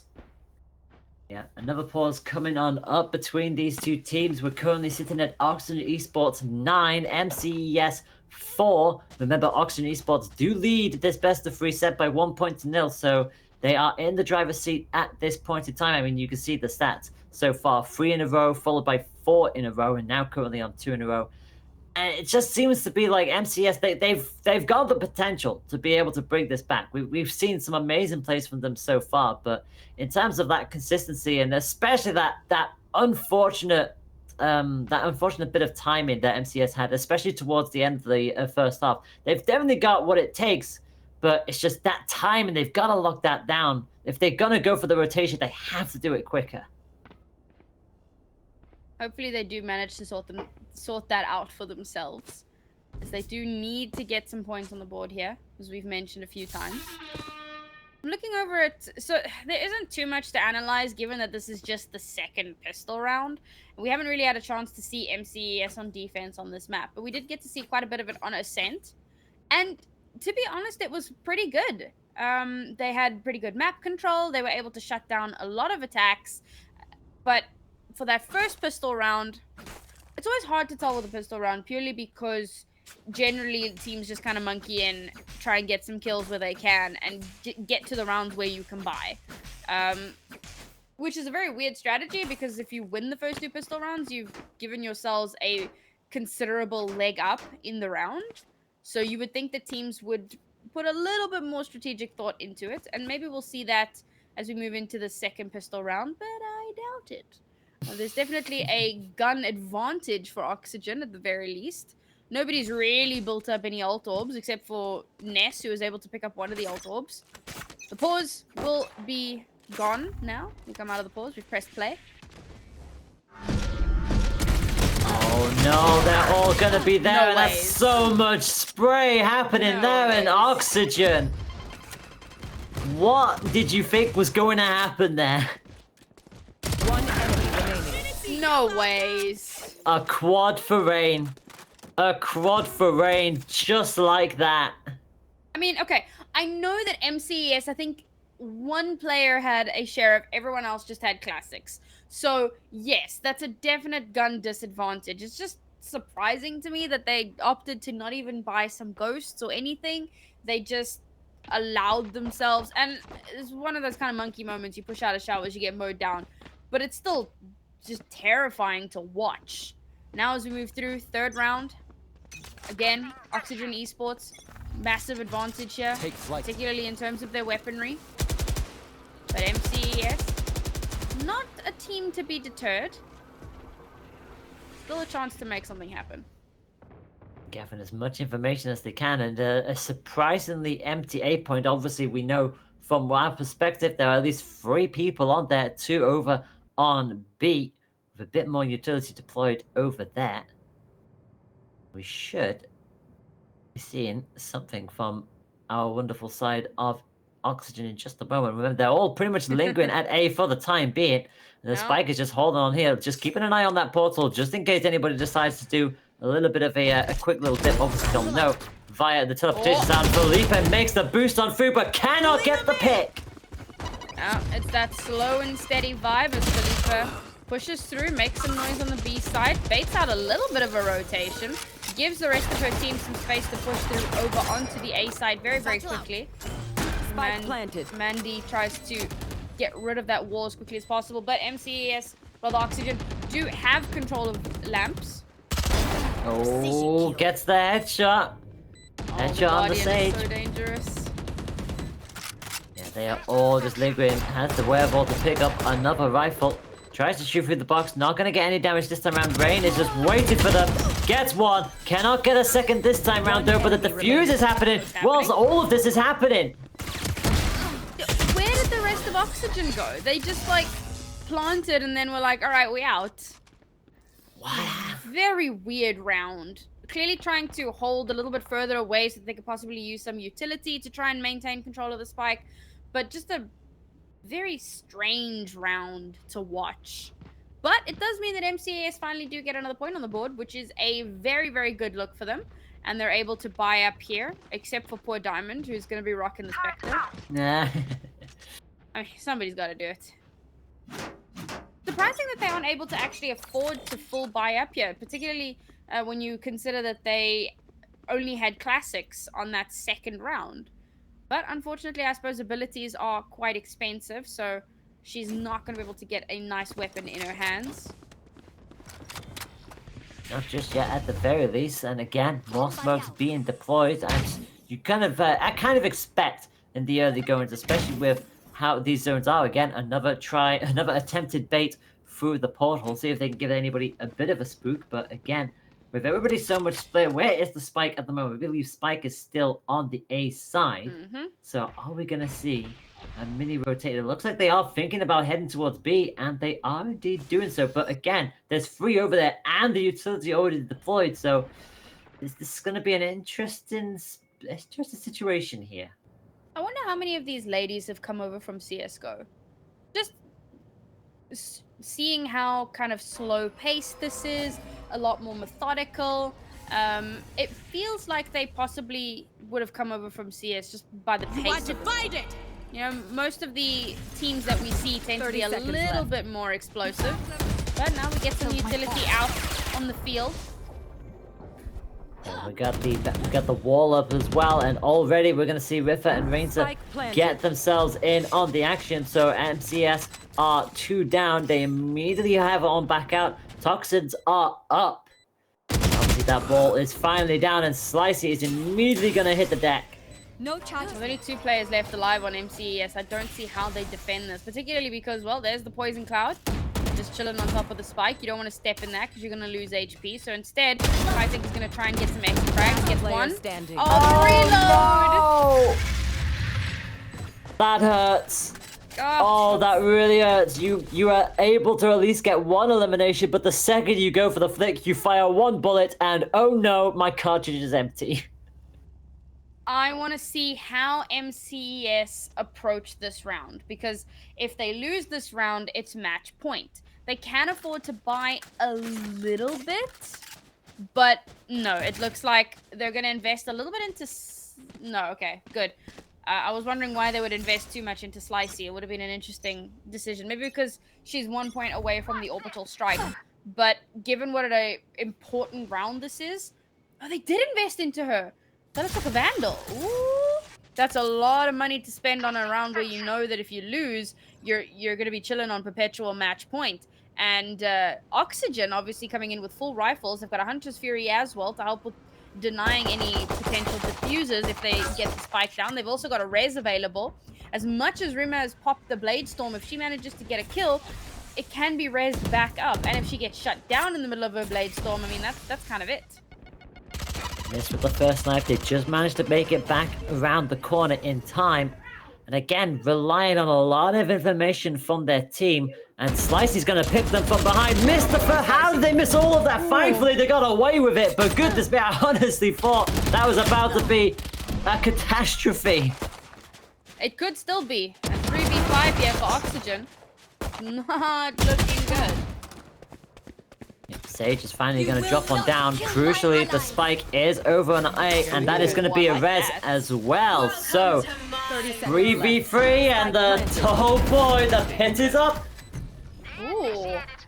Wasn't able to... Oh my goodness, the orbital strike's just going to go into the Viper's pit. Oh no. No, surely not. One enemy remaining. Lockdown destroyed. Rimmer gets in on the action, takes out Riffa. Jia is in the pit. Wait, what happened to the orbital strike? She didn't pop it. She's moving in instead. That's a... This is risky. This is very risky here. No, they were! So close! Oh! That was so important because, again, that decay was massive. Oh my goodness, Rimmer was down to like 13 HP because of the decay. Like, if Gia had been able to spot out Slicey earlier. Oh my goodness, Jet hit 0 out of 5 blades. If she'd been able to spot out Slicey earlier and get the kill, that would have been it, and we would be on match point. But MCES played that so smart. They played off of one another exceptionally well, and they pulled out at least 3 ultimates in that last round. It was the Rez, the Viper's Pit, and the Hunter's Fury. That's massive. And now MCES are sitting pretty with 3 ultimates of their own. They're on a very, very good streak right now, and it's very possible we could see the score continue to climb for. Well, let's see how this plays out. Unfortunately, that is going to be 2 down on the side of Oxygen, and the Astra very much hurt as well. Finally gets healed on up, I think, a little bit by the Sage, but that's a showstopper. It doesn't matter. That's a teleporter. You gotta love that, and with that, A is, well, I say it's open, but it won't be open for long because it's a very quick reset, and I think they knew full well that was gonna happen. And a headshot through it! That's beautiful! One enemy remaining. 1 down HP A. and a dream. And the Rez coming through as well. They probably have the heal. Does the heal go into the Jet? Ah, no, they don't even need to heal the Jet. She's fine.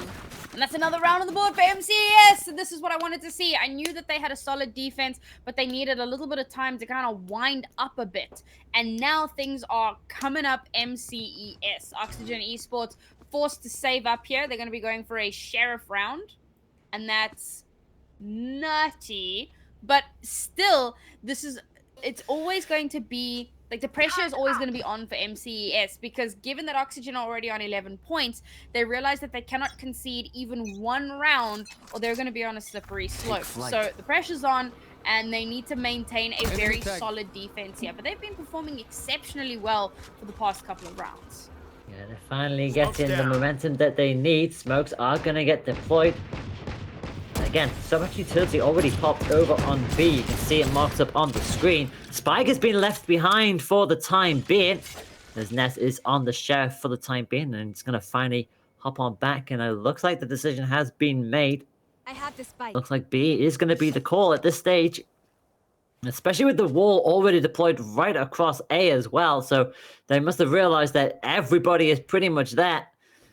So we'll see. And who's currently over here? It is just Diamond on their own team at the moment, and we look like we might have at least one join them in the moment in the form of Jet, but this could be spicy. A very strong defensive stack on A, but they are starting to rotate towards B. Need to be careful because there is still one lady lurking there in showers. Oh, that's a good early pick-off for Oxygen. That's going to give themselves a numbers advantage. Are they going to be able to leverage that, however, into a round win? A lot of smokes on the board here, trying to deny some space, some sight, rather. Spike planted. Well, yeah, Spike gets planted, Gia gets the pick on Slicey.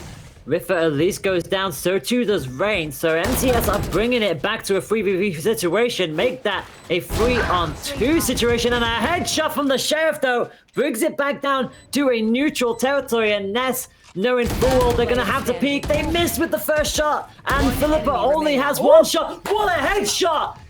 1 HP to dream, and it's not gonna happen! Oh no, the satchel just did not connect. She wasn't able to fling herself forwards there. That was so incredibly close. I actually thought that Oxygen had that round in the bag, but MCES just coming back swinging. They are not giving an inch. As much as they're losing players quite often in these rounds, they're still able to buy up each round. And now, again, full rifles. And I keep talking about these ultimates, but it feels like they don't come out often enough. The last time you said that, they all got dropped in 1 turn, so yeah, I'm trying to pre-curse this. I want to get like every single ultimate in the game out right now. well, drone out, and Mandy immediately caught on the back foot. They pushed way too far forward, and the Brim is gonna come on down. Not gonna really have any purchase there, it's just more of a stall, and that is the one. What did I tell you? What did I tell you? I knew it. I am a soothsayer. But already this is a very good position for Oxygen Esports to be in. They've dropped their Cosmic Divide, so of course that's going to nullify a lot of the sound cues as they're making their way towards B. It's the epic feint They've even got the Viper wall over on A side as well, just to give a little bit of like misinformation. MCES have not spotted this out yet. They haven't called for any sort of a rotation. They do know that their Killjoy is over on the B site. So she's kind of got that handled with a lot of utility, but with 3 people headed right for her, she's going to call it out. She spotted at least 2 over in hookah. Finally, the rotation is going to start to come through.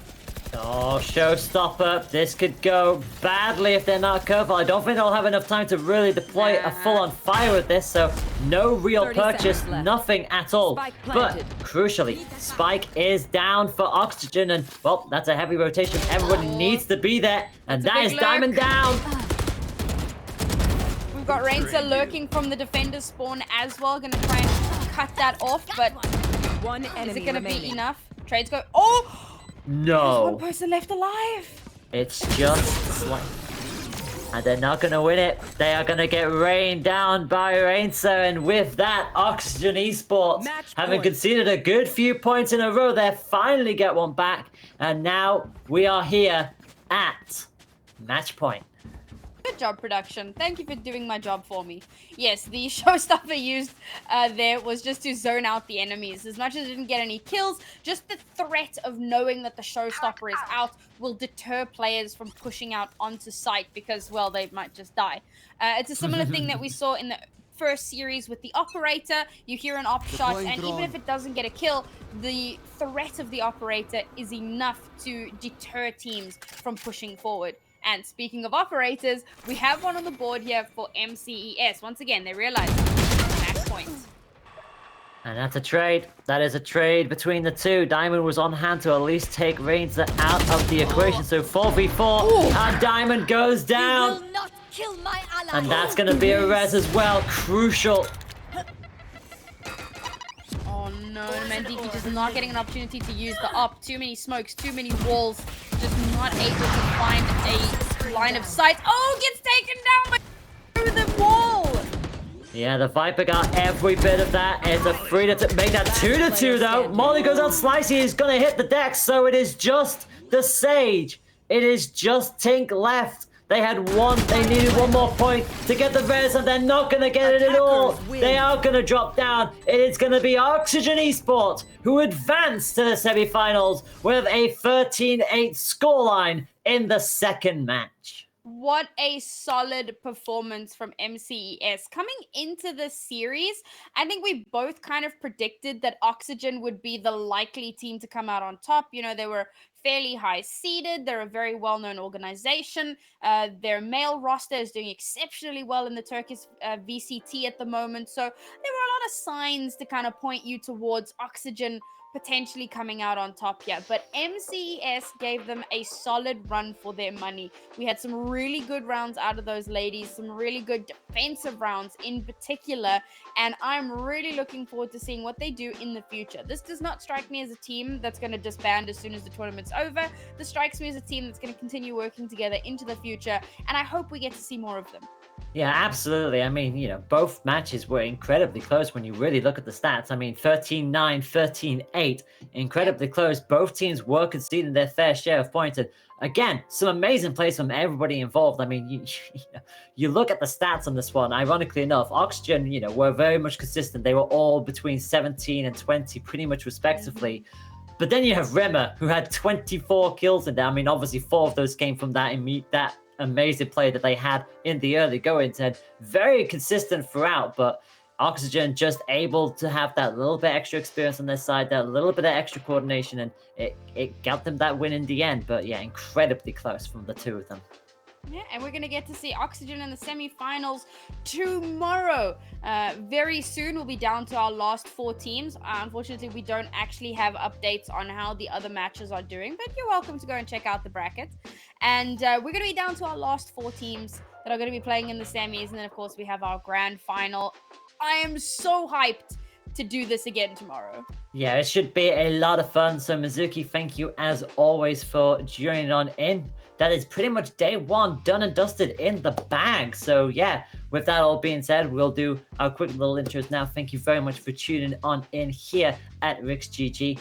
Obviously, we would not be able to do this without them. And on top of that, we would not be able to do this without all of you, whether you are as a player or whether you're coming along to see all of this hyped Valorant action. So massive thank yous to everybody involved. But yeah, tomorrow we'll be back 12 p.m. BST for the grand finals. We'll start with the semis and then the grands. And remember, the top 4 teams all get a slice of that prize pool, with third and fourth getting £250, second place getting 500, and of course, first place gets the £1,000 prize pool. Who will win it? You'll have to find out when we return tomorrow for the second installment of the Huntress Trials Day 2. Take care, my friends.